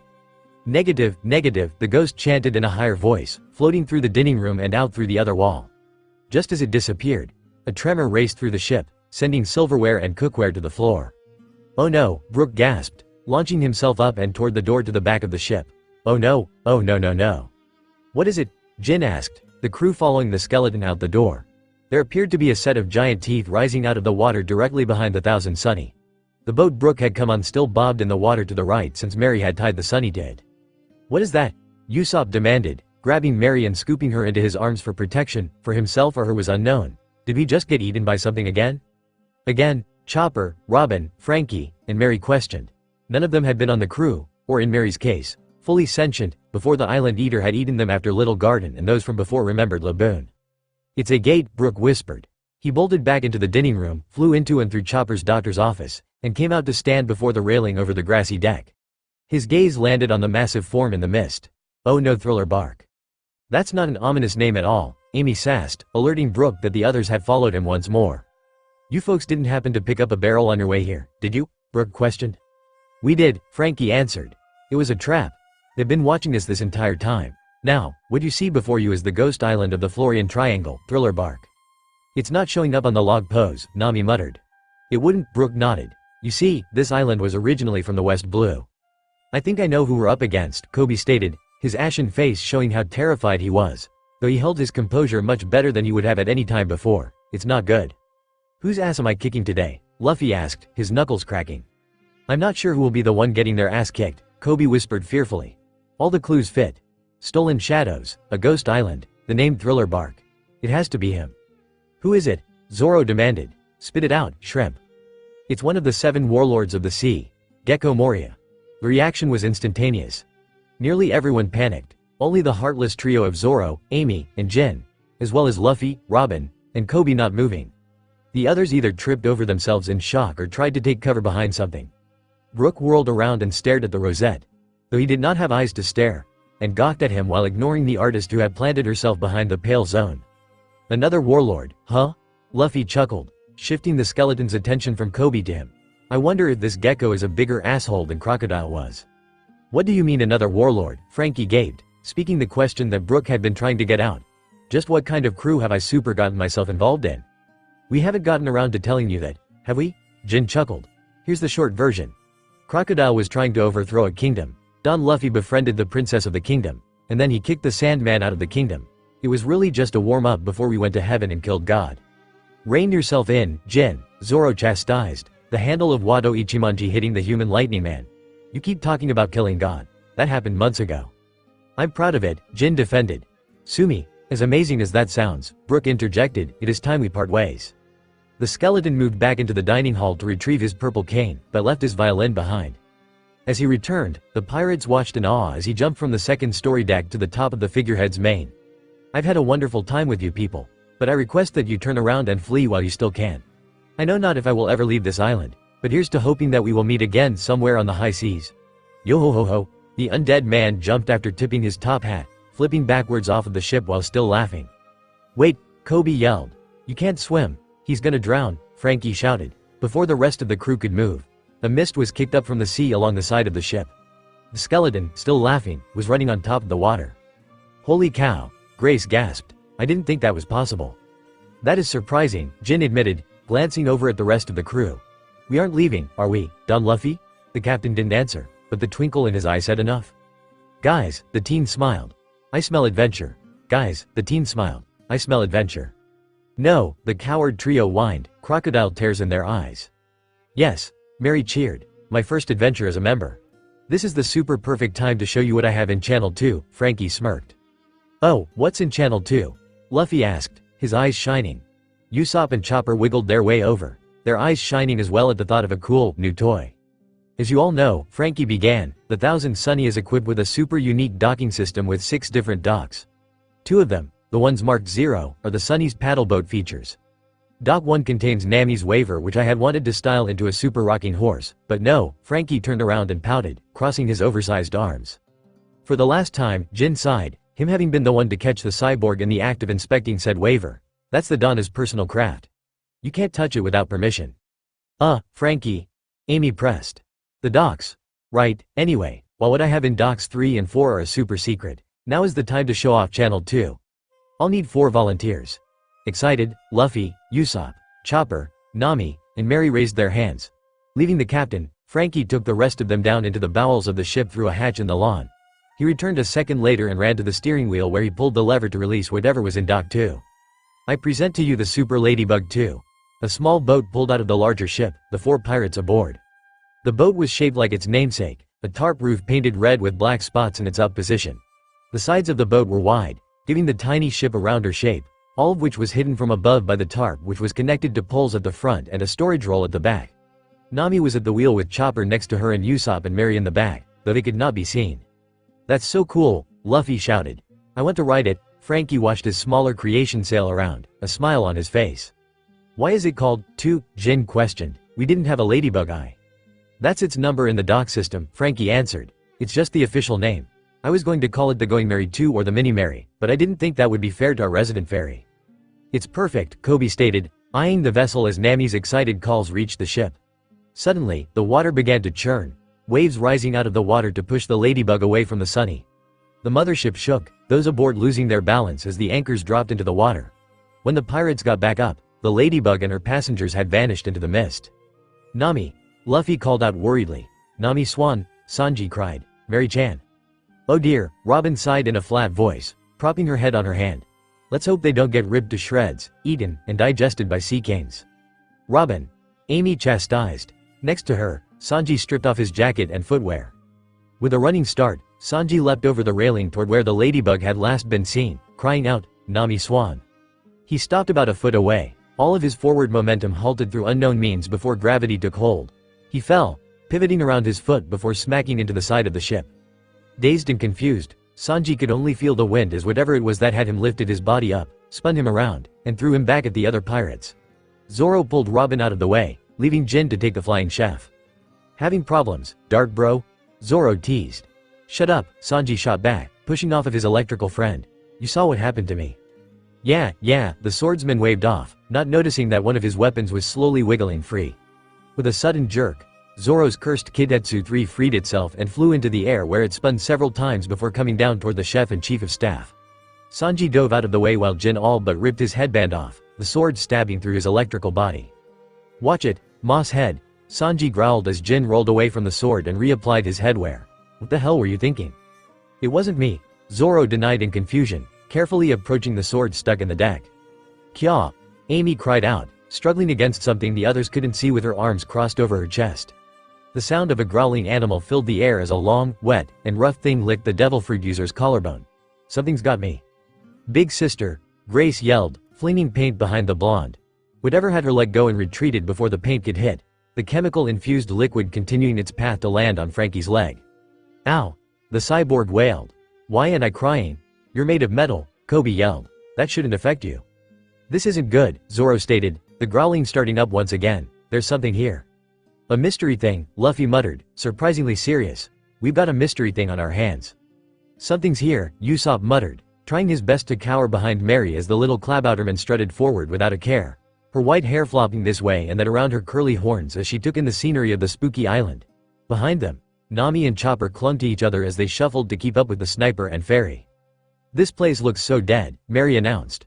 There could be so many monsters hiding in these woods that could attack us at any moment. I love it. Why? Chopper moaned. It's scary, that's why it's so exciting, Mary chirped, spreading her arms. It was so boring as a ship, being left behind while you all went off on your adventures. Now I'm here, exploring these creepy woods on my own 2 feet. I don't think I'll ever get enough of this. She stopped, Usopp bumping into her. Why'd you stop? The sniper questioned. Stairs, the little girl answered, gesturing forward to the stone steps that lead into the darkness before them. Dark stone walls rose up on either side, plunging the bottom in darkness. A smile stretched across the fairy's face. Let's follow them. No, Usopp cried, we don't know what's down there. That's what makes it fun, Mary chirped again. We should just go back to the ladybug and meet up with the others on the sunny. That's boring, Uncle Usopp, Mary whined, sounding like Luffy. You know Captain Luffy will have us storm this island to help Brook get his shadow back anyway. We're like the advance party. I don't want a party on this island, Chopper cried, misunderstanding their newest member's words. I'd rather party on the sunny. Let's go. Pulling her wooden hammer from a pocket on the right side of her pants, Mary gestured forward and started descending. Mary, get back here, Usopp shouted, sounding more like an overprotective father than an honorary uncle. He scrambled down after the girl, Nami and Chopper following lest they be left behind. They reached the bottom, old skulls and bones crunching under their feet. Oh, Mary gasped. Skeletons, last time I saw these we ended up going to Skypia. That's a good sign. No it's not, the other 3 wailed. Mary ignored them and continued forward. Mary, Usopp yelled. Get back here or you're grounded. You can't ground me, Uncle Usopp. Mary called back without breaking stride. You need a beach to ground a ship. The sniper ran to catch the fairy. She has Amy's sass and Robin's intelligence, Nami moaned. And of course they'd work together. I'm just glad she doesn't seem to have any of Sanji's pervertedness. The quartet continued through the creepy ravine. Grr. Something growled in the distance, 5 eyes opening to glow gold in the dark. 2 pairs and a single eye to the left. The creature stepped into the moonlight, revealing it to be a giant beast with 3 heads. The beast, which stood about as tall as Frankie, was colored mostly blue with yellow hair and stood on 4 legs. The head on the left was orange, a blue of the other 2 head, and had bandages covering one of its eyes. Scars and stitches covered the monster and divided the changes in color, an 84 sticking out on the orange of its left side. The beast padded forward on 4 paws, 3 yellow, furry tails flicking behind it as it growled. Finally, Mary cheered. Something to fight. She raised her hammer and prepared to charge. The other 3 had other ideas. Usopp grabbed Mary and he, Nami, and Chopper in his walk point bolted back the way they had come. What the hell is a Cerberus doing here? Usopp cried, the monster giving chase with alternating barks and yips. What's a Cerberus? Nami screamed. It's said to guard the underworld, Usopp answered. Stop struggling, Mary. I want to fight it, Mary yelled. I'll kick its ass once per head. Mary, the sniper chastised. Language, woof woof row, woof woof row. Wait a second, Chopper muttered. I'm onto you, one of your heads is a fox head. Row. The Cerberus whined, stopping. The pirates slowed to a stop and looked over at the crying dog, Fox. I think that might have been a sore spot, Usopp muttered. The Cerberus jumped up and let out an even louder roar. The pirates panicked and bolted again. Correction, that was definitely a sore spot. I'm sorry, Chopper yelled over his shoulder. Reaching the stairs, the quartet ran upwards, taking them 2 or 3 at a time before finally seeing the forest again. Thinking quickly, they dashed up a tree just in time to avoid the 3-headed beast coming out of the stairwell. Hey, Mary tried, her shout being muffled almost instantly by the combined efforts of Usopp, Nami, and Chopper. Despite her struggling and wish to fight, the others kept the fairy at bay. The beast below wandered off in a random direction, its nose and hearing not on par with that of a live animal. The coward trio each let out a breath as the beast's growling faded to nothingness. Oh dear, a voice muttered, the pirates' heads snapping toward the direction on the sound. That was. Ah! Usopp and Nami screamed while Chopper nearly fell out of the tree. Vampire. Now, the voice placated, no need to be rude. My name is Hilden. The thing that was speaking certainly looked like a vampire. Hilden was hanging from an adjacent branch by his feet, gravity making his blonde hair face downward. The man had gray skin and a rather nice butler suit. 2 large canine teeth poked out from his gray lips and a 21 was tattooed over his left eye. said eye and its twin small and beady with a black ring around each. The opposite eye had a scar running straight up into his hairline and his ears were pointed. I'm sorry you had to face that creature, Hilden continued. Please, allow me to escort you to the mansion where you will be given food and rest. Dr. Hogback doesn't get many visitors, after all. Dr. Hogback? Chopper gasped. Yes, who is Dr. Hogback? Mary asked. He's only one of the world's best doctors, Chopper answered with stars in his eyes. He saved as many lives as there are stars in the sky. Do you think he'd give me his autograph? I don't see why not, Hilden chuckled. Please, follow me to the carriage. End of chapter 86. Den discussions, Mary and Kaya. After Eni's lobby. Bud up bud up bud up. Bud up bud up bud up. Bud up bud up bud up. Are you sure about this, Uncle Usopp? Mary asked, fidgeting as the den's ringing drew out. Maybe she won't like me or think I'm too unnatural. I'll just head back in with the others. Oh no you don't, Usopp denied. Trust me, Kaya will be shocked and delighted to hear about you. But, see lick, hello? Kaya's voice floated from the snail. Hey, Kaya, Usopp greeted. It's me. Usopp, how are you? What's going on? Oh, you know, the sniper waved. We just finished storming a super-secret marine base a couple days ago to save Robin and got a new crew member. Nothing too big for the great Captain Usopp.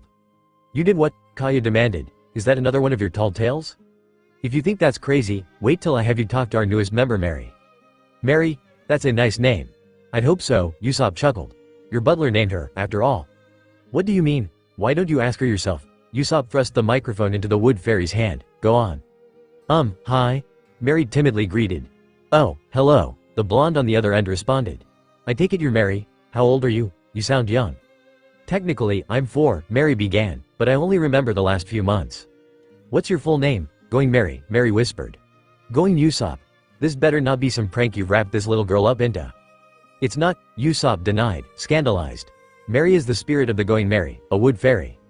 What's a wood fairy? And I'd rather have the little girl answer this one. I can't trust you, right now, Usopp. Uncle Usopp isn't lying, Mary muttered. I really am the spirit of the Mary. I'm what's known as a Clabouterman. What?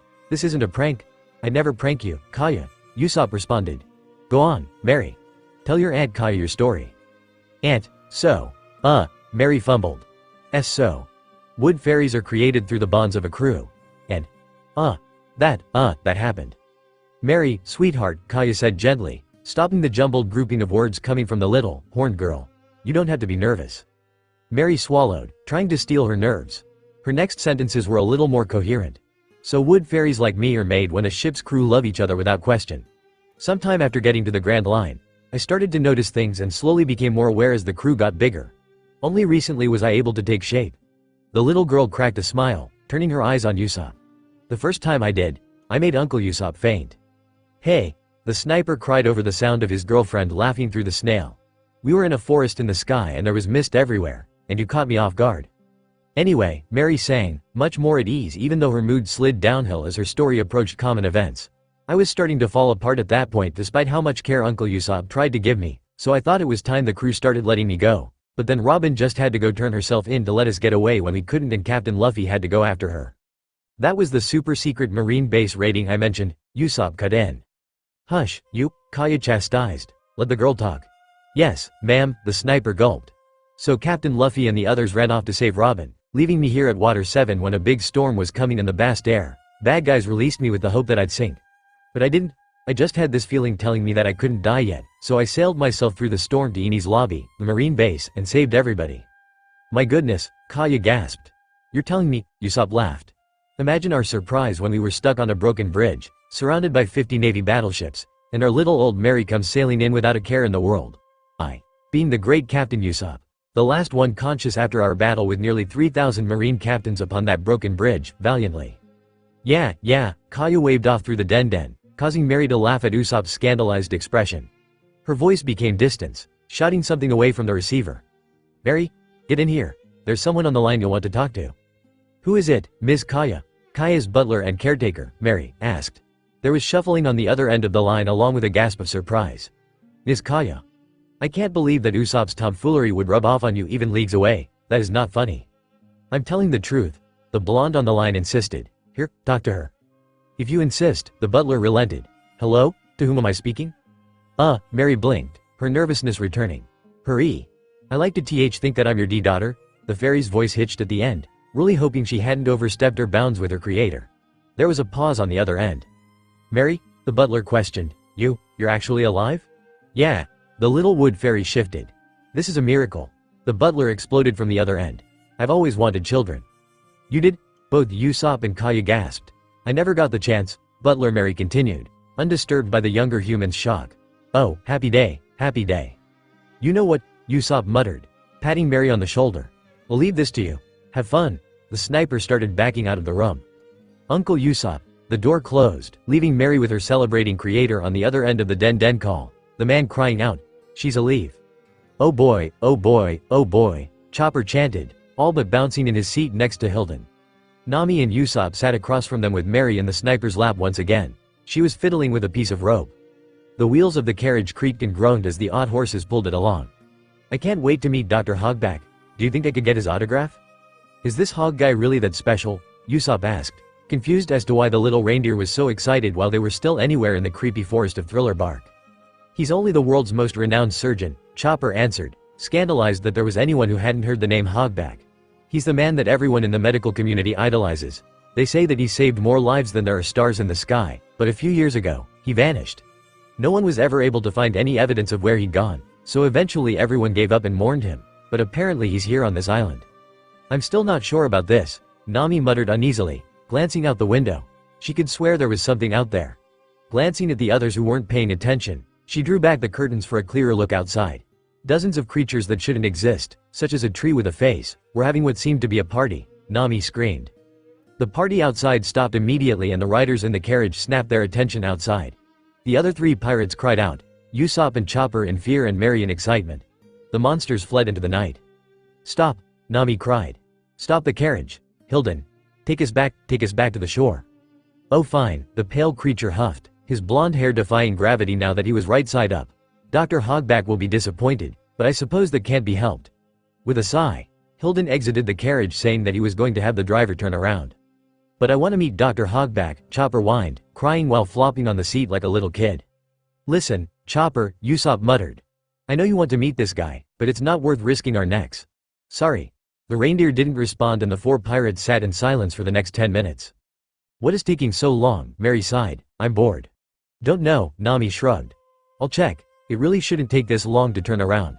Carefully, being wary of the monsters they'd seen, Nami opened the door and stepped out. He ditched us, she screamed from outside. What? Usopp demanded, rushing out. She's right, even the horses are gone. He left us in a graveyard, Mary observed, eyeing the gravestones around them. Some dirt shifted a dozen feet away. What was that? Usopp questioned, his hand creeping toward Kabuto on his back. A hand covered in bandages burst forth from the ground, dragging the rest of its body up next. An old guy with serious injuries? Mary questioned with a tilt of her head. Zombie! The other three pirates yelled, all of them terrified. More zombies pulled themselves from the ground and the horde started shuffling toward the pirates. Zombies! Woo! Mary cheered, pulling her hammer from her pocket. She charged at the mob of undead, shocking them. Mary! Usopp cried, running forward to try to catch the fairy, but the Klabouterman had a significant lead on the sniper and reached the zombies rather quickly. Mary hammer! With a grin, the diminutive, white-haired girl swung her wooden hammer at the first zombie. With a crack, the bandaged corpse flew to the left and tumbled into two others. Ow! The undead yelled. That hurt, battering ram. The horned girl ignored the zombie she had just attacked and rushed at another, smashing her horns into its chest. The zombie gasped and careened backwards with a cry of pain. Fireball star! Usopp called, his sudden fire warding away a group of undead that were going to blindside the little Klabouterman. Mary, what the hell are you doing? Bahahaha! The girl laughed, swinging her hammer at another zombie. I'm fighting, of course. Mary hammer. Her target's head rolled away, the body chasing after it. Nami screamed again from somewhere behind them. She and Chopper and his heavy point were trying to ward away a part of the mob that had come for them. The navigator swung her cleam attacked, a lightning bolt arching through the air to fry one of the oncoming undead to ash. The living body would have survived, but the decaying meat and flesh of the zombie stood no chance. A black blob flew off into the night, unseen.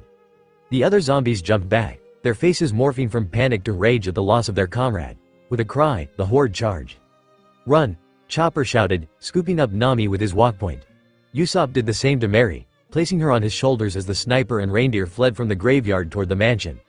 The zombies chased them for most of a mile before losing them in the night. "Why does this keep happening?" Usopp demanded. Bent over his knees while Mary slipped off his shoulders, she looked around, taking in the area in which they had found themselves. The quartet had stopped at the entrance to the giant mansion in the center of the island, a large overhang hiding the sky directly above from view.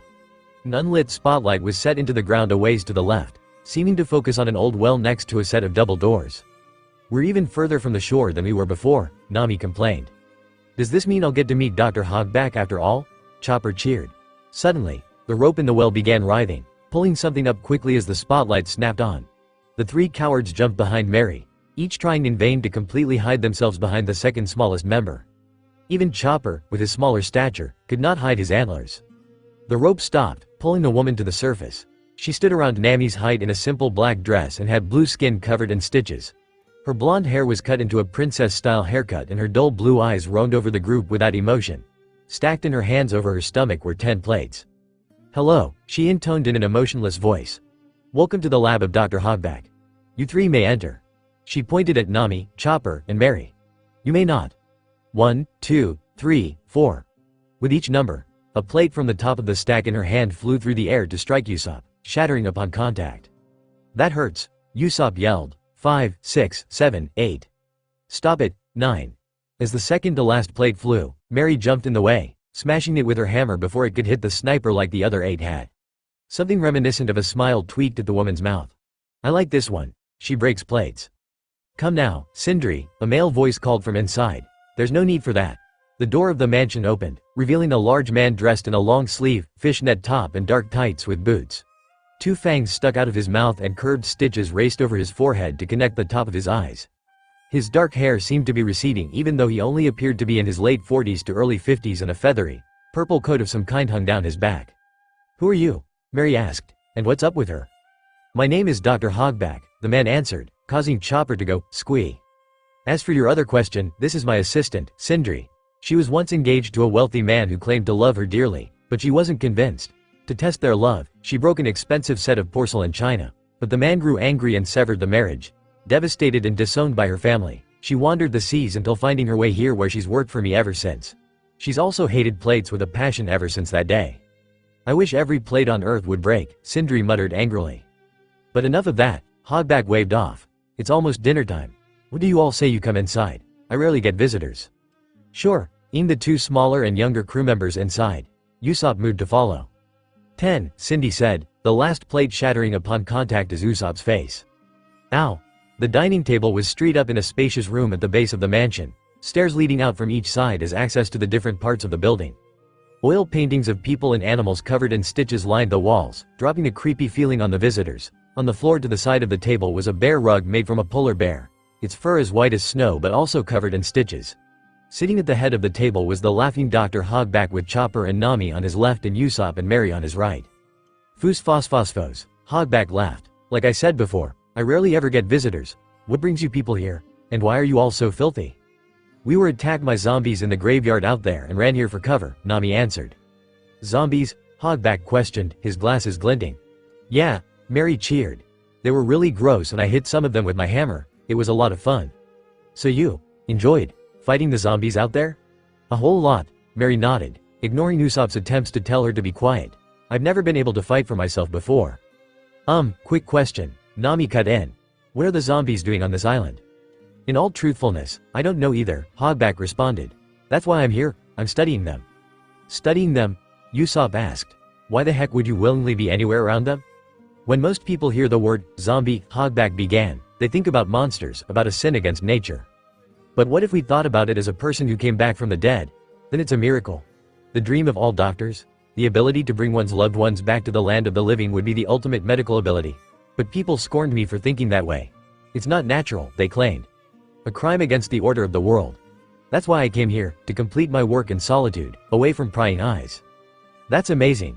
Chopper gushed with stars in his eyes. "As a doctor, I'm behind you all the way." "Why, thank you, Dr. Chopper." Chopper squealed, pulling his hat down to try to hide his blush. "Even if you acknowledge me as a doctor, you won't get on my good side, you jerk." He held out a white pad and a marker. "See, could I have your autograph?" "Why, of course." He took the pad. "To my dear Dr. Chopper." Chopper squealed again. Just as the reindeer was taking the signature, Sindri walked in, dropping custard on the table. Sindri, Hogback gasped, not hearing Mary's quiet giggles. Couldn't you at least have put it on a plate? I wish every plate in the world would disappear, the maid responded. Foos phosphosphos. The world-renowned doctor laughed awkwardly. Sorry about that. Luckily, I'm used to this, so I always keep the tablecloth clean. Okay, Usopp, Chopper, and Mary shrugged, each bending down to suck up their own lump. Nami watched, barely holding in her annoyance. She did not touch her food. You people are filthy, Sindri stated. I have drawn a bath for you and will escort you there after the meal. Thank you, Nami nodded gratefully. One more question, Usopp muttered, his tongue still on his custard. Have you seen a skeleton running around? Hogback stopped mid-lick. A skeleton? Yeah, the sniper nodded. All bones with this big afro and a pretty cheery mood for a dead guy. The fanged doctor broke into a cold sweat, beads pulling on his forehead to slide down his pointed nose and just miss his custard as they dropped. Never seen him. Oh, okay. Please follow me, the blue-tinted maid insisted, dragging the pirates away from the table. The women shall bathe first. Come on, Mary, Nami smiled. Let's get you cleaned up. Okay, isn't this nice? Nami asked, her petite hands combing through Mary's white hair. The Klabouterman bleated a soft reply as she nuzzled deeper into the older teen's embrace. Warm water rippled around them with each movement and sigh as steam rose lazily through the air. Usopp and Chopper chatted quietly outside, their silhouettes vaguely present through the opaque glass door. I haven't been able to do something like this since I was little, but hopefully, she trailed off. Hopefully what? Mary asked, pulling away from the orange-haired navigator to turn around and face her. Hopefully, after we find the One Piece and Luffy fulfills his dream to become the Pirate King, I want to have kids. Mary blinked. You want kids? She asked. I didn't know that. Everyone talked to me when I was a ship and they all told me what they wanted, but you never said anything about kids. To be honest, Nami sighed, you are the reason I want kids. Me? Yes, you, the navigator answered, poking the Klabouterman in the forehead. Watching you interact with Usopp made me think about how I wanted that, to have little ones running around my legs, begging me for things with their big, pouty eyes. I want a kid to sit on my lap at mealtimes and giggle at every little thing someone says and just be so cute that I want to tell everyone they're mine. Does Captain Luffy know about that? Mary asked as Nami turned around so the little girl could rub shampoo through the older teen's hair. Nami shook her head slowly. Luffy's so focused on his dream. We all are, really. I'm just afraid that if we had a kid, he'd just drop everything, you know? He puts his all into whatever he's doing, but he's not the most buoyant ship on the water, if you know what I mean. I don't know if he could handle looking for the One Piece and raising a kid at the same time, and I don't think I could raise a kid with no help. But you wouldn't be alone, Mary rebuffed, picking up a bucket to wash the shampoo out of Nami's hair. I heard Robin once say that it takes a village to raise a child. You all have a ship with a great crew. I'm not sure how I feel about that, the teen admitted. Sure, everyone's got their upsides, but they've got their downsides, too. She shook her head, water droplets flying everywhere as she stood and pulled Mary to her feet. Anyway, no time to think about that now. Let's. A force slammed into Mary, knocking her out of the tub and into a pillar before something grabbed Nami and shoved her into the wall. The thing grabbed her arms, forcing them to either side of the woman's head as a rough, wet something slid up along her chest. Delicious, a deep voice purred next to her ear. You're even more beautiful than the ones on the ship. Get off, Nami yelled, trying to resist whatever was holding her captive, but the invisible thing held firm. I can give you what you want, the voice was definitely a he, whispered hungrily. I wouldn't mind having a couple of brats with a pretty thing like you.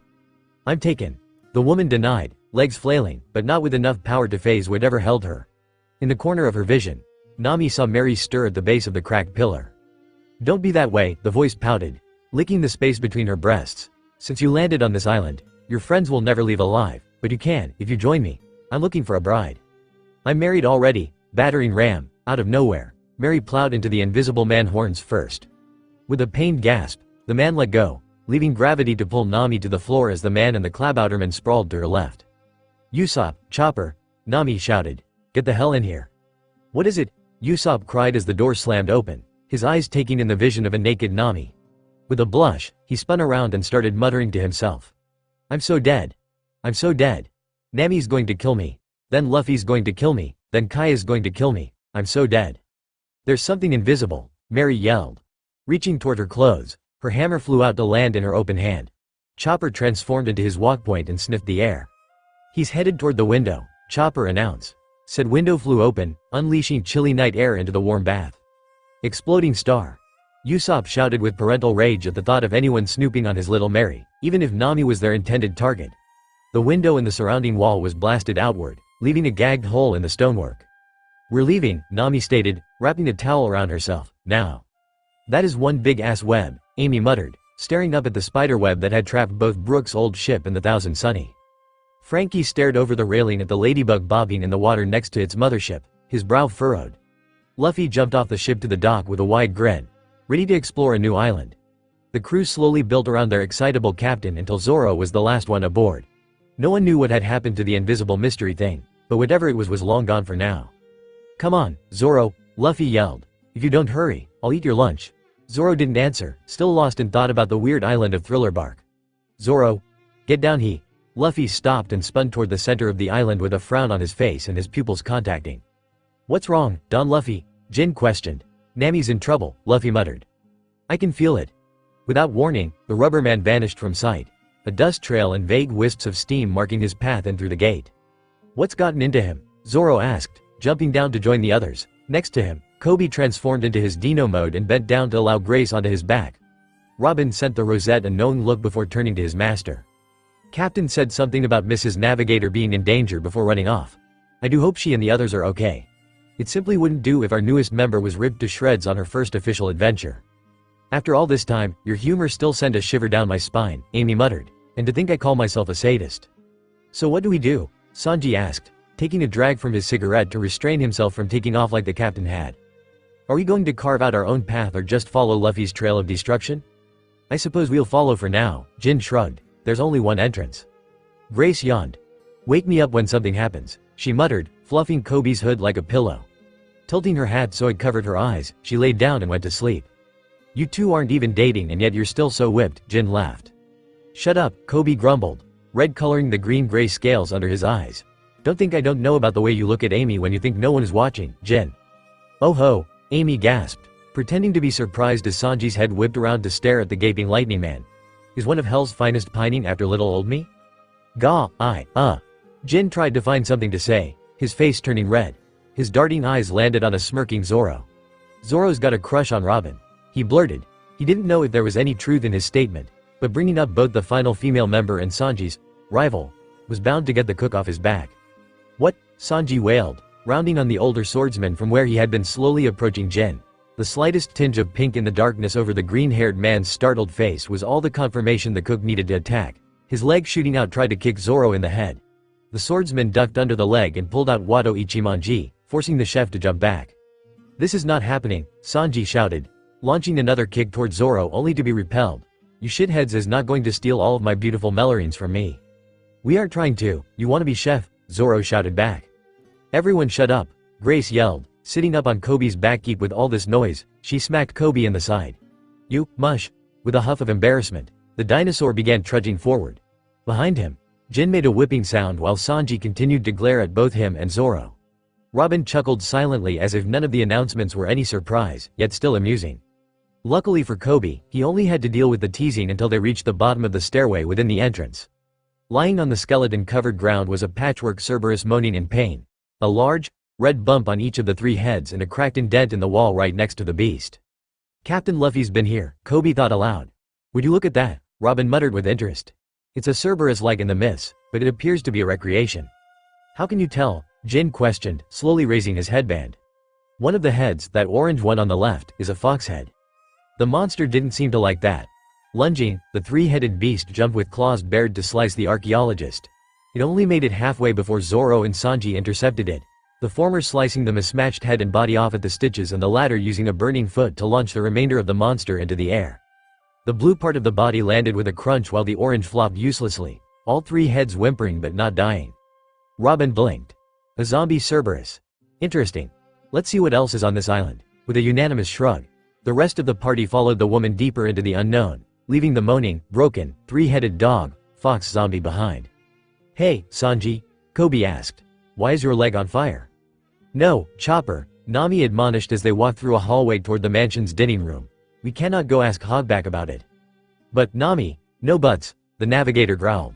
"We are leaving this Goda-forsaken, zombie-infested mansion, getting on the Sunny, and sailing away as fast as possible." "I agree with Nami," Usopp put in. "We do not need to stay here and get eaten by undead monsters." "But, Nami," Chopper whined. "Hogback, but, Uncle Usopp, Mary whined. Zombies. No, the older pirates denied as the quartet finally reached the dining room.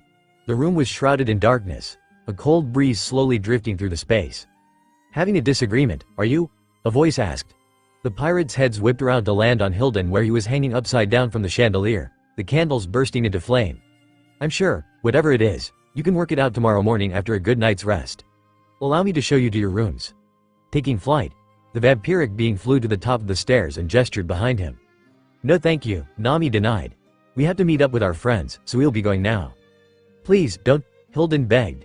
You failed, a woman's voice hissed, causing Hilden to deflate.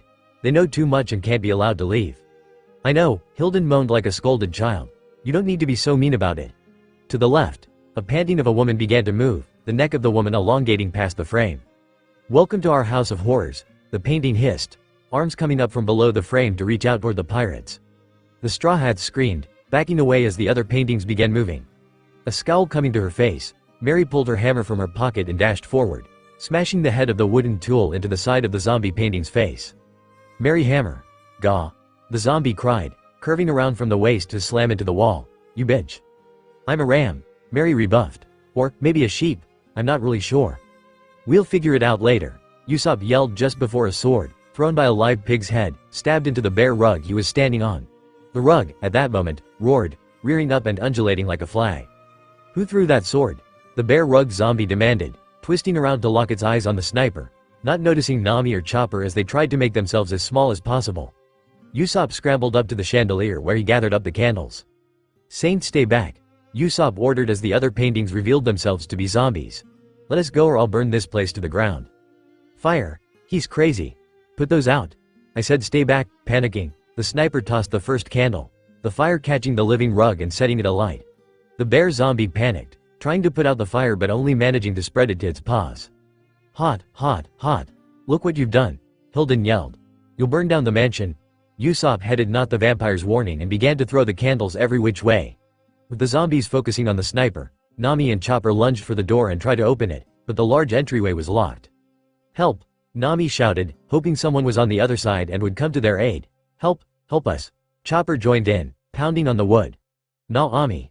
Her name was the only thing the navigator registered before the wooden doors all but exploded.